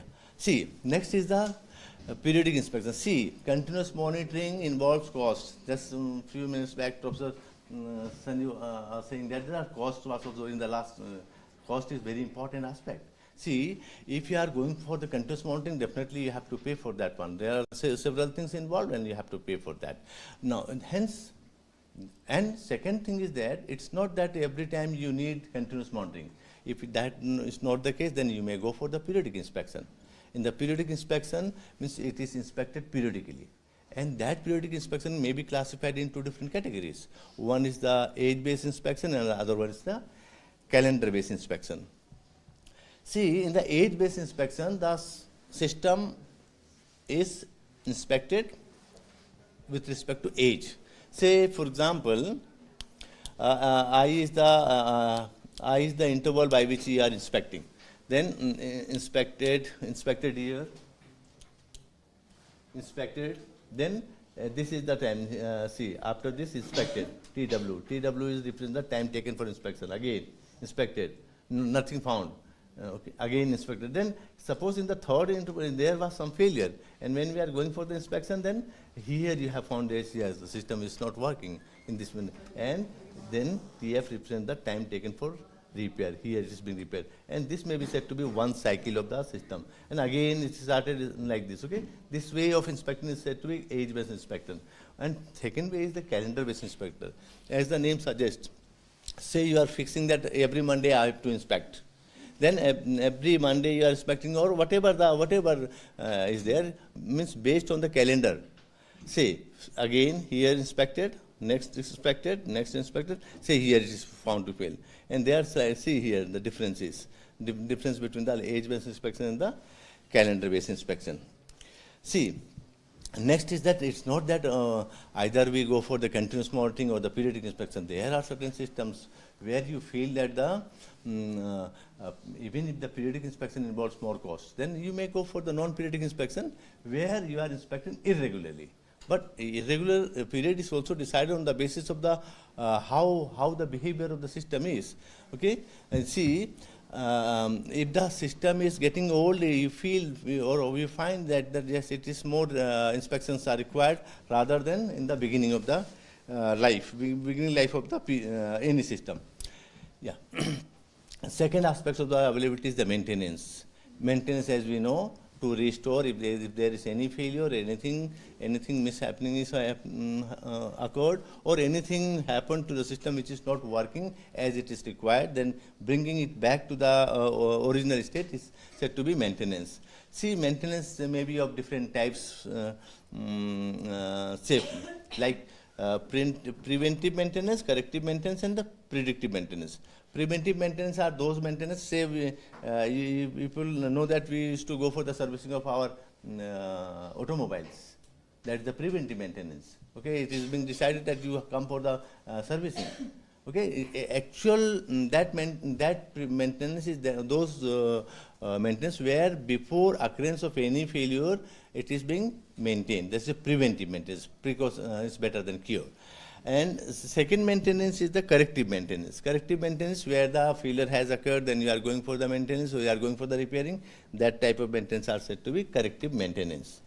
And third is the this predictive maintenance. Say sometime what happens, everything is going fine, but say for example, your AC is there and your AC is making more sound. Then you feel that something is going wrong. Or say you are operating your mobile phone. Everything is working fine, but you feel that my mobile is getting heated. Then it means it is indicating that something is going wrong. It means on the basis of these all things, you can predict that something is getting wrong, then we require maintenance. See, what are the maintenance costs involved? So basically for the maintenance cost, how many times you are inspecting into what is the cost of inspection, plus what is the expected cost during the repair, how many you have to pay, and the cost of penalty due to downtime. If your system is not working, for that also you are paying the penalty. Means not working means output is not there. Yeah, output is not there, that is as good as penalty. Okay, and the expected downtime. If you use this one, we can find the total expected cost. Yes, I am speaking this. Yes, inspection model. See, I am going to talk about the only one model because the time is not there. See, availability of the system inspected periodically and renewed at each inspection. There are several inspections, several different type of inspection. On the basis of the inspections, you can create different models. See, say for example, we have a system. The system is periodically inspected and renewed at each inspection. Say for example, T is the period. Okay, renewed at inspection, you have inspected here, and if no failure is there, whatever the preventive maintenance is there, preventive repair is being done. Again, preventive repair is done. Again, preventive repair is done. But in the next inspection, you have found that there are some certain failures, and they say why is the random time of the random time taken to repair the system. Now this is being repaired here, and we may say that one cycle is complete. And again, this is process, again you find somewhere, and this is how we'll be going to repair. Say here, as I said in the very beginning, reliability is the probability of successful operation of the system, which is here denoted by RT. Then here, the reliability can be obtained, reliability is as good as still the system is working successfully. Or the same may be obtained with the help of how many number of inspections we are performed before actually this failure is being detected. Or that may be said to be probability of capital M. Okay, number of inspection M is equal to RT raised to power M. M 1, 2, 3, say M times after mth time. Suppose it has been found, then FT. FT is the failure distribution function. This is how we can find the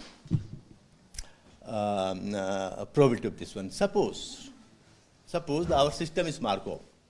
Markov here in short we can say K tau is 0 when the system is under failure at time tau, and 1 when the system is operational at time tau. Then availability of the system is available. This Markov process, this value is 1, which may be said to be, in other words, this may be said to availability, m is equal to 0 to infinity, p k tau, m is equal to small m, and this can further be classified this way, here. This is the second equation, the important one. See what these two terms denote. See, first term represents the occurrence of the failure before time tau. Occurrence of the failure before time tau, and the second time is the second term represents the time taken, no failure taking place before the time tau, No failure plus failure. The sum of this will be as, if the failure is there, then definitely we have to go for the repairing. This is how we can get the availability of the system. See, applying the slight mathematics here, the same value or the first term and second term can further be derived, solved, and then ultimately the value of the availability can be obtained to be this for the first term and this for the second term. See, this is how we can find the availability of any system. See, because the time is not there, that's why I'm not going for this one. See, as I said, depending upon the inspections, you can create different models, because every type of inspection will not be fitted to different type of system. Because different type of systems demand different type of inspections. See, similarly we can derive this one. Say in the second model and the first model, if we compare, the availability of the model 1 is found to be better and availability of the second model is found to be slightly lower, because in the second model we were not repairing preventively. Only when the failure is detected, then only the system is being repaired. That's why the availability is lesser for the second model in comparison to first model. Yes, I am skipping all this. Now come to the cost rate. Cost rate, how to find the cost rate of the system. See, the cost rate is the ratio of expected cost in the cycle, to the expected total length of the cycle. We have to find the ratio of this one. This ratio will give what will be the expected or the long run cost involved there in the system. See, this EC can be obtained to be, as said earlier, this may be written, this is written in the more mathematical form. This is the same formula as stated earlier. See, inspection is the inspection cost, number of inspection or expected number of inspection, expected cost plus penalty cost due to the system into expected downtime. This is how we can find the long run average cost, and applying the mathematics again. See, uptime. What is the expected uptime of the system, expected length of the system? On the basis of the inspection, we can find EU, EL, and this can further be, with the help of all those whatever said earlier, involving those more mathematically, we can derive the that expressions like this. And finally, expected downtime is expected length of the cycle minus expected uptime. This is the difference between this will give the expected downtime, and on the basis downtime is required to find the penalty. And when all these values are being determined, then we can finally find the LC of this system.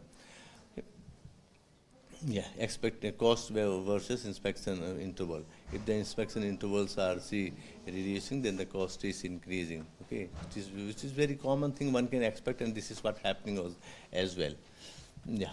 Conclusion, although those conclusions are already stated, inspections play a more important role in the to determine the availability of the system, and the inspection as well as the maintenance cost.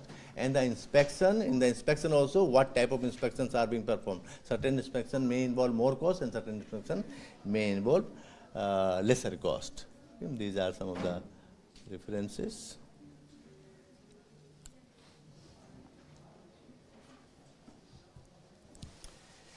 Thank you very much.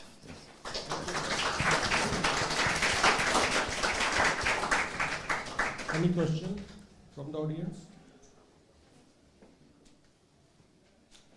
Thank you, sir, for your nice talk. Okay. Thank you very much.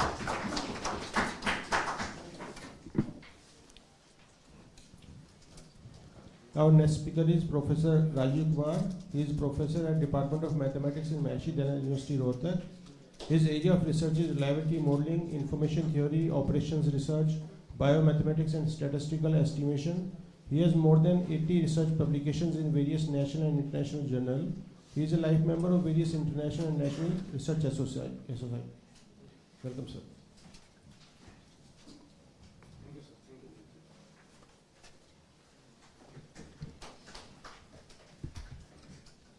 Install किया हुआ है जी sir okay thank you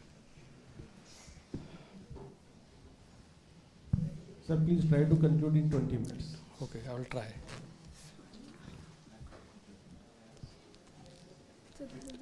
Okay. Very good afternoon to each and everyone here. And first of all, I am thankful to the MDP University and especially Professor S.D. Arora and Dr. Anjali, who have insisted me to be here amongst you. And I can see that most of the students are UG students. Any PG students or research scholars? None of them. Okay, anyways.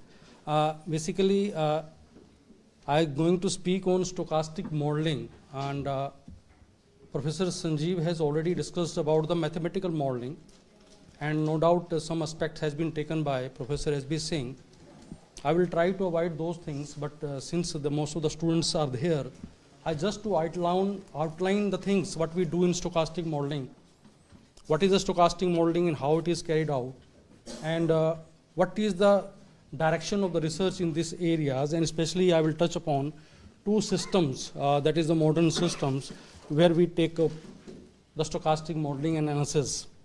Outline of my talk is, in fact, this is, but because of shortest lack of time, I will try to skip some things which are not related to most of the students.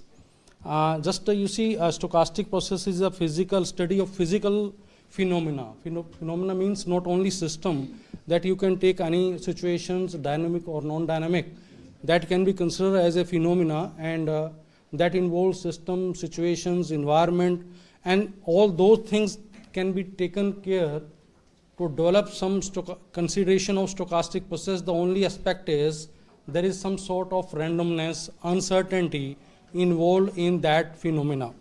So keeping that phenomena changing with the time or some other index, we can construct some models that is known as a stochastic models. And these stochastic models being developed for different kind of systems. Since the students are from different fields, I can see it can be a mechanical system or a communication system or a electronic system or a biochemical system or human system, where these days stochastic models are being developed. And they have been found to be quite useful for many reasons. A stochastic process, as already stated, that is, if we define in technical terms that we used to state in classes, that is the family of random variables which are function of some index. I will take here the time index, and they are involved with two main characteristics. One is a time structure, another is a state structures. That is how the system have different states over different time spans.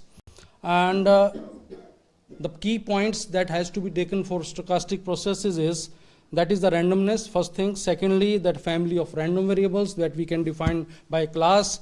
Then some index, that is, say, I will take as a capital T index, that can be a parametric space, or sometimes we call it as a parameters only. Index state can be that can be a discrete or continuous. Similarly, state space can also be discrete or continuous. Accordingly, the stochastic processes come out to be of four type, that is, we can classify them as a four kind, that is the discrete state, discrete time, discrete state, continuous time, continuous state, continuous time, that the 2 by 2 matrix you can see.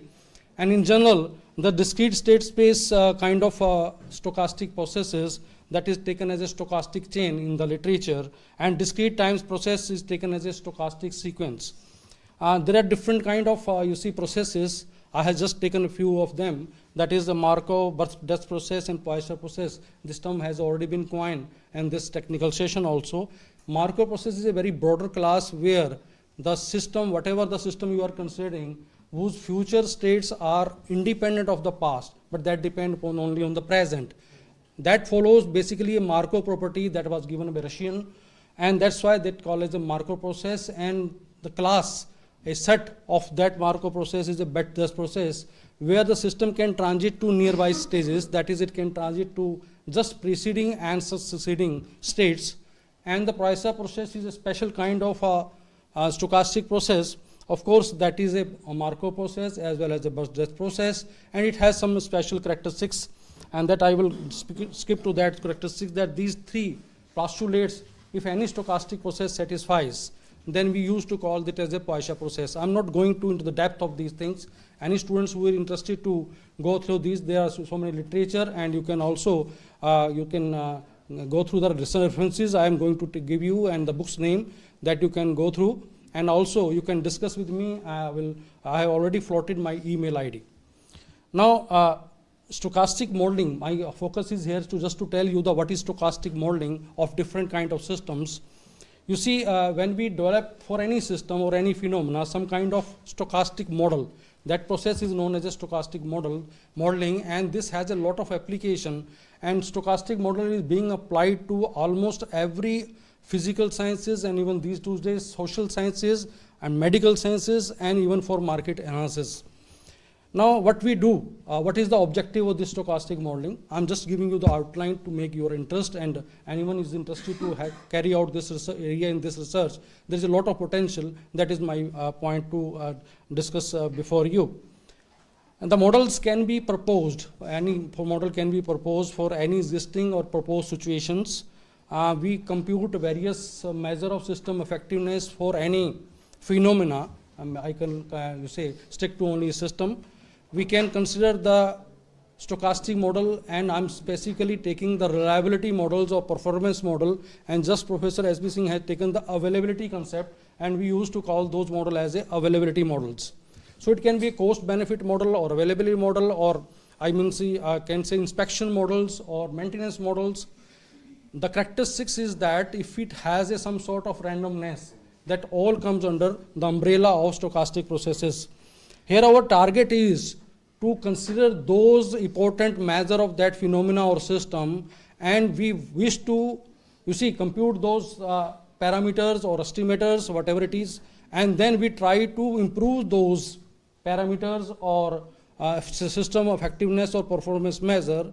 And for that thing, we need to develop different kind of models. And once you start with the modeling process for any system, at the first instance, you may not be successful, but over the years, with the experience, with applying different mathematics, considering all possible situations and the parameter, one can develop a better models. Rightly, as it was stated, that the earlier, if you go back to the last 50 years, then weather forecasting models was not so accurate, because all the considerations, all the parameters, all the data aspects has not been incorporated on those models, and IMD was not in a position to have the best model for the weather forecasting. And these days, because we have taken consideration of all those things, and now we are having better models, of course, that are regression model or growth models for weather forecasting, and that gives us the weather forecasting up to 99.5% sometime. So you see, the interesting part of this modeling is, once you start the modeling, it may not be so accurate, it may be bad model. And successively, recursively, if you go on, you can construct a good model or the best model for any situation, for any phenomena. And the target is how it is best, in what terms it is best, it depends upon the system performance, measures that you are interested in. You may be interested in reliability, you may be interested in availability, you may be interested in the minimum cost, or maybe some other aspects that can be there. But development of the models need to, done through some sort of, if you have studied the OR models, operation research models, the basics of this stochastic model developing is the same as the operation research models. That is, first of all, you had to investigate thoroughly the phenomena or system for which you are interested to construct a model, and then going through those all variables, all the parameters of that situation or phenomena, you list them, and out of those you trace out to locate and select those variables which are very important for that particular system or phenomena that influences your system performances, and then you can construct a draft model, and basic model, and that model can be improved taking into consideration the other aspects, other parameters or even variables, and you can compare the previous models with the current new models, and you can highlight which model is better for that situation. That is the process we used to do in development of these models, and this is just a flow chart that how we can do, how we used to do. First thing is to develop the model, and second thing is to analyze those models in terms of parameter of our interest that relates to the performance of that system. So the first thing is to understand that particular system thoroughly, collect relevant information about the system, you can write it down, you can just estimate from the data the important estimators or the parameters. As an estimator, you can take different estimation techniques. Draft, you can a model, mathematical model with mathematical symbols. Then after doing that, you try to solve that mathematics. Since I'm talking about mathematical and stochastic model, definitely this will be a sort of equations or relationships, direct or indirect, and those relationships can be solved. I am interested in here for the reliability, availability or cost benefit models. So my, you see, point of interest relate to those parameters which affects reliability, availability or cost of the system. And finally, different techniques are there to analyze those systems and those models, and we can make conclusions out of those stochastic models. Different mathematical you see approaches that we used to take up is the probabilistic approach. Of course, statistics, we used to study the statistics well now. The Markov and semi-Markov process, regenerative point techniques. I'm not going to in the depth of these approaches. There are different approaches used by different researchers in this area. And the important measure of system effectiveness, I have just taken a few of them because I'm going to take up a situation where these measure of system performance have been taken, that the first passage time, mean sojourn time, mean time to system failure, usually it is called reliability or survival in medical sciences, mean uptime, mean downtime, and that is the availability. In terms of availability, we can say busy period of the repairman or service engineer or the facilities. Since we are these days are developing stochastic model for human body for different organs also. So that's why I have taken the clinical facility aspect of doctors has been taken care of. And these other measures, and the lastly is of course the cost benefit aspects we had to take up for a model. That's why I have taken profit incurred to the system in terms of the providers, system providers or system users in the sense. I'm skipping these things because these are the terms and that has been discussed by Professor S.B. Singh, the availability, preventive, and this all thing. You see, when you develop a model for any system configuration, that is the mechanical part that has to be taken care, how that system is, how the components are located in that system. How many components are there, how they are located, what are their structure or configuration, because that impacts the reliability or availability of the, even the cost of that system. So different structures are there in literature, series configuration, that the systems or components are in the series, that can be in parallel configuration, that can be in hybrid form, that is mixed parallel configuration, that can be a series as well as parallel configuration. And to improve the reliability or the availability of the system, some other consideration has been taken care, that the concepts of redundancy, that is instead of taking one component, you take additional components to survive the system. You see, when you say automobiles, when you have a car or any vehicle, you will see that there are some additional vehicles, additional tires are there just to support you, that whenever it is a failure in a tire, then you can replace that so that your vehicle go on, carry on. So same thing happens in other system also, where redundancy we used to take up. And redundancies, of course, that is of a different kind, active redundancy and passive redundancy. I'm not going to the depth of these. And the thing is, just to make interest, that lot of people has done the research in this area right from 1952 onwards. Lot of literature is there. You can see so many papers that are being developed, written on this area. But the focus on that system or phenomena was to just a hypothetical, that is without taking into consideration data-driven aspects, or the real data was not taken into account. But these days, the research in this area take care of the real situation, real timing, real data, and according the modeling is done, and that's why the new term has coined, that is a data-driven models. So I'm talking about data-driven stochastic models. First we collect the data, and then on the basis of that information or data, we develop the models, and then we analyze those models to fit to that particular situations. So this is the literature, and just I'm going to highlight a industrial process water system. I have one of my students have visited that system located in the Panipat thermal plant, if you might heard about.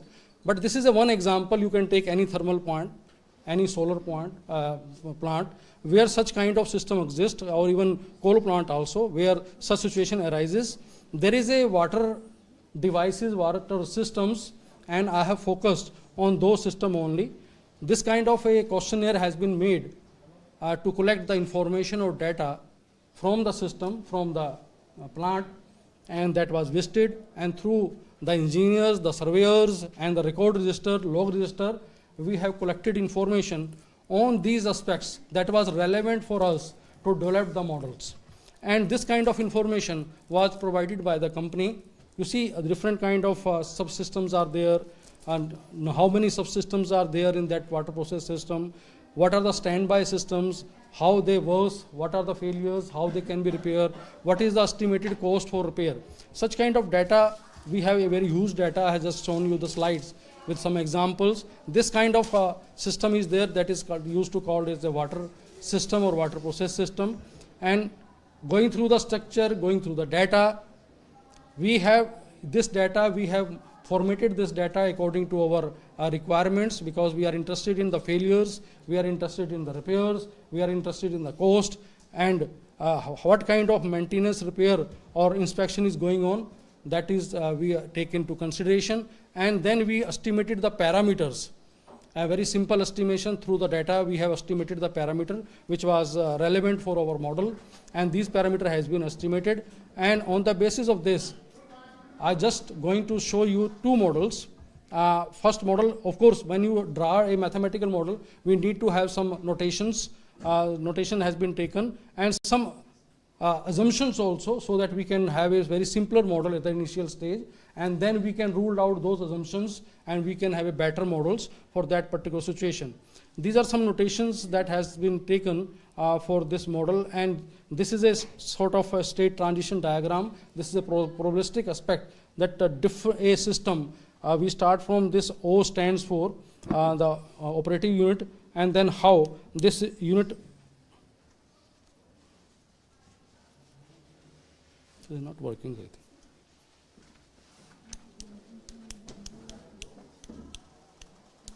Yes.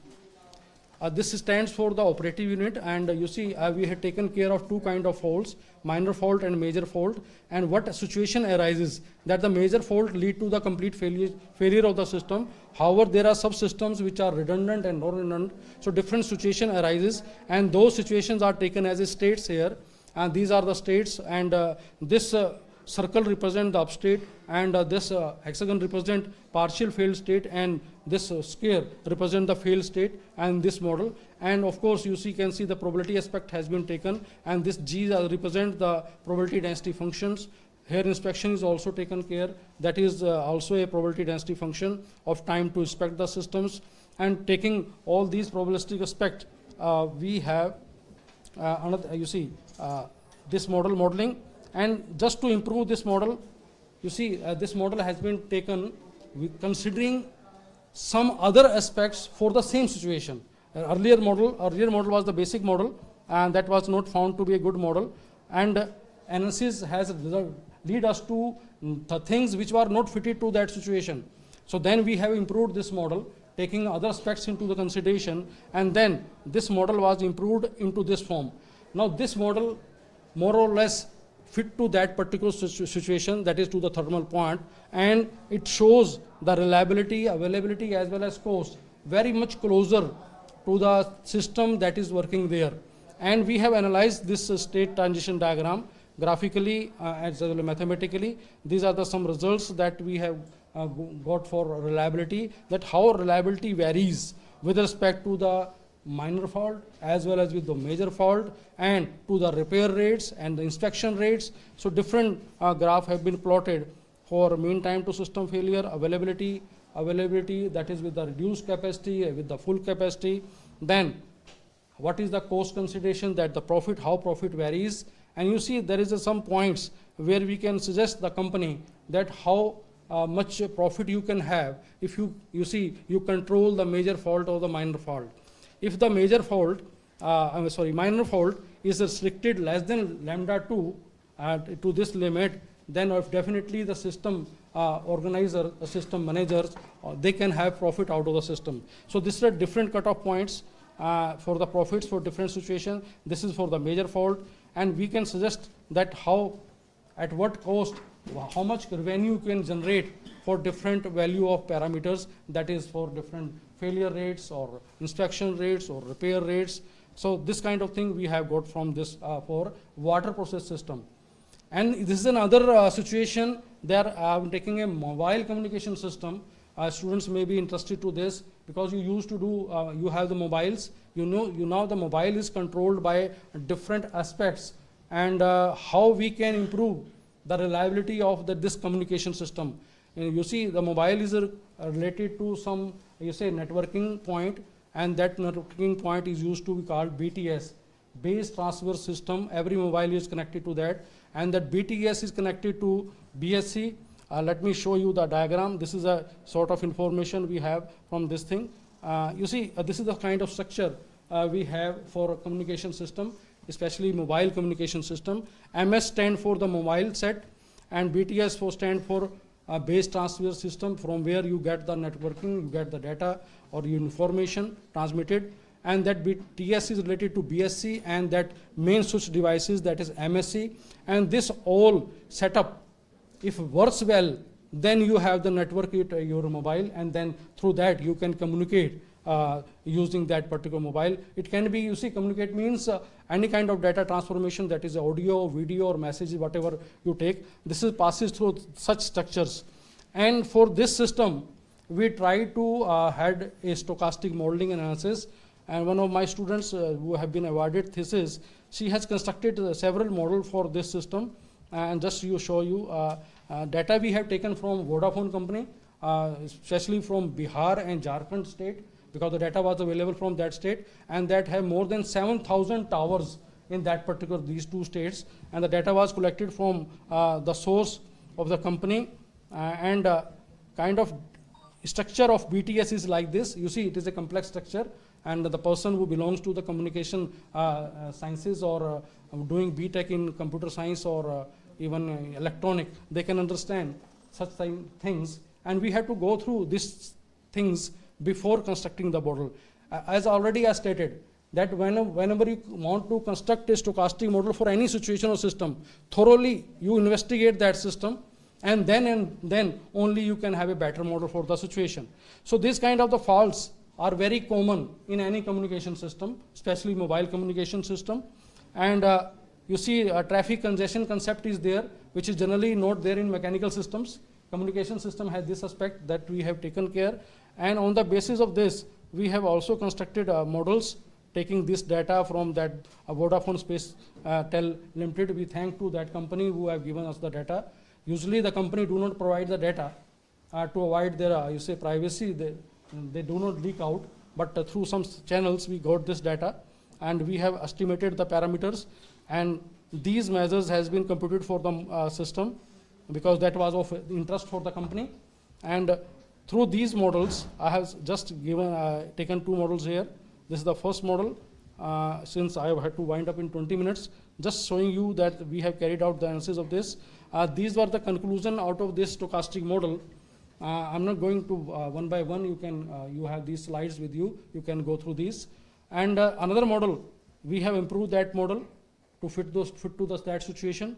Again, that state transition diagram was analyzed mathematically and graphically, and through that we have found that the second model in some sense is better than the first model. But not always it is there, but in respect to MTSF, first model is better than second. For availability, second model is better than the first, and for cost, the second model is better than first. That we have analyzed through this. Not only these two models, I have just stated here two models for each situation.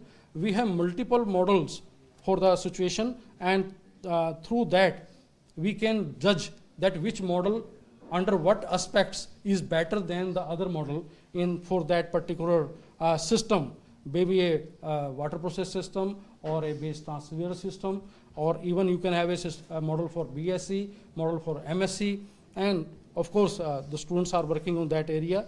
And you see, this is just a outline that we used to do in stochastic processes and modeling. Not only stick to these, you see, the first one was the mechanical model, second was the communication model, that is we called it as communication system, model for the communication system.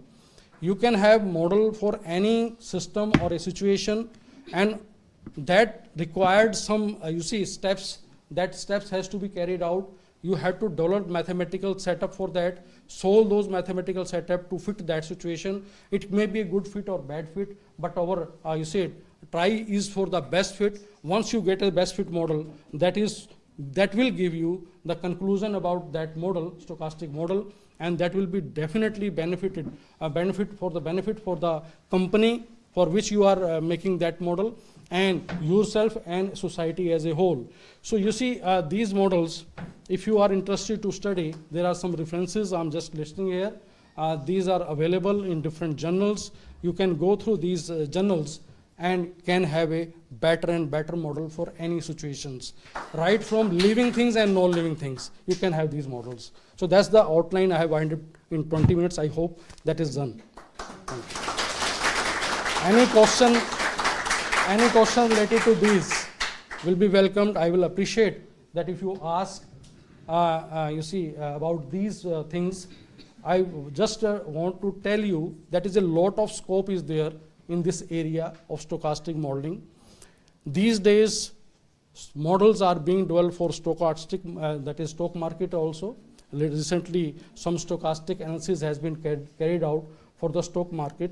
And you see, if you are having a best model for the stochastic analysis for the stock hold market, that definitely give you the better benefit. You can earn stocks, you can earn benefit once you have a best model for that situation. And you see, who are the mastermind, they can analyze well those situations and they can get gain out of this. So that's two financial aspect I'm giving you the idea, but this is not only related to the financial matter, but for the society, for the medical sciences, for the other situations, you can also construct stochastic models, you can analyze those, and for the society as a whole, you can work and you can give the, you see, advantage to the society as well as to yourself. So thank you very much. If any question, welcome. Thank you, sir. Otherwise, I thanks the chair. Any question from the audience? Yeah, I thanks the chair who has invited me here and given a listen. Yes, welcome, sir. Well, friends, you have given a nice talk on the stochastic modeling. And one question is with you that you are making the analysis of the data. Is it possible to fuzzyfy the data and then after make the analysis so that we can get a best result as compared to the traditional results which we are having? So can we fuzzify the data which we are having? Because you are having a lot of data over. Yeah, sure. And if we are going to fuzzify, it's very easy to analyze the data. So Yeah, this is my one question. you see, no doubt we can do. Yeah. In fact, earlier work in this area was taking into consideration of the probabilistic aspect. Yeah. That is, we have taken all stochastic models. Yeah. These days, the fuzzy mathematical models are being developed. I think you have gone through those also. Yeah. There they justify that data. Not only that, always situation is taken as a 0 or 1. Yeah. They can take care of the other situation in between also, because we are not certain always. So that uncertainty has been fuzzified, and fuzzy models are also being developed. Whatever the model we have developed for the system in the probabilistic sense, that are being developed into the fuzzy models. Because people are working in fuzzy reliability theory. Yeah, it is there. Yeah, surely it is the latest area one can do also. Anyone can do. Fuzzify, we can fuzzify. The thing is that for the audience too, might be you are a little bit confusing that I was speaking on a deterministic model. Professor Rajiv and Professor Singh are speaking about the Stochastic model. So which model is best? And where he has to go, how he has to solve a problem. Don't worry about it. He has given an idea about these stock markets over there. And now there is a mixing of these two models. आज से कुछ साल पहले तक बिल्कुल contradictory fact था. ये stochastic है, ये डिटरमिनिस्टिक है. कोई कॉम्बिनेशन नहीं था. Now things have been combined both things. And now we are having the model which is deterministic as well as stochastic too. And for that we are having the differential equation which is called as the stochastic differential equation. And that is really very much useful. That's a part of the financial method and really useful for the stock market, whatever it is. You see, if you construct a deterministic model for the stock market, that are not found to be fitted to that model because that uncertainty factor is there. Most of the time is uncertainty related to time, related to stock, related to market output or input. So that's why in those situations stochastic models are best fitted. Even for weather forecasting, deterministic model was failed. When it was realized that we had to taken care of the stochasticity, then the stochastic models and stochastic growth models that was developed and that has found to be quite fitted to the weather forecast. Not only weather forecast, even the market trends, marketing revenues and for output of a company or revenue generation, these models, stochastic models are quite good. And of course the fuzzy concept is a little latest concept that can be incorporated to have better results. Thank you.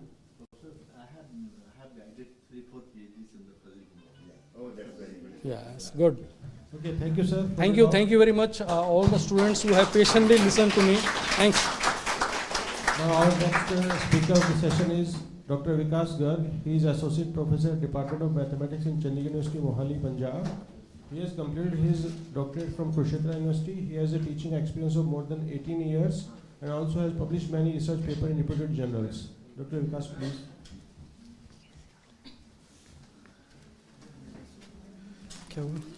Okay. Thank you. Okay.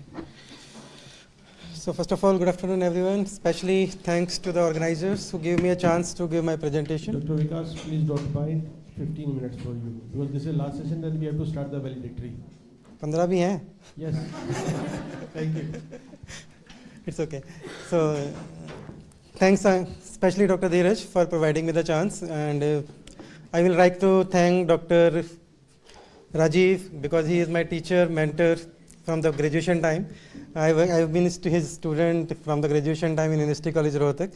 So we have learned from Dr. Rajiv from 1995, of course. So my topic of interest is reliability. I think it is overdose of reliability today because it is third presentation in reliability. But since we are dealing with most of the students are the PG or UG students, and I know in MIT University you have to have a project in your final semester, so you can go for it. So reliability modeling is one of the better area where you can publish your papers easily and you can understand it because everybody has to understand stochastic process.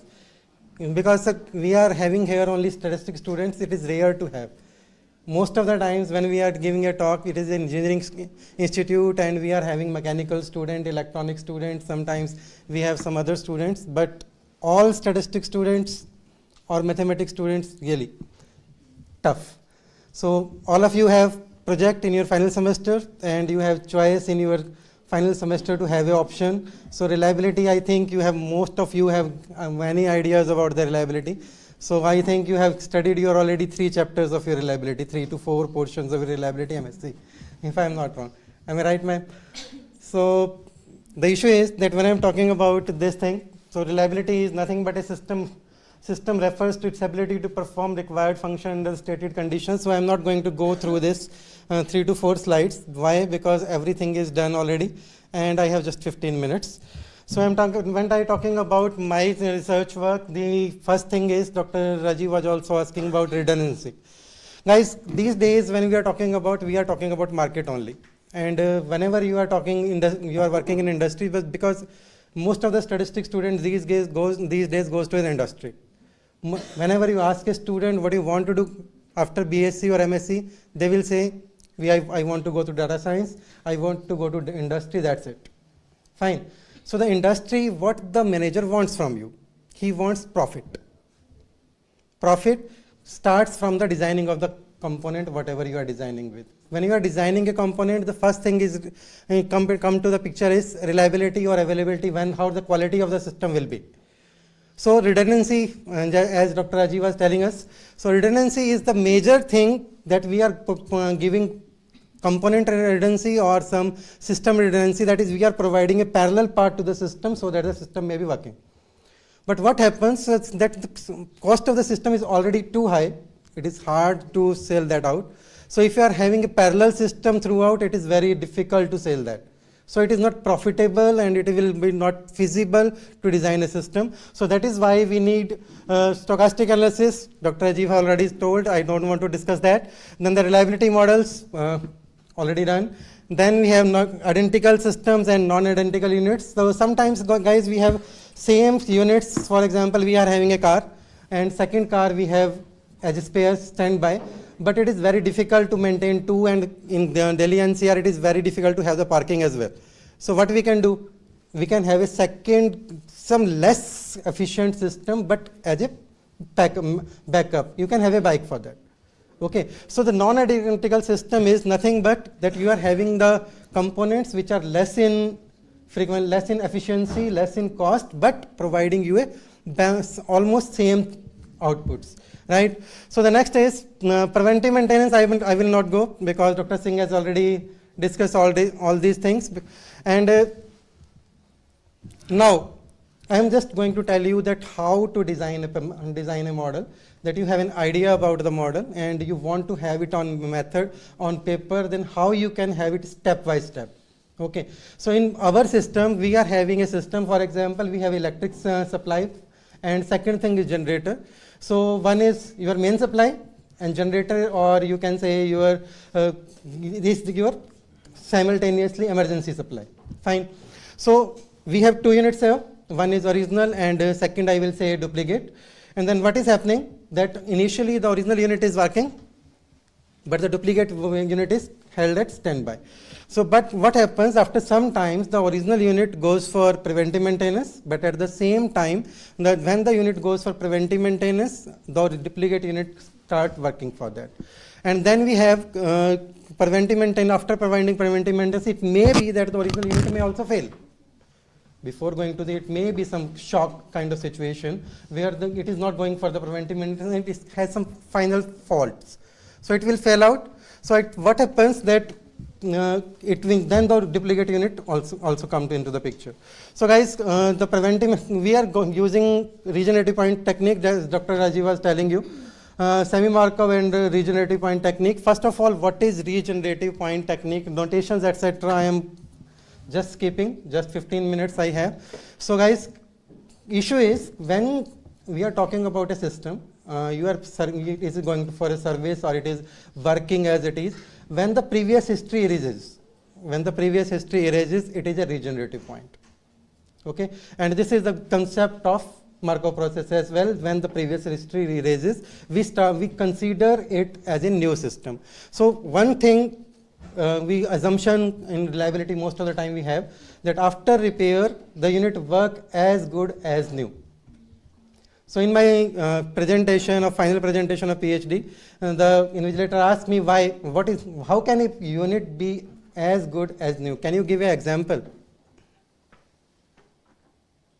After repair, a unit is as good as new.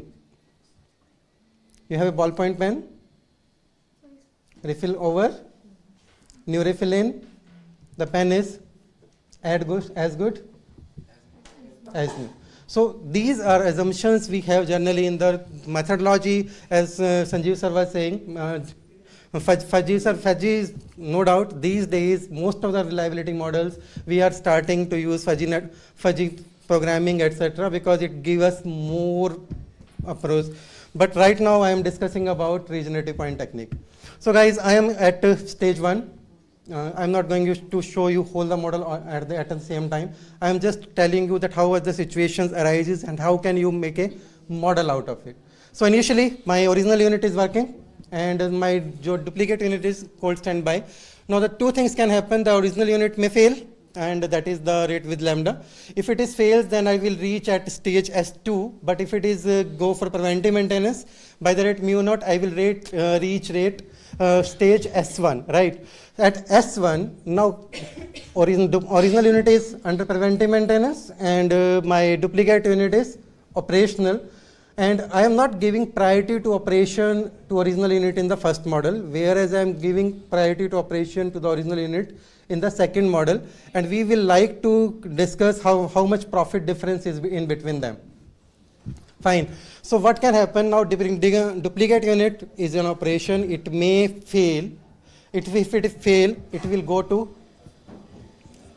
your stage S4, and it is a failed state. And then, or otherwise, original unit may get service is over, and it will be in the cold standby mode.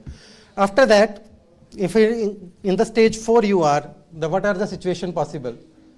Because original unit is under preventive maintenance, duplicate unit is waiting for maintenance or repair, whatever you say. Then what will happen? Original unit will be repaired, preventive maintenance will be provided, and I will reach at stage S5. Now S5 is your regenerative state. Why? Because the previous maintenance work is over, the original unit has started working, and duplicate unit goes under repair. Everything started new. That's why it is a regenerative point. Okay. Then at S3, duplicate unit may fail, and it will go back to S5 again, because original will be working and duplicate will be under repair. Then let us move on to S2. Guys, at S2 stage, original unit was under repair because it was failed. So original unit may repaired, and duplicate units keep working. It means it will go to stage S3, or original unit under repair, but duplicate unit waiting for repair, or failed waiting for repair. It will go to stage S7. Now you can just see that every time there are the possibilities. You can create a new stage, and whatever problem you have in your mind, it can be put into on pen and paper. Whatever problem you have in mind. As per the rule of regression, it says you fit data to the model. You are not fitting model to the data. Okay, you have the model, you have the situation, you create it on pen and paper, and just simulate it with the original ones. Fine. So guys, from S5, these situations, just go through it. Because of the lack of time, I am not going to explain everything, but everywhere, whatever the possible paths, we are moving towards it, and whenever we are moving towards it, we are having a rate. Lambda and mu are basically exponentially distributed. All of you are statistics students. Why exponential distribution? Exponential distribution is used mostly in reliability because of its memoryless property, and memoryless property is mostly useful when you are talking about electronics component. Okay, what can anyone tell me what is memoryless property? Practical example. No idea? Just have an idea that you are going for to buy a LCD, and the shopkeeper shows you 2 LCD models, one which is fresh one, and second one which is 1 year old. If the failure is following exponential distribution, then the probability of failure of both the units is same. If it is following exponential distribution, it means the first year of its operation it will forget. That is why it is called memoryless. So most of the times, whenever we are dealing with reliability models, failure rates we take as exponential. And then I will have to skip all these things because of the time. And these are all calculation works as told by Dr. Rajiv, that we had to calculate mean time to system failure, availability, a number of visits to repair, or you can say number of repairs, number of preventive maintenance, and labor charges, etc. I will have to skip everything. Now the second model, and first 2 stages are same.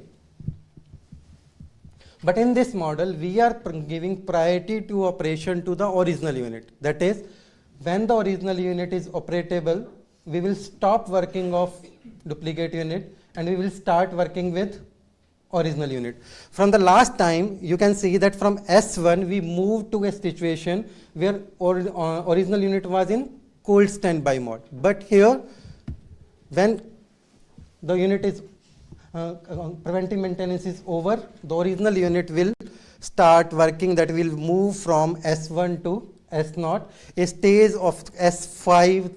From the last example, if you see, we are losing that stage. Why? Because we are giving priority to original unit in operation. So guys, I am just moving arrows, and if you can concentrate on the board and think what is happening. Now look, here also from S2 stage, when original unit was under repair, we are going to 2 stages only, either S0 if it is repaired, or the degraded unit, duplicate unit failed.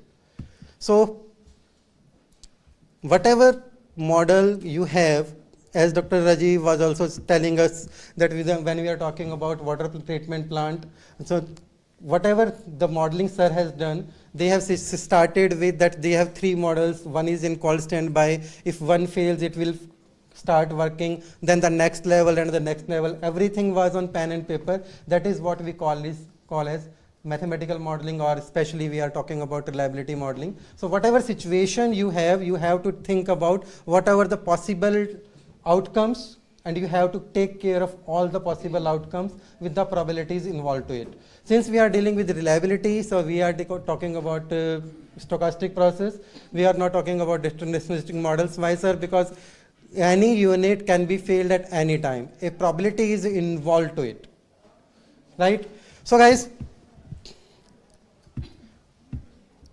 let us move on to the graphs directly. Just 10 minutes I have. Problem is.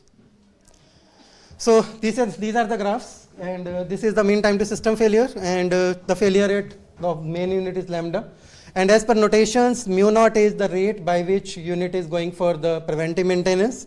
Lambda 1 is the failure rate of duplicate unit, and alpha is beta is your repair rate of the original unit, and mu alpha is your maintenance rate, and theta is your failure rate of the repair rate of the duplicate unit. So you can see, if you look at this graph, if you are increasing the repair rate of duplicate unit, your MTSF is maximum. MTSF in general sense, I don't want to go to the definition. The probability that the first continuous operation of the system, that the system will fail for the very first time. So when you are talking about the system where life is involved, for example, you are talking about aeroplanes, etc. So first failure will cost you everything. Okay, so if you are increasing the repair rate of the duplicate unit, the profit is maximum, whereas when you are providing maintenance rate is too high, the MTSF is minimum. Why? Because we are providing maintenance in downtime. As sir was telling you, maintenance can be provided in downtime, that is you have stopped the system and you are providing maintenance, or it may be online.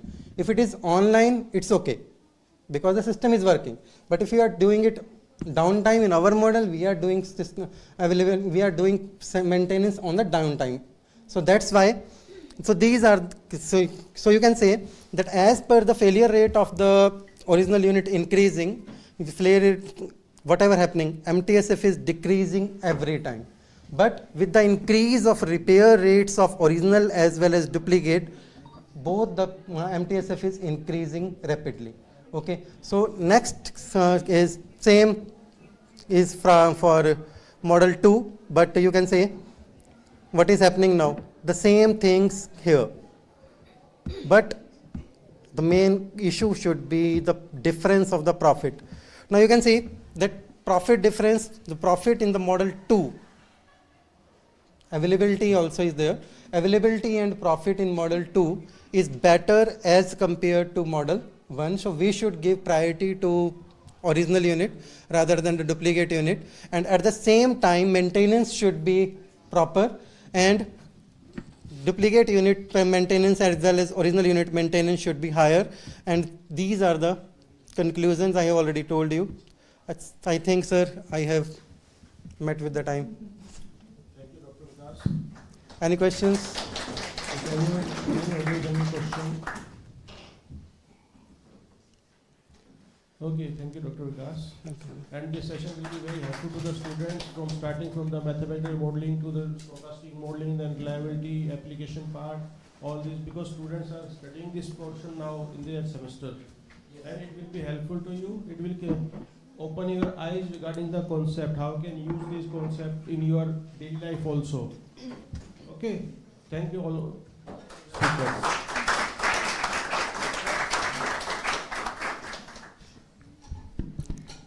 So we are very delighted for such an informative and interesting sessions from all the speakers. So I now request Professor Dheeraj Pawar sir to felicitate Professor Sanjeev Kumar with a memento.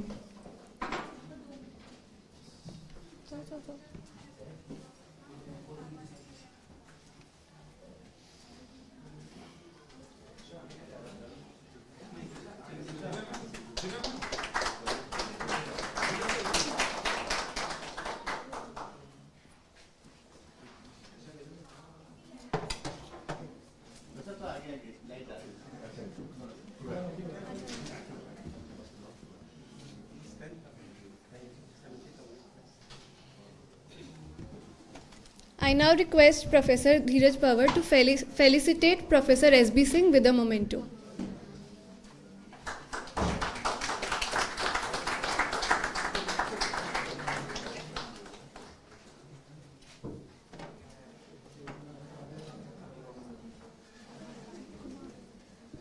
Now I request Professor Pawar to felicitate Professor Rajiv Kumar with a memento.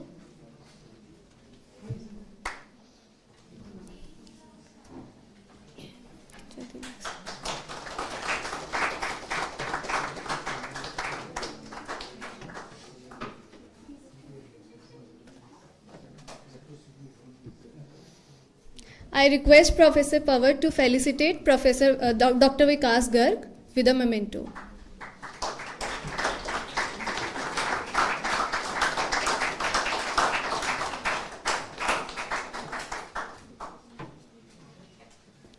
I now request Professor H.T. Arora sir to felicitate Professor Dheeraj Pawar with a memento.